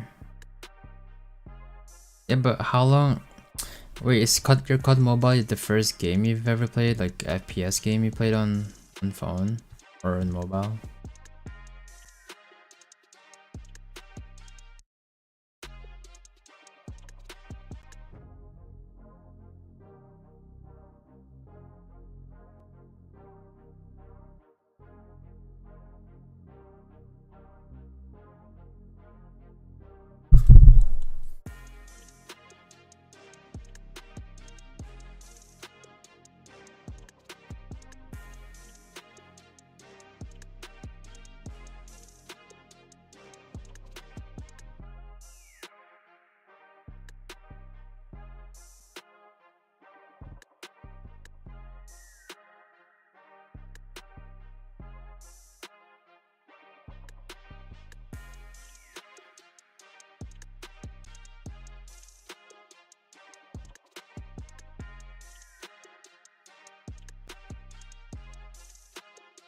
But for me, I feel like you're doing too much, bro. You're new COD Mobile. Don't do too much. Like, just play the game, the experience. Good.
right, everybody, welcome back to the Snapdragon Pro Series, live from DreamHack Atlanta, where we are moments away from closing out day 2 of our competition here for the Call of Duty Mobile World. Where did you learn editing, bro?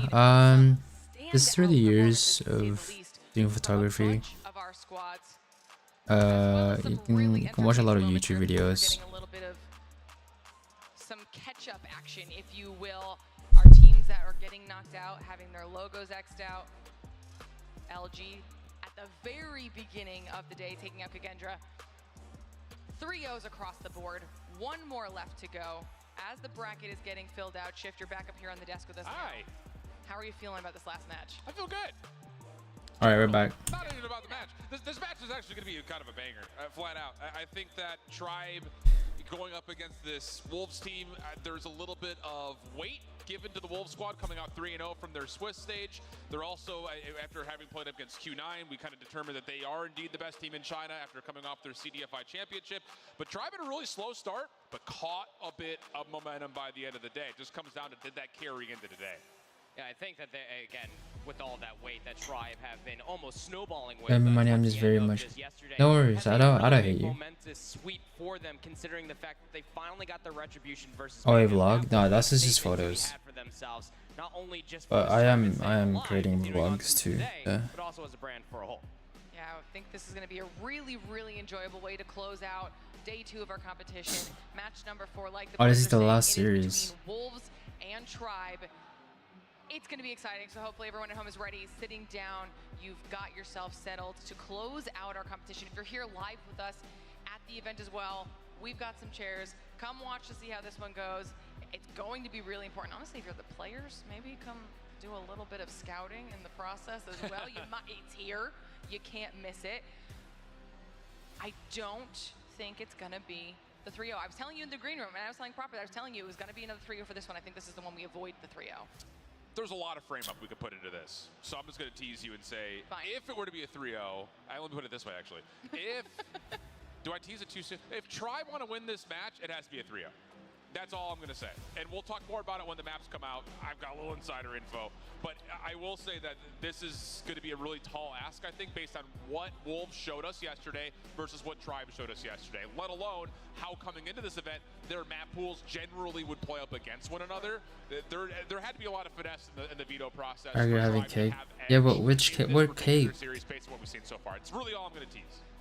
But that given, like I told you towards the end, if it's going to be a 3-0, it's going to be a very close and competitive 3-0. Should it go a further distance and there's going to be 2 search and destroys being played, you have to favor that Wolves team. Their search and destroy is gross. Do you also have insider info? Like specifically, like what? Where is he We're getting from. Insider info? I want insider info. It's not up my sleeve. I'm going to have to figure out where that source is. And I will figure out where that source is. Won't happen. Our players are getting themselves ready here for match You're number not 4. sure what do you recommend? And hyped up. Start. That's what I'm saying. Go use people's HUD as like a reference. So we need to give a huge thank you Just to like copy people's HUD, and if you think you can move it somewhere else to fit where your fingers are, then move it. And lightning fast response times. The Samsung Galaxy S23 series. Do you work out? No, I don't. Devices for mobile gaming with exceptional battery life and incredible power. These devices are raising the bar for mobile gaming with unmatched speed from the newest, fastest Snapdragon platform ever. Available only on Samsung Galaxy. With epic power comes epic he has a pen. Level up your game with the Galaxy S23 series to play just pretty like cool. the pros you see here today.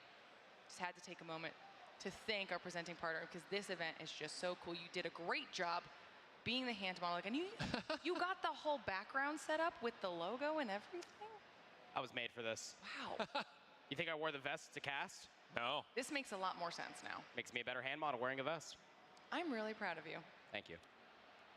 All right, now that we got through that, we can get back to getting ready for match number 4. I think we're just waiting on our players here, so let's start talking about it. All right, there you go. About to start, chat. What can we expect out of I mean, realistically, when you're looking at these 2 names, as far as the cake is from those immediate consideration goes back to yo, this is gonna be hard. Which one's who's gonna win this? Going back and forth between the 2. All of that said, I think this is going to be a very fun one, specifically for Tribe, considering the entire roster changes they were able to have for themselves. Yeah. It's a completely different look than what Wolves are probably intending. And I'm glad that you brought that up because I was about to Maybe say watch like Tribe Mahan identity from Kami stage too. 4 has completely shifted. Yes. You know, they were a great Hardpoint team, surprisingly so, when we were in Poland and we're watching them It's gonna play be a throughout sweaty the entirety game, of their yeah. group stage, and that even echoed a little bit in towards Seattle. They obviously did not have the showing they would have liked. But I think that Estug and Rehan being added to this roster have definitely elevated them and may have just taken a little bit for all the kinks to get worked out yesterday before they really started to vibe. Because I will say between Estug, Rehan, and Rabalo, those three played lights out yesterday. All right, well, we'll have to see what they can do for their teams because match number 4 is about to get underway, which means it's time to welcome our teams to the stage. F-Dot, let's do this. And for our final quarterfinal, one of the toughest competitors here, the number 2 team coming all the way from China. They're here to cement and start a legacy. Dressed in the black and yellow and baring their teeth, it's Wolves.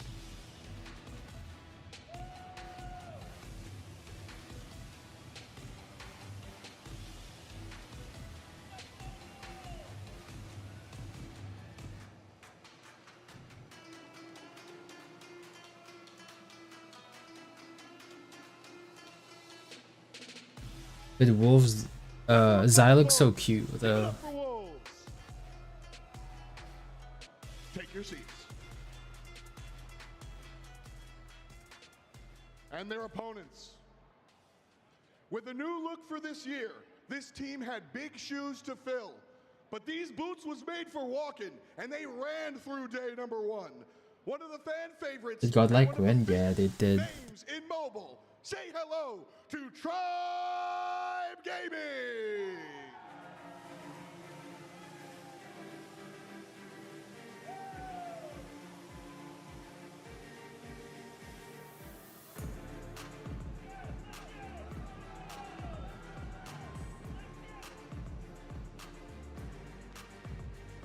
The red and black are back. Give it up for Tribe. Woo. North America, you may take your seats. Good luck. Good luck. Y'all both need it. Let's roll. Damn. About to start, chat. Final hype team intro for the day. Now our teams are up on stage, getting themselves ready and set up to go. So it's time for us to start talking about this matchup. We'll start with Wolves. Give me your thoughts.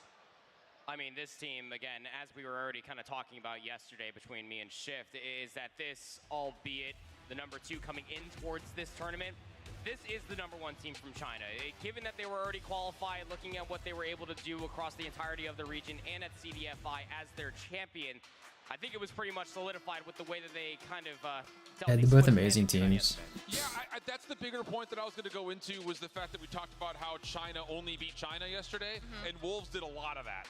And that's I think the overarching point that really kind of allows us to solidly say that yes, this is indeed the best team from China, even though they come in as the number 2 Bro seed. looks like Greta Thunberg. Though, is even though their hard point statistically came out okay, they had to clutch up. Dude, Peg is probably one of my favorite players. Absolute stinker versus Q9, but they keep getting bailed out by their surge. That was the biggest storyline at CDFI. That was the big storyline for them at Masters, and it continued to be the case yesterday. Hey, money, bro. Thank you so much. No, I gotta go. See you later, bro. Goodbye. Not convinced that their respawn was going to be able to hang versus Western teams. They only had to play Kings yesterday, and they got blessed to be able to play Summit yesterday against them. So that's going to be, I think, the big question mark here is, will their respawn match up against this Tribe team? Well, we got an opportunity to chat with Wolves before the competition and sit down to hear their feelings about competing here and what they thought their chances were at taking the whole thing home. I'll catch you tomorrow. See you later, bro. I wanna vote too. Is it through Code Mobile?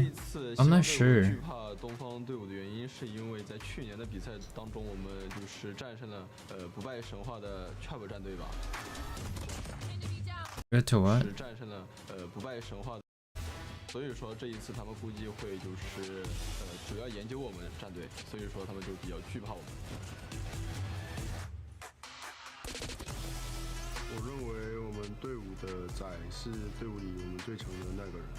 因为我们很多的战术打法其实都是因为他的枪法都是特别硬的，然后就去特别定制的，所以我认为在综合实力上面仔是比较强的。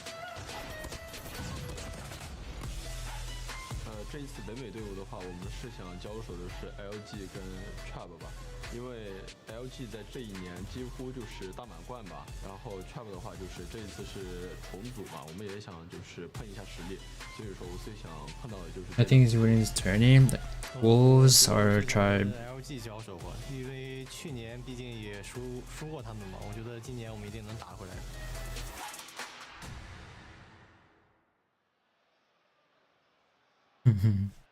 Listen, at this rate, every single team that wants to be the top team in the world is calling out LG Wolves once again, saying that that's who they want to be in order to take the entire title home. All I'm going to say is I'm not surprised, again, when you have as much LAN experience as Wolves, enough competition to be able to essentially just fund the entire country at that point. Wolves want to Look like you're tired, bro. It's 4:40. What was that? 4:40 a.m. Of course, I'm tired.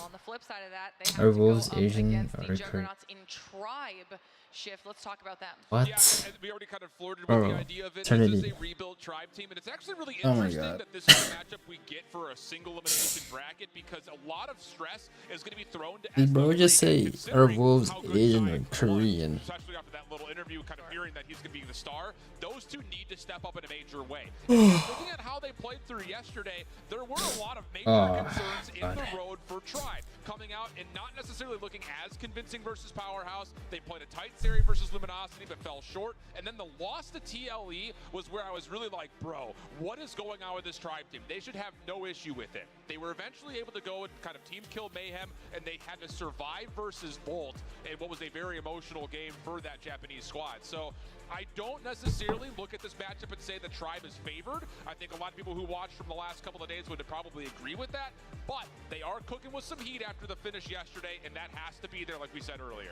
It almost starts to feel that Tribe, the more that they play together with this new composition of their roster, the better that they truly become. Is that actually going to be the case? Because this is truly going to be their biggest test, minus facing Team Mayhem yesterday. And we've talked about, or at least we mentioned it at the very beginning of the show, if Tribe is able to make their way through, then there is a possibility where we see NA face off against each other.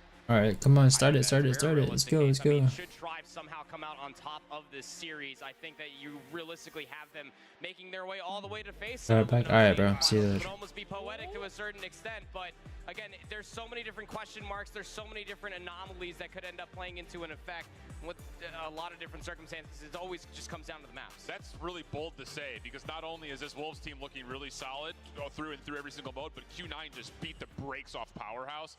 I think that to figure that we're going to get an LG and Tribe rematch at this point, based on how the teams have looked, would be egregious to say right now without seeing how this match goes. Well, I said it's a big if, brother. If they 3-0 Wolves, again, there's a lot of ifs, there's a lot of question marks. That's why I don't do predictions. There's always a lot of ifs, don't worry about it. But we did get a chance to catch up with Tribe before this weekend to see how they felt about keeping the trend going and the wins under that Tribe banner.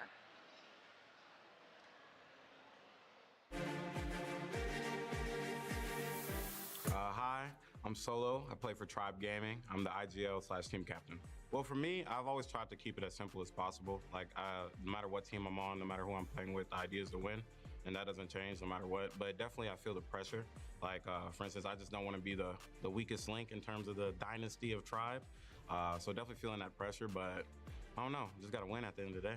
The pressure, it's a lot, you know, like compared to the previous teams Tribe had, like they're all like a bunch of good players, talented players, top players, you know, but like this year it's a different lineup, you know, so it's a lot of pressure on us, like new players that play for Tribe, you know, so we gotta like put up a show, you know, make it good and like go for the third trophy. Oh, we've been doing a lot of research, we've been doing our own thing. Once we get on that stage, it's gonna be a different lineup, it's gonna be different play styles, it's gonna be different metas for Tribe Gaming. We've been working back in the lab, doing a lot of good things, and it's gonna pay off well. Like, I have a few friends in these other regions, and I talk to them about what their players are kind of thinking and what they're kind of wondering, and I've heard from a lot of them that they are just completely disregarding us right now, and that has just been amazing to hear for me, because I'm like, okay, we'll show these guys.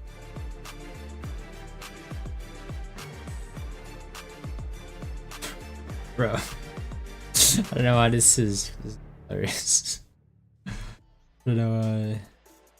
We heard them mention it. There is a little bit of added pressure knowing that they might be a different roster, but there is a dynasty associated with Tribe and they want to keep it. When is the last game? This is the last game. That home base. Yeah, I was talking to Dot backstage when I was taking my little bit of a break listening to Gil and Alan Cass, and that's where the entire phrase, they have big shoes to fill. Yeah. These boots need to be made for walking. Yeah, very much so the case. Oh my God, I think the thing about it is there's not really a guaranteed pathway in this particular matchup based on how they face head-to-head. Going through what we saw in Seattle, as well as previous to that, more so during the group stage, they were just out of nowhere the best hardpoint team in NA. It was just like, how has that happened? They even beat Luminosity when they played in the group stage on both hardpoint maps. That was missing at Seattle, and it has not fully been there here yet on the weekend. So, again, I put a lot of stress on what exactly S-Thug and Rehan could do as the new guys in, facing up against a very electric sub-duo on Wolves that really carried them through a lot of clutch moments yesterday. And this is another interesting point. What the hell? Look where his thumbsies are. Is super surprising. You have Arsenal taken out by Wolves, and then Takeoff taken out by Tribe. They look really good on Takeoff normally, but yesterday they did get a little bit embarrassed, and that must be living in their head. So they get their pick of Hacienda, but they have not played much Apocalypse whatsoever. That is a huge question mark for the map 4. Outside of that, Meltdown is Tribe's most played search, but it has not been convincing. And you do not want to go play Wolves on Tunisia. And then the final standoff for the control is great news for Wolves. They look pretty solid in it. They definitely don't want raid. So that's essentially what we assumed it was going to be. This is a great map pool for Wolves. They got rid of Tribe's Arsenal, they got rid of Tribe's Slums, and they got rid of their worst control in raid. I've got Wolves taking this thing if it goes anything beyond 3 maps. I agree with you. We already kind of poised that idea. It all kind of starts off with this Hacienda, and the only consideration that I do have for Tribe, just to play devil's advocate, is that they were able to at least outlast Luminosity on this map mode combination yesterday within the Swiss stage. Sure. All of that said, there's still some more considerations. We still have a lot of question marks about what does this new Tribe ceiling truly look like. That's what we're about to find out. That's literally why we are here. We want the best of the best in the entire world making their way through to that top 4. So this is going to be an electric match, to be sure. The versus screen comes through, which means it is time for the 4th and final match of the day to determine our 4th and final team in our World Championship for Call of Duty Mobile. Let's see who takes this one home. It's going to be a good one. And again, I think this has to be for Tribe. You have to come out immediately. This is your bread and butter. This is their favorite hardpoint map.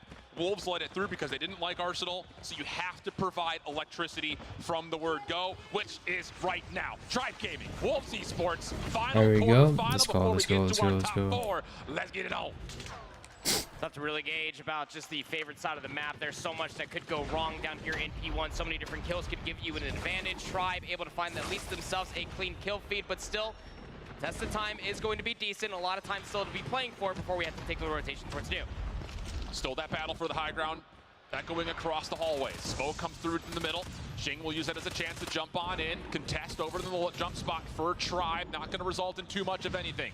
Wolves off to a pretty solid start. Now it comes down to the motion across the map. Bottom left, looking for that garage hard point that opens in the next 28 seconds. Wolves already in a good spot to at least fight back over through topside staircase, but Tribe finds the kills, and that gives enough time for them to get in, get a little bit of exit time, and still have some members on rotation. S-Thug has actually started to lurk his way all the way through the mansion, trying to get in behind inside of Lambo, but I mean, Wolves' setup on this rotation is a good one, but they didn't have more than just a single player inside of the Lambo for the new hill, so somehow Tribe have worked their way through the mansion and have players trying to set up for new. Peg down low. Oh my God, dude. Tribe off guard. Trade It is so smart. Goes the kill feed. Hardpoint opens up. Tribe currently on the inside, but Wolves close to possibly contesting. Rabal low, able to find himself a double, and now he's got the nastiest heady in least in the game, but the Lambo explodes, pushes him off of it, and now Wolves have a bit of a lifeline, trying to pinch this hardpoint from behind. Xing able to get one. Teammates from the front having a little bit more trouble getting over towards the hill, and Tribe use that chaos as a chance to reestablish control. Double pincher effect. One player ended up spawning out. That was Zai. Dealt with swiftly over by the staircase. just when you thought that Wolves were looking pretty darn good for the rotation over towards P2, which could be considered I a don't know money who's hill, gonna win it this. gets immediately broken up by Tribe. It's a lead, a small one at that, but now you're starting to get closer towards these operators, and P3 might just be seen towards the end when we start to see them being popped. Yeah, exit time's gonna be good here for Tribe. One last finesse play from Wolves, not gonna amount to too much. But the exit kills over the middle of the map do look good for the team in blue. Only player to get through will be S-Thug. Good start for him, like we mentioned. He needs to have a good one. He's on 9 kills and already has the ability to pop his operator if he needs to on rotation here. And S-Thug top office says business hours are closed. And now the Sparrow being earned, not going to be pulled here as he gets surprised by Wolves' proximal spawn. They get into fences first. S-Thug has been that player, and now going over towards P2 as well as P3 is always trying to be the tip of the spear for Tribe, or the tip of the axe as it may end up being, to try to get themselves the rotation over towards New, but there's a lot of focus across the lane for Wolves. That was a good Tribe kill. able to shut down the Claw, though. That leads to an opportunity to neutralize the Hardpoint. Space trying to find some work in areas to get this Purifier going. Just trying to see if he can freeze some toes. There we go. Finds Peg just over the top of the brick wall. Not going to find the out of range, though. War Machine also being assisted. Oh my god. Oh, a trade between the Gravity Vortex gun. 50-50 goes the Hardpoint. Yeah, it's 50-50. With the Annihilator. Looking to get this thing to sing a song. But Peg Oh my shuts god, him down, and Peg. back and forth we go. Game of tug of war. Just a small difference between the two, but the Purifier will at least gain a little bit of extra space, and we'll finish off this last couple of seconds favoring Wolves. Yep, sure will. That's going to keep this game just about even before we rotate all the way down over by the water side once again for the final hill in the rotation. And once you know, Yeah, this is pretty neck and neck. 4 putting himself down there, it's S-Thug, but immediately snuffed out. Trying to get players through the rotation, just sprinting through the middle of the map. Wolves trying to get themselves their numbers so that way they can win the rotation. Look my pretty god. good for it. Peg was in a little bit of trouble, though, so Tribe not going to be in the hard point first, but do have the opportunity to get themselves set up. No operators being popped as of yet. Here's the X Factor. Sai in the corner. Only able to take down one. Tribe also shutting down the Sparrow. A couple of clean kills come through, and it's Rapallo again. How big has he been for this team? He's on 18 kills. Solo says, sounds like a good time to pop the equalizer, and only gets one of the two in front of him. Wolves now immediately trying to get themselves back in. Peg, Zai working together, and they will be enough, because why not? Have been all weekend long and continue to be the case. And Zai goes into another kill. So very tight, 15 seconds. Honestly, you can fight over it because it'll give you immediate top halls control, which could set yourself up for P1. These close P2 spawns coming through from Tribe to try to get at least the last few seconds over inside of P4 might just be the end-all be-all of the first set, and it will be the case. 87-80 will be the score going in towards the second set, really and Wolves close. are absolutely slaying the hell out. 17 kills for Sai, got 16 for Jing, 14 for Peg. Your usual suspects just showing up here for Wolves. S-Thug trying to catch timing over towards Spiral Staircase. Only catches one. Space following up, though, does control the high ground for Tribe. So very quickly, they find themselves on towards Fountain. Peg trying to be a bit of a nuisance, but taken away very quickly. 90 plays 86. Tribe looking to take their lead for the first time in a while now.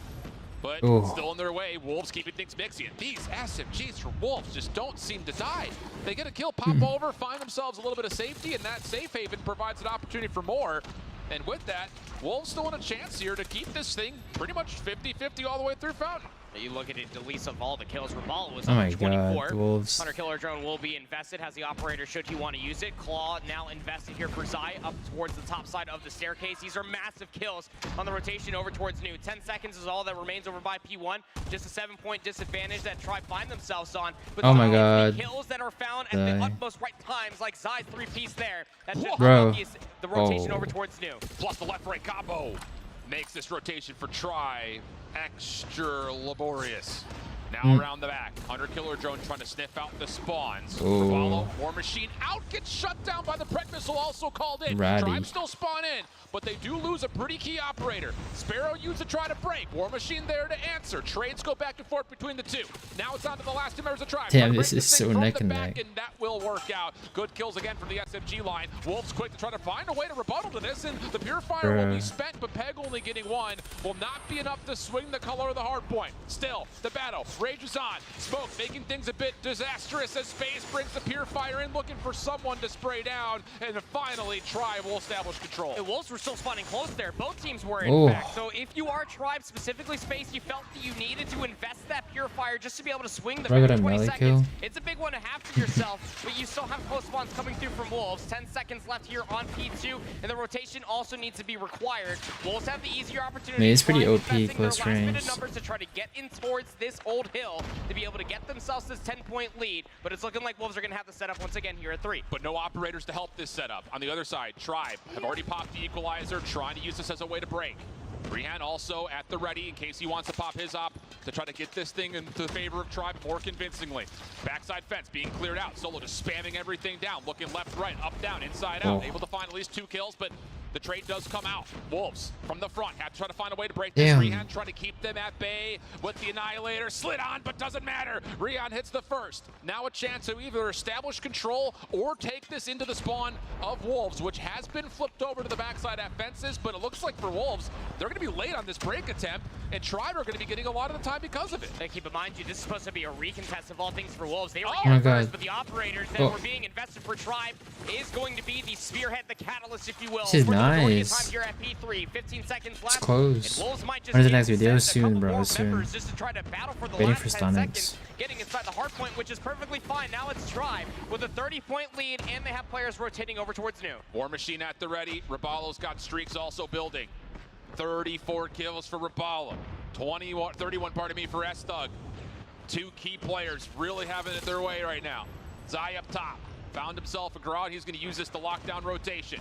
Here comes the hit for Tribe. War Machine shut down in the corner. Peg able to follow up on this. Opportunity for Wolves to get some numbers, but S-Thug, key double for him. He's still alive in the hard point. S-Thug for more. Oh boy, now he's got the Sparrow out. Getting to work with it. 162 on 26. Tribe all over the hard point and growing their lead.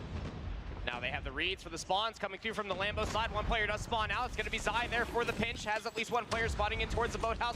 Last player alive was S-Thug inside the hard point. The Hunter Killer drone will at least take down one more. But you feel like the damage was done through the second set of hard points for Tribe. Not only have they flipped the lead, they have made it about 40 points. Come on, Wolves, let's go. Wolves have to find a way to claw themselves back into this game. This scrap time could be massive to try to assist in that effort. 3 operators at the ready. How much do we see spent as we rotate over to Fountain? That's the true question as Tribe continue to make things punishing. And not really any seconds were earned there at the end of the scrap time for Wolves. It was contested for almost the entirety of it, and the final 5 actually go the way of Tribe. So just about a 50-point game. Wolves will be hitting from the office side. Tribe on the opposite through Art. Back and forth battles all over the high ground. Neon trying to change things up, and he's got S-Log who goes to the drop shot. Oh, it's filthy. And Tribe Gaming have the numbers in the hard point. Big old tango up top in the hallways. This is a big difference maker. Damn, pulled out by Solo, shut down. Just getting as many resources out before we rotate over towards P2, but Wolves need the time. This could be the desperation moment that Tribe can catch them lacking. Lead is significant. Tribe in a position to try to close this map out. Wolves looking to claw their way back in. Having a hard time dealing with Solo in the hard point though, and I mean, I'm telling you, every second he gets is a massive one. Zai finds himself on 4, big triple for him. Has the operator at the ready. Can I join Team Miney somehow? Yeah, just be legendary. Peg forced to still You can contest. join. Again, every second's a bad second that Tribe earns if you're a Wolves fan. Over towards rotation. Keep your eye on the minimap. Team in blue needing to find a way to get themselves set Go up. And they are Wolves. trying to play for driveway side, but there are members of Tribe in the way, and they're causing a lot of havoc. Got for Jing though, actually opting in to take the office route to try to pinch this in from behind, knowing that there's going to be players on this south lane. Wolves need to find this, and they need to be a benefactor for a break quickly. Sparrow comes out trying to assist on the break. Freehand Annihilator gets earned, but doesn't have a chance to even consider pulling it out. Let's go. Sparrow will assist Go in the break. Wolves. Now the claw to reinforce the hold. Do you get a read on how Tribe are trying to hit this? Oh my goodness, Rabalo spawns in alongside number 2 in space, and no one anticipated that. S-Thug pulls the Sparrow out, and that changes things dramatically. S-Thug from one side, the rest of Tribe from the other. They cannot win here, but again, they're able to put this thing at least at 240 if they can find every final second. And it's looking pretty good for it too. Rabalo spawning in, being the benefactor Oh my from that gosh. spawn. Occurrence pulls out the War Machine, layering in more damage. It's causing Wolves distress. Go And next, they have go to next, pull out go operators next. of their own just to try to answer back for this time. We're fighting for all of 5 seconds. Plus, you have to get the rotation over towards New as well. Yeah, Wolves this will is have it crazy. once again. Uh-oh. But Tribe are trying to battle for the old time. It's Damn, Zai going got to a leave them a triple. little lacking as Yep. far as the rotation towards New. That could be a costly decision. Oh Remember my that God, final hit Zai from is Tribe. wrecked. If Wolves were able to hold things down, they've got operator advantage. The Gravity Vortex gun spent first. As Oh my Thug sucked into gosh. it. No problems there as the vacuum continues continues to find kills. Oh, Space damn. with a 100-killer drone. This is not looking good for Tribe.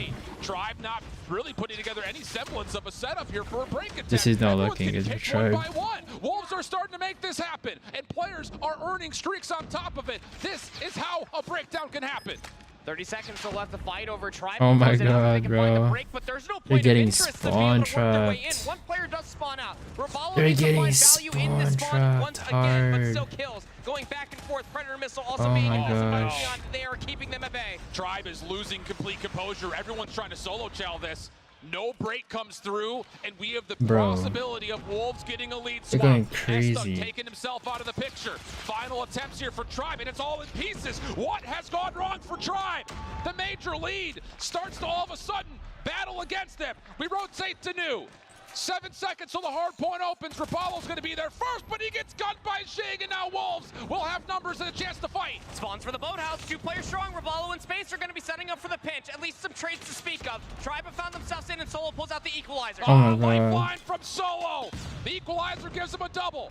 What can be used for Wolves to try to break this? They're hitting from 2 sides at once. Kills start to come through. Solo, the last one standing. Solo able to find another 2 kills. Is that enough time? What is going to try on? to get back into this? Wolves are the better numbers. Taken down by the Purifier is Thug. It's all about can these operators find value. Wolves gonna get take this. Out of the map. Driver all spawning on one side. No They're not gonna be able to get way. here in time as the Purifier locks it down. And that Oh my gosh. breakdown by Tribe. What a Wolves steal comeback. away their bread and butter hardpoint. They had themselves somewhere near That's about tough. a 50-point lead. Going That was towards intense, set of yeah. Hardpoints, Alan, that is despicable, to say the least. That way that Tribe are setting Look how themselves up composed for they that are. P2 look great off of the spawn. That happened there from Ramallo. Bro, But then their they try to setup hit for what, or 5 last seconds? point was P2? crazy. Instead of rotating through office and pillars to get themselves inside of P3, through all of the kills that Wolves were able to find across the entirety of P3, which, by the way, all times that we were at P3, they were the initial ones there. They got themselves the operators. It came down to the last-ditch effort from the team. Bro, I don't know why, the like, equalizer there at the end. that last point, the last 2 points, bro, it was spawn trap so hard. There at P4. And I will say, not only is the decision for Tribe to hit that scrap time super costly, but at the same rate, Like, let me go back. Let me go back. The Wolves setup here was crazy. final hit from Tribe. Like, they couldn't do anything, like right here. Continues to find kills. Space hit in the face with a 100 It killer was drone. amazing 190, setup. 228. Tribe not really putting together any semblance of a setup here for a break attempt. Everyone's getting picked one by one. Wolves are starting to make this happen, and players are earning streaks on top of it. This is how a breakdown can happen. 30 seconds still left to fight over. Tribe can close it out if they can find the break, but there's no point of interest to be able to work their way in. One player does spawn Look at out. this. Ravallo needs to find value in this spawn. Look at their once setup again, here. It's but still really kills. good. Going back and forth. Predator missile also being invested by Neon. They are keeping them at bay. Tribe is losing complete composure. Everyone's trying to solo chow this. No break comes through, God. and we have the possibility of Wolves getting a lead swap. Thug taking himself out of the picture. Final attempts here for Tribe, and it's all in pieces. What has gone wrong for Tribe? The major lead starts to all of a sudden battle against them. We rotate to new.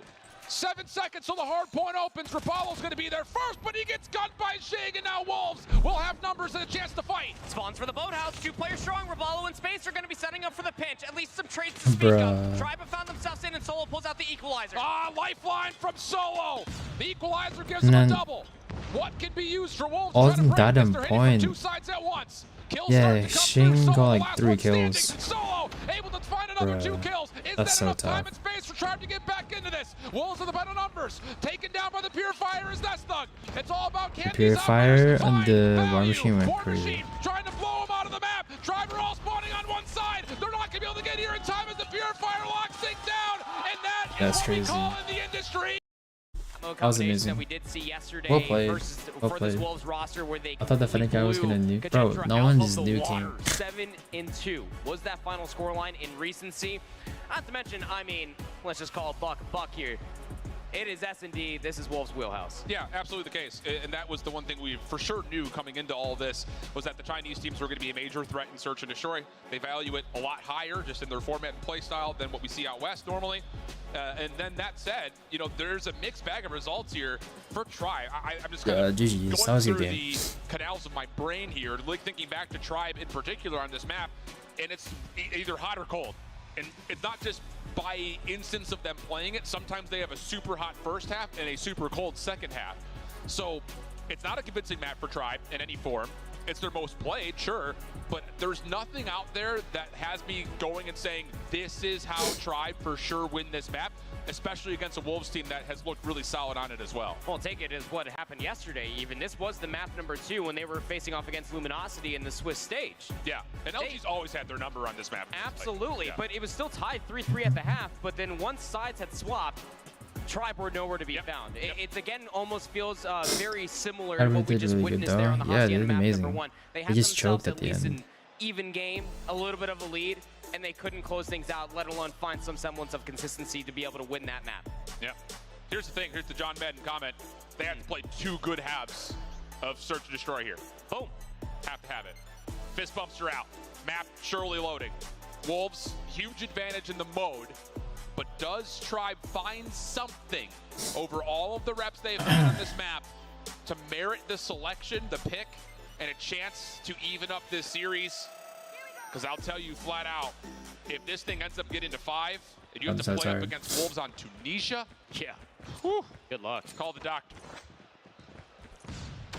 There's a very quick offensive attempt coming through from Wolves over towards A. Might as well feel everything out, but a nice nade from Neon for first blood and King for the second. Numbers advantage very quickly for Wolves. And this is the problem. This is where Wolves really, you know, kind of cashes their checks. Is as soon as there's opening first blood, Zai is going to be already in your face. He is so aggressive. He is like the Chinese shark of EU, if you want to call it that. Stretch, I know. That's fair, though. Yeah. Tag with the plant. Wait, that's Doug. Will find the kill. Unfortunate, he wasn't able to find the timing to stop that from being planted because now, even in the 2v2, clock favors Wolves. Space, awkward battle, and says, all right, you go down to the tunnel. I'm going to go help my teammate over here. Oh, Neon able to find the kill. Just down to 1. That's Doug. Re-wrapping back. This is for the ace. Not a lot of time to make this happen. Crow in hand, 1v2. Gonna have Neon right on the corner, and that will be where he meets his maker. Wolves, quick offense for the first. Point blank. Snipe coming through for Neon, who's just absolutely been electric this entire week. Realistically, his entire career. Finds 3 within that previous round. The sniper is nothing to bat an eyelash at. Tribe do need to be aware of these opening nades that Wolves are going to have for them in this opening offense. Second take here for Wolves. Kind of slowing down the pace. Not all 5 players rushing in towards A. Yeah, Tribe's starting to beat them with that same aggression, though. Hipfire not going to land. Solo to the pistol. Lots of damage, but no kills. That's right there to pick up with the damage dealt, though. Now the focus goes back over towards mid-map. Peg has snuck his way through, and even though we're in a 2v4, Peg may find timing to catch a handful for free. Just decides to get the 1 and get out. Recovery still required, though, here for Wolves as the bomb was dropped over towards A. And look at the coverage just around A as a whole. You also have an understanding from Meslug that somebody should be around the flank. I do prefer realistic scope or not. I prefer it on my phone.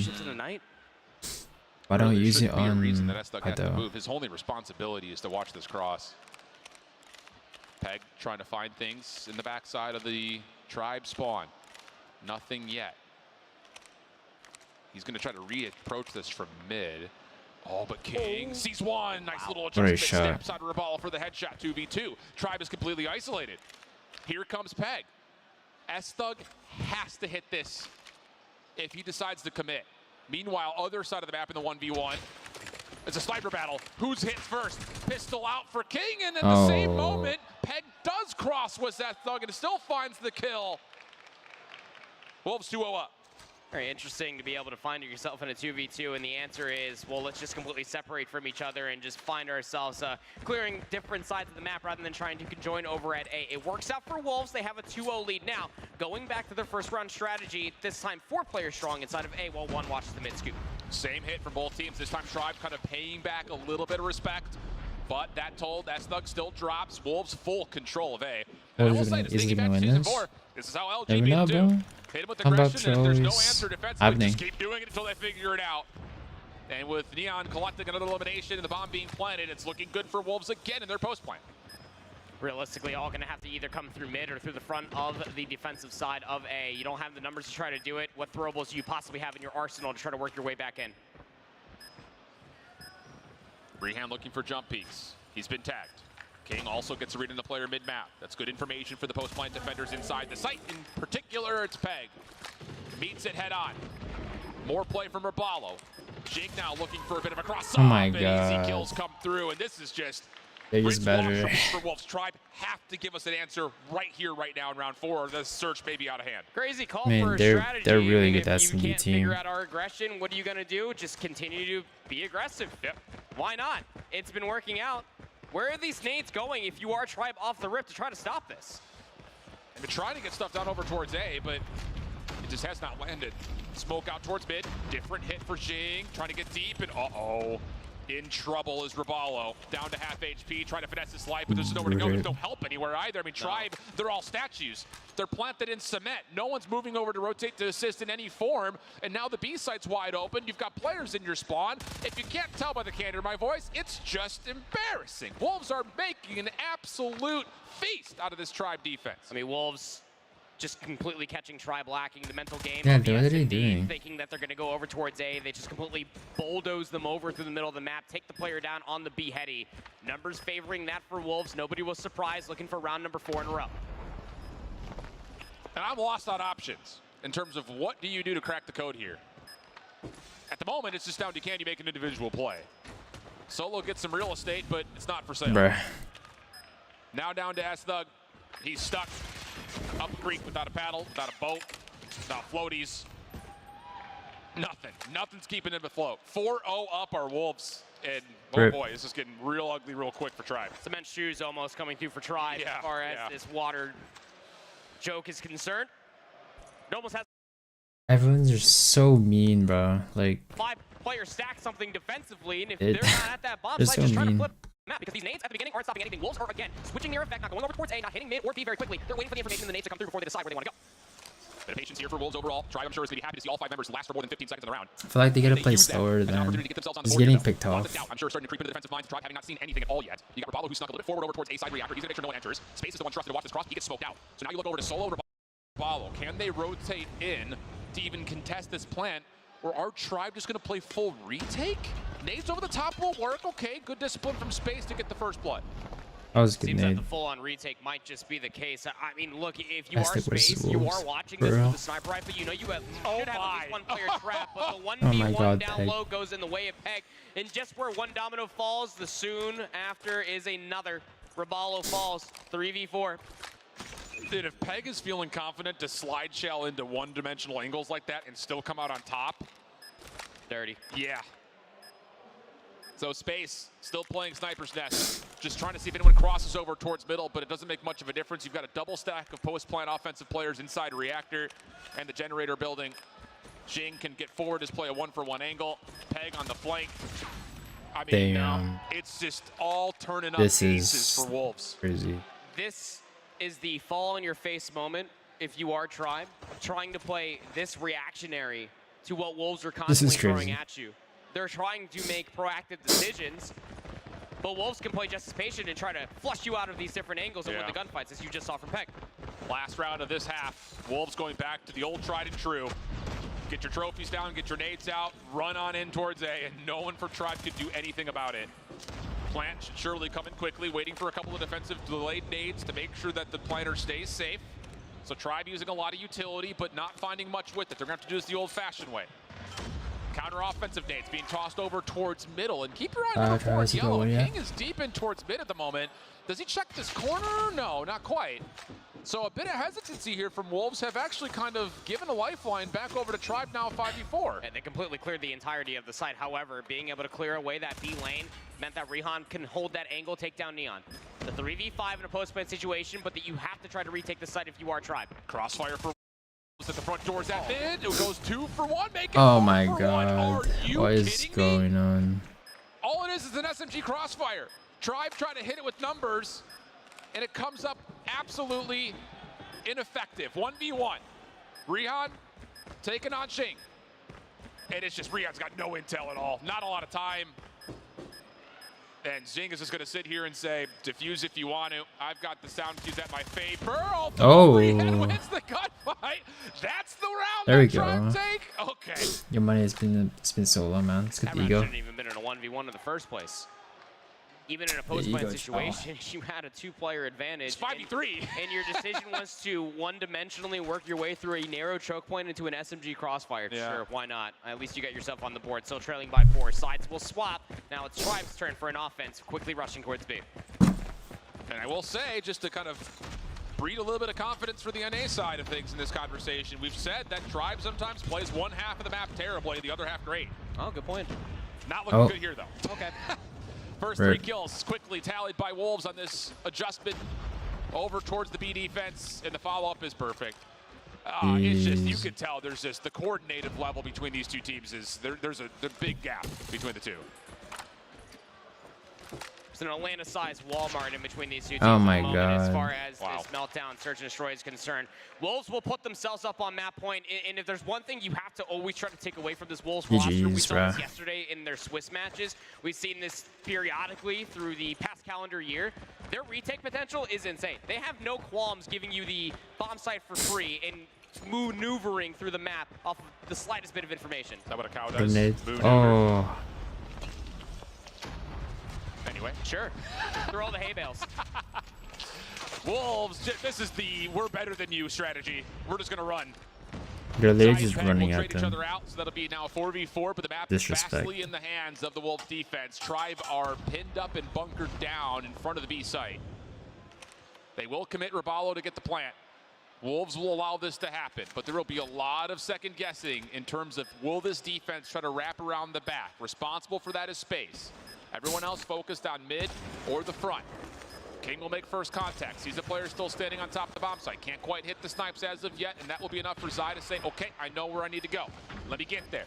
Trying to find Raballo over the heady. Nasty shot from King. Good help as well from Zai. Bro, they're Here just comes running. The full collapse. Any kills for Tribe to be found anywhere? Oh my I mean, at this point, gosh. they're just getting Oh my completely broken down. gosh. Last player left. Oh my Number gosh. 4 in S-Thug, and he can only do Bruh. so much. It is a literal beatdown. 7-1. Bruh. Wolves will take the map. They could have Prime assassinated to knock Space. out Tribe with one fell swoop, That's but they can do it crazy. on control. Looking pretty good for it. I'd be pretty damn confident if I am Wolves at this point in time, considering that you quite literally ripped the rugs out from underneath Tribe in that Hacienda map number 1. And to say that it was not only just a meltdown for map number 2, it's a full-on breakdown as far as the series is concerned from Tribe. They were nowhere to be found, and I need to truly exclaim that through so many different rounds. All throughout map number 2, Wolves were throwing the same thing. Rush towards A, it wasn't stopped. Nades were not adjusted to try to counteract that A push from happening. And by the time that you almost felt like Wolves got bored with it, they started maneuvering their way through the middle of the map and down over towards B. They only lost a single round on their offensive half. It's hard to find the words for it. I mean, it is a stark difference. And the understanding around Wolves Search and Destroy we knew was going to be good. Yeah. But I will say, like, in terms of options for Tribe, this was probably the best Search and Destroy map they could have put in the mix, considering that Slums was taken out from under them in the veto process. But this was the worry that we had in Seattle. This was the worry that we kind of had when Tribe was playing up against LG at the end of the group stage in Season 4. Their Search and Destroy was just not holding a candle to the teams that had done the work, done the research, and kind of diversified their map pool in a big way. So the weaknesses of Tribe really coming through. And now somehow, some way, you and I have to try to find a way to talk about a Tribe reverse sweep to beat a little bit of hopium. Yeah, this is gonna be a 3-0. After the breakdown of map 1 and then an absolute slaughter here in the second, I just don't know how, even if you get to 5, you can take down Wolves on a map like Tunisia with that kind of gameplay. Even before I retap my tank of hopium, which I'm currently hiding underneath this wonderful desk. Doubt it. You don't know me. You already have Wolves who are the #1 control team coming out of China. Yep. They're going over towards standoff, which it's not raid, so that's good. Yeah, but it's still standoff. And when you go back and you look at the total numbers in between all of the maps that have been played so far, even in a 9-point difference for that Hacienda map number 1, Wolves are a bunch of slayers. Yeah. And I think that's terrifying when you think about standoff, because standoff in COD Mobile, when it comes down to a control map, is over time for a handful of spawn traps. Very much so the case. It is one of those things, like, I again, after day one, going into day one, is talking a lot about how Wolves is a very one-dimensional team. They only played Summit and Takeoff coming into this event in Hardpoint. Firing range Tunisia was by far their best search and destroys. And then in Crossroads, or not, pardon me, not in Crossroads, but on Control, you know that they're going to veto Raid because they hate it. So you're going to have to, prep yourself up for one or the other, depending on pick your poison type situations. And it doesn't seem to make much of a difference. No. I don't think Tribe set themselves up for a tremendous amount of success in the map pool, but at the same rate, I just don't know how you pick between those two controls if you're Tribe, figuring that is a map pool, or a map 3 rather, that you have to win if you want to have a chance in the series. I will say this much, taking a look at the player cams and at least turning around, taking a look at all Tribe on the stage, there's some smiles coming through. Okay, so vibes are clearly there. They're not truly down mentally. And I think that's a very important step in the right direction to start the reverse sweep, just as I completely tap on my Hopian tank that we were talking about earlier. Still some gas left in that? Just, it's a little bit, but it's starting to run on E very, very quickly. So I think that if you are Tribe, you do have to come out and you cannot relent off the gas whatsoever. Once you start to find a handful of eliminations, you cannot afford to overextend. You have to maintain map control to keep Wolves in the spawn. All right. Last map. Tribe are in combination of Season 4 3-0 on this map combo, but 2 of their wins were versus Dice and Devious in the group stage. The other was a 3-0 versus Mayhem yesterday. So that's where we have to try to find some confidence here from Tribe, and it doesn't start well. Already you've got Wolves players inside Grandma's trying to set up a bit of a spawn trap. Solo provides an exit over towards the backside of the A-bomb site, so maybe a chance for him to at least put some pressure onto Wolves and maybe find a way to get onto B early, but Nyan will shut him down. Zai follows right back up, and no Tribe member will touch a zone. Had at least a player over towards the statue tank and got themselves closer towards a hotel, but just as soon as you have any semblance of a map control offensively for Tribe, Wolves just step forward, shut it down. Tribe, however, able to work their way from their spawn, have a couple players past Deli trying to get back hotel once more. It's costing so much lives. Yep. 14 playing 23, 30 seconds on the clock. They have to find success now. They can get out there? The SMGs, the Wolves will shut down any play through gas.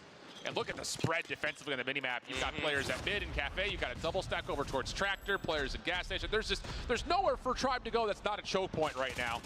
And you can see exactly what happens when you try to, this is just a bloodbath. The Battle of Thermopylae reference that I was about to pull for the Battle of 300. 0 kills though. You don't want to go into a choke point. Deep reference. Yeah, very deep. Very historically facted. Yeah. All right. That's crazy. And again, just maneuvering their way through all these different choke points, it realistically just feels like a total blender, doesn't it? The way that Wolves have just set themselves up continuously, able to at least get past the tractor over towards the B zone. But at what cost? You got the first segment. All of that for a drop of blood. 1v14 winnable? Well, no. Oh my god. Not quite. Okay. And that's about as convincing as you expect. What is this? And here's the thing about it when it comes down to standoff.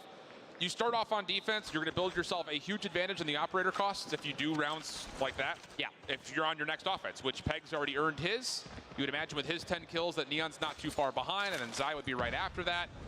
So you've got a lot of opportunity here if you're Wolves to get early operator usage, a chance to have an advantage over one of the 2 zones. And Tribe have just completely neglected the right side of the map here defensively. They're so focused on the A. Rihan still has 0 kills. Not 1, not 2, but 3 members deep over towards B. The only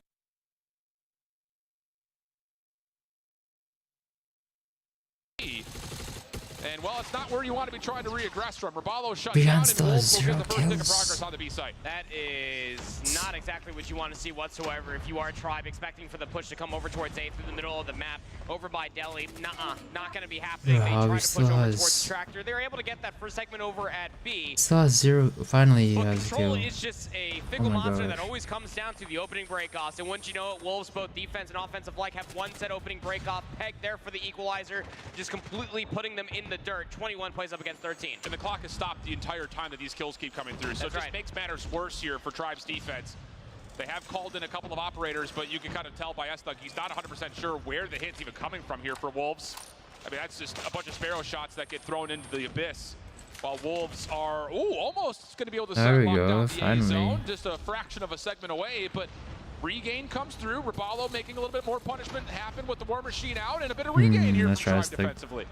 All right, War Machine now invested for Raballo, trying to keep them at bay. Look, 9v14 with just under 50 seconds left. This round could be convertible. Able to at least find one on the Xing. The push is being stuck over by the tractor. One player has slipped the net inside of L. It's going to be pegged. Finds a kill, gets away with his life, but the trades are going to be good. Time becoming a bit of an issue now all of a sudden for Wolves. 30 seconds on the clock. 10 playing up against 7, but the biggest enemy may be the clock overall. Xing able to sneak through the statue tank side. Zai trying to join him, but shut down. Isolation should come through here for Tribe. Second tick of progress, also not going to be fully locked as of yet. There it is. Xing, 1v1 on the opposite side here at Bakery. And it looks like Tribe are not fully committed to fully clearing him out. If you give Wolves an extra 60 seconds here, that may be all they need to just put oh my god, and Space. the Purifier gets shut down in the same breath. 3v2 No situation.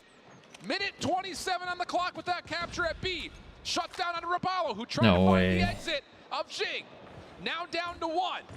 It's all on the read. Bruh, Space Slow start, choked. just 4 kills. That's tough. But can he be a hero and try to keep Tribe in the game? Third tick of progress being worked on, and he gets red. Yeah. Wolves will take the offense with the eliminations and be 1 round away from 3-0 Tribe. I mean, you feel like that if you are taking a look at it from Tribe's perspective, the Purifier does need to be invested just to be able to at least convert that round, considering that you're still down in lives. But the quickness that it did get shut down is a little concerning coming into this one. 2 operators into the back pockets for Tribe.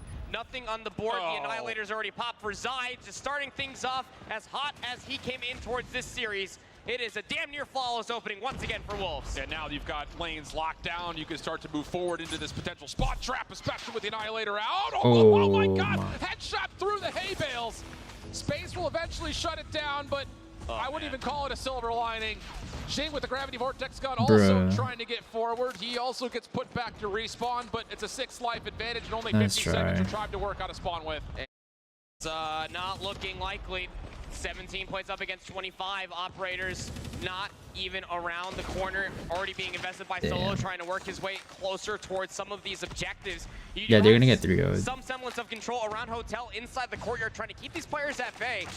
I mean, Space is trying to wait for the push that's coming through over by Square, but they are at least stopping the clock progression at A. Yeah, and the equalizers will make sure there is no immediate follow-up here for Wolves. 3 life gap. Second tick lock, third on the way. Wolves likely to concede this and set themselves up around the B zone. Maybe one chance to kind of take a peek, see if you can find some kills and recontest it, but instead, with Tribe trying to find an exit, Wolves will hold their ground. 17 plays 15, minute 40 on the clock.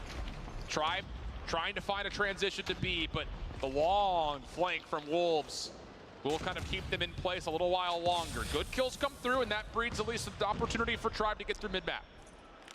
Minute 26, very doable with lives just being about even. Walking through the blender, they're over by Statue, going 1 for 1 is Zai, who's having himself a hell of a control. Getting up to cooked, 19 eliminations, 21 for Peg. You can almost hear a pin drop. Gotta try to work your way closer towards this B control zone if you are Tribe, but most importantly, you have to clear all of Bakery. Everyone's not having a good game. Switch right there. It's just the Solo Chow comes in. Xing says, thank you very much. S-Thug does turn things at least marginally back towards Tribe's favor. Able to use the Sparrow to some success, but a pushback again comes through. 7 plays 6. Raballo, desperate in nature, gets the War Machine over towards the B zone. How many bullets does the War Machine have? So it does actually thread the needle, finds Xing. That's inside the doorway, actually. You may not know it, but it was an impressive shot over the top. 5 plays 4. Here comes the potential hit for Tribe. Still kind of meandering outside the zone. Yeah, and off GG's. respawn, Wolves are just picking them apart in no man's land. You got to commit. Find a way to get out into the zone. 30 seconds on the clock. 2v3 was S-Thug gets 1, but King able to put things a touch more out of reach. Now just down to S-Thug. He will be shut down, and Wolves will clean things up. 3-0 the control. 3-0 the series. They make it to top 4. Got Race alive, yeah. Unbelievable scenes. It almost felt like this was crazy. guaranteed to go to Got 4 3-0'd. maps. I thought we were going to see at least the Apocalypse, Alan, but you kind of lack. You get a little complacent on a Hacienda Hardpoint. You find yourself being 3-0'd here by Wolves. Yeah. Even throughout the entirety of that control, you felt like that there was at least 2 different rounds that were winnable for Tribe, respectfully, in that last attempt on offense. When you were starting to pull out different operators, you were calling out wonderfully that there was some very impressive kills being found by the War Machine, by a couple nades, absolutely. But at the point where Tribe had themselves operators, a distinct advantage for map positioning. It kind of goes back to how that Hacienda Hardpoint did end, where, you know, Wolves were actually earning their operators as soon after as Tribe was popping them, so it became resource management 101, and they just had to pop theirs to be able to call game. It's very surprising. And here's the thing, and this is going to be a lesson learned, I think, to everybody on both sides, whether win or loss, make it top 8 or not. When you deal with a single elimination bracket, you better come prepared. Yeah. Flat out. There's just no other way about it. You don't have that extra lifeline to try to finesse the map pool after you kind of see what you're doing versus what your opponents are doing. You have to do the homework. And I don't know about the calls overall in this map pool. Not that I think it would have made much of a difference if there was a pretty clear gap between these two squads, but yeah. It just felt like Wolves were ready to go, prepared. I think they probably anticipated a lot of this map set. I mean, and hell, they had to have either selected Hacienda or that was which are not too is it all 3 O's so they today? definitely had something up their sleeves and they used it perfectly. All here 3 to shut down O's? Looking at these replays here from that map number 3, it felt like it was inevitable looking at the standoff, but again, that is 838 in Scotland. that you have when Yeah, you're it was taking on GG's the though. abundance of map sets that have at their disposal comparatively to Tribe, who still have a lot of question marks ever since the change that they had from Seattle. Wolves came more prepared than Tribe, to your point there, Alan. And I feel like Wolves made a massive statement with this, though, because we saw the interview with Tribe. They knew they had a lot to live up to. You guys are saying that they, you know, considering Seattle, everything that happened in Seattle, this was another decisive 3-0. Wolves are like, even if Tribe wants to come back, they want to try and renew the dynasty. Right now, it's our time. Yep. We're going to own this entire stage. You can see reflected in the stats up here. I mean, come on. Peg and Zai are a problem. They were, and I will say, like, again, after yesterday's matches, I know Wolves came out of their groups 3-0, but I was not particularly impressed in any form with how they played their hardpoint in particular. Like, they had their map selection versus Kings able to play Summit, and they still had to put together some heroics to beat them there. They had to pull off a 250-249 comeback against Kagendra, who flat out threw the game. And then they got beat down by Q9 on Apocalypse. So it's one of those things that the individual skill helped Wolves get through the hard points. And I think we've got potential MVP candidates here between Peg, Xing, and Zai. Just the where's three of them Jazz? Why is he not playing? Throughout the entirety of the week, and they've been unbelievable. And I'm glad you said that too, because I was one that was called out in the interview before we even started the match as a potential MVP candidate to begin with. We see that now, why that was even an option, but it's not just Zai. Like you're saying, there's multiple options. Wolves are going to be a team that they're going to be keeping their eyes on here throughout the rest of tomorrow. That's dope. That's sure. Match number 4 being done means that is our 4th and final team into tomorrow, and one more team knocked out, which means one more interview with F-Dot ready to go. F-Dot, how are they feeling? All right, fantastic stuff so far. And the end to our second day, the first day of the big bracket. F-Dot here on the floor in front of the bomb wall. We've got our friend over here, King from Wolves, and our buddy Zion, who's been doing a lot of work here with our international squads from the East. So, King, North America might be a little surprised to see their Tribe Gaming 3-0'd. You guys were dominant. Are you, or do you think your fans surprised? 对于 Tribe 他们来说，这一次被3-0，可能他们还有一点惊讶。那对于你们来说，你们有感到任何的惊喜吗？因为其实这次的3-0在我们的意料之内嘛，因为毕竟我们去年成绩就是4强，我们今年回来打这个世锦赛就是剑指冠军的。We actually saw this coming. We are super confident because we have been working super hard for the whole year. And this time coming back around, we are going to win the championship. I mean, it certainly looks like it. The play has paid off. Is there something specific about their game that has made them so dominant? 完全看得出来你们的努力现在我们都有目共睹。你们的战术上面有什么样特别的方案让你们如此的强大吗？我们并没有什么特别的战术，就是我们全部选手加上教练，我们心一齐就能打败任何队伍。We don't actually have any special strategies or game. We are just playing all together, all our players and our coaches. And when we're all together, we're powerful, we're unstoppable. And King, one last question. If, or rather when you win, what will be the most meaningful part of that win? 最后一个问题，当你赢了一切的时候，对于你来说意义最重的地方是在于什么呢？ man. Yeah, sure. 我认为赢下这场比赛没有什么特别的意义嘛，因为这都是在我们的意料之内。There is nothing that is super meaningful to us because this was all expected. You gotta love it. Cool, calm, and collected. Well, as we've done, Okay. you knocked him out there, knock him out here.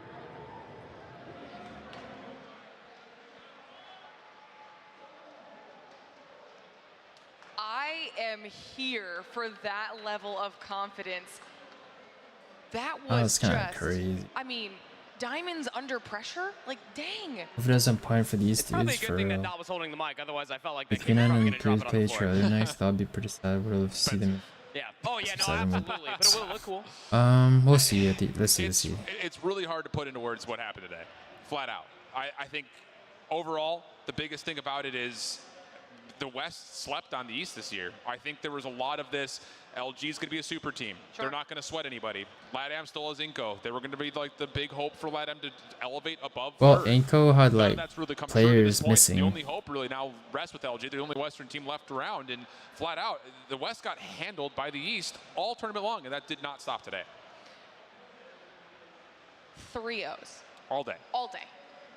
That's how dominant the top four were. We'll take a look back at the brackets. You can visually see what happened if you're just joining us. At least see those results Crazy. for how today went.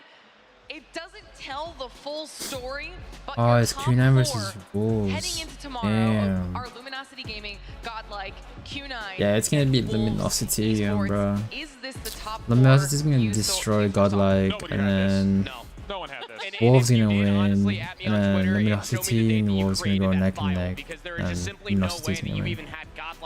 That's my. How many days left? Tomorrow's the last day. Q9 versus Wolves, that we're going to have that not once but twice on the entire weekend. Nobody had this coming. This is going to be a really fun day tomorrow, too. I think that bottom matchup between Q9 and Wolves is a story as old as time now at this point. Yeah, it is. They've played each other a ton, and we're going to have a million storylines to run through in terms of Wolves have historically dominated that matchup, but you got to keep in mind that they beat them on the Swiss stage, but that's after Q9 had established themselves as being China's best from when they played at Masters. So there's a bit of drama there. As much as the Eastern teams have focused on the West, you can't keep it outside of China for that semifinal. And then I think for LG, I don't have this fear fully, but you can't overlook Godlike and prepare for one of the two Chinese teams for an anticipated grand finals, because that Godlike team was polished today. I know they beat up on SPG, but if you were to put any of those teams we saw today against them on the other side, they would win finals, because that Godlike team was polished today. I know they beat up on SPG, but if you were to put any of those teams we saw today against them on the other side, they would have had similar results. I think they looked really, really good. Yeah, I think every single one of these Are teams they needs to be done going playing? Yeah, they home, are. back Are to still down in around wherever team. they are, and That's hardcore fine. play. They need to know And then- every single in and out of the teams they're Aren't going they up against, have missing, every like, little bit of information players, to use though? to their advantage, because if they don't, we saw how the smallest things, whether it is your map picks and bans, not taking a team seriously enough, how quickly that can lead to your downfall. Look, there was a small asterisk yesterday while you were playing through Swiss. You never really knew who your next opponent was going to be, that you could maybe have a small glimpse of not being prepared. Sure. That was thrown out the window coming into towards today. You knew who your opponent was going to be. You only had one series to prep for. There was no excuses. It gets furthermore less excusable that if you show up tomorrow in top 4 for a $1 million prize pool at COD Mobile World Champs 2023 and you are not prepared, what are you doing here? Final thoughts. I think that all 4 teams have a chance to win a championship tomorrow. Final thoughts, Proper. I agree. I agree with Alan, which is very rare to happen, but I absolutely agree. He is spitting fire today. I'm sorry, I'm not going lost to to disagree with Wolves. any of that. It's been a phenomenal day of competition, but day 2 of Damn. our Call of Duty Mobile World Championship GGs. has come to a close, and our top 4 teams have been decided. Tomorrow will be the epic conclusion of this competition, where we get to crown ourselves a global champion. It is going to be so much fun, so exciting. You are not going to want to miss a single second of it, so make sure you are Bro, tuning in back here yeah. tomorrow to see what happens. As always, a huge thank you to Snapdragon Elite Like, they've Gaming, got such an Samsung easy Galaxy, game Monster against Energy, Godlike. DHL, and the U.S. Air Force for making this whole thing possible. And of course, thank you to everyone both here and at home for joining us to watch the competition. It is going to be fantastic. We'll see you tomorrow.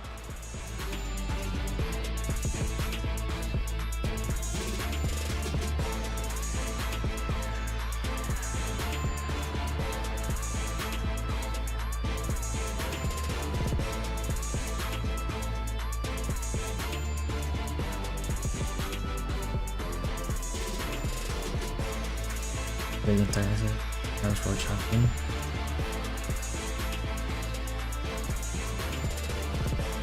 Banned as well. All the commentary was so brutal towards Tribe's performance, though they really weren't prepared. Good for a team at this stage. Well, it's probably just like just wasn't their day, to be honest. It happens.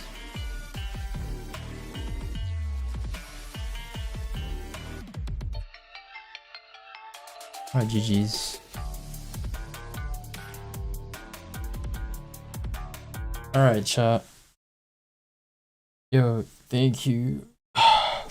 Everyone who stayed till the end, thank you so much for staying till the very end. You all, but I gotta go. I'm really sleepy.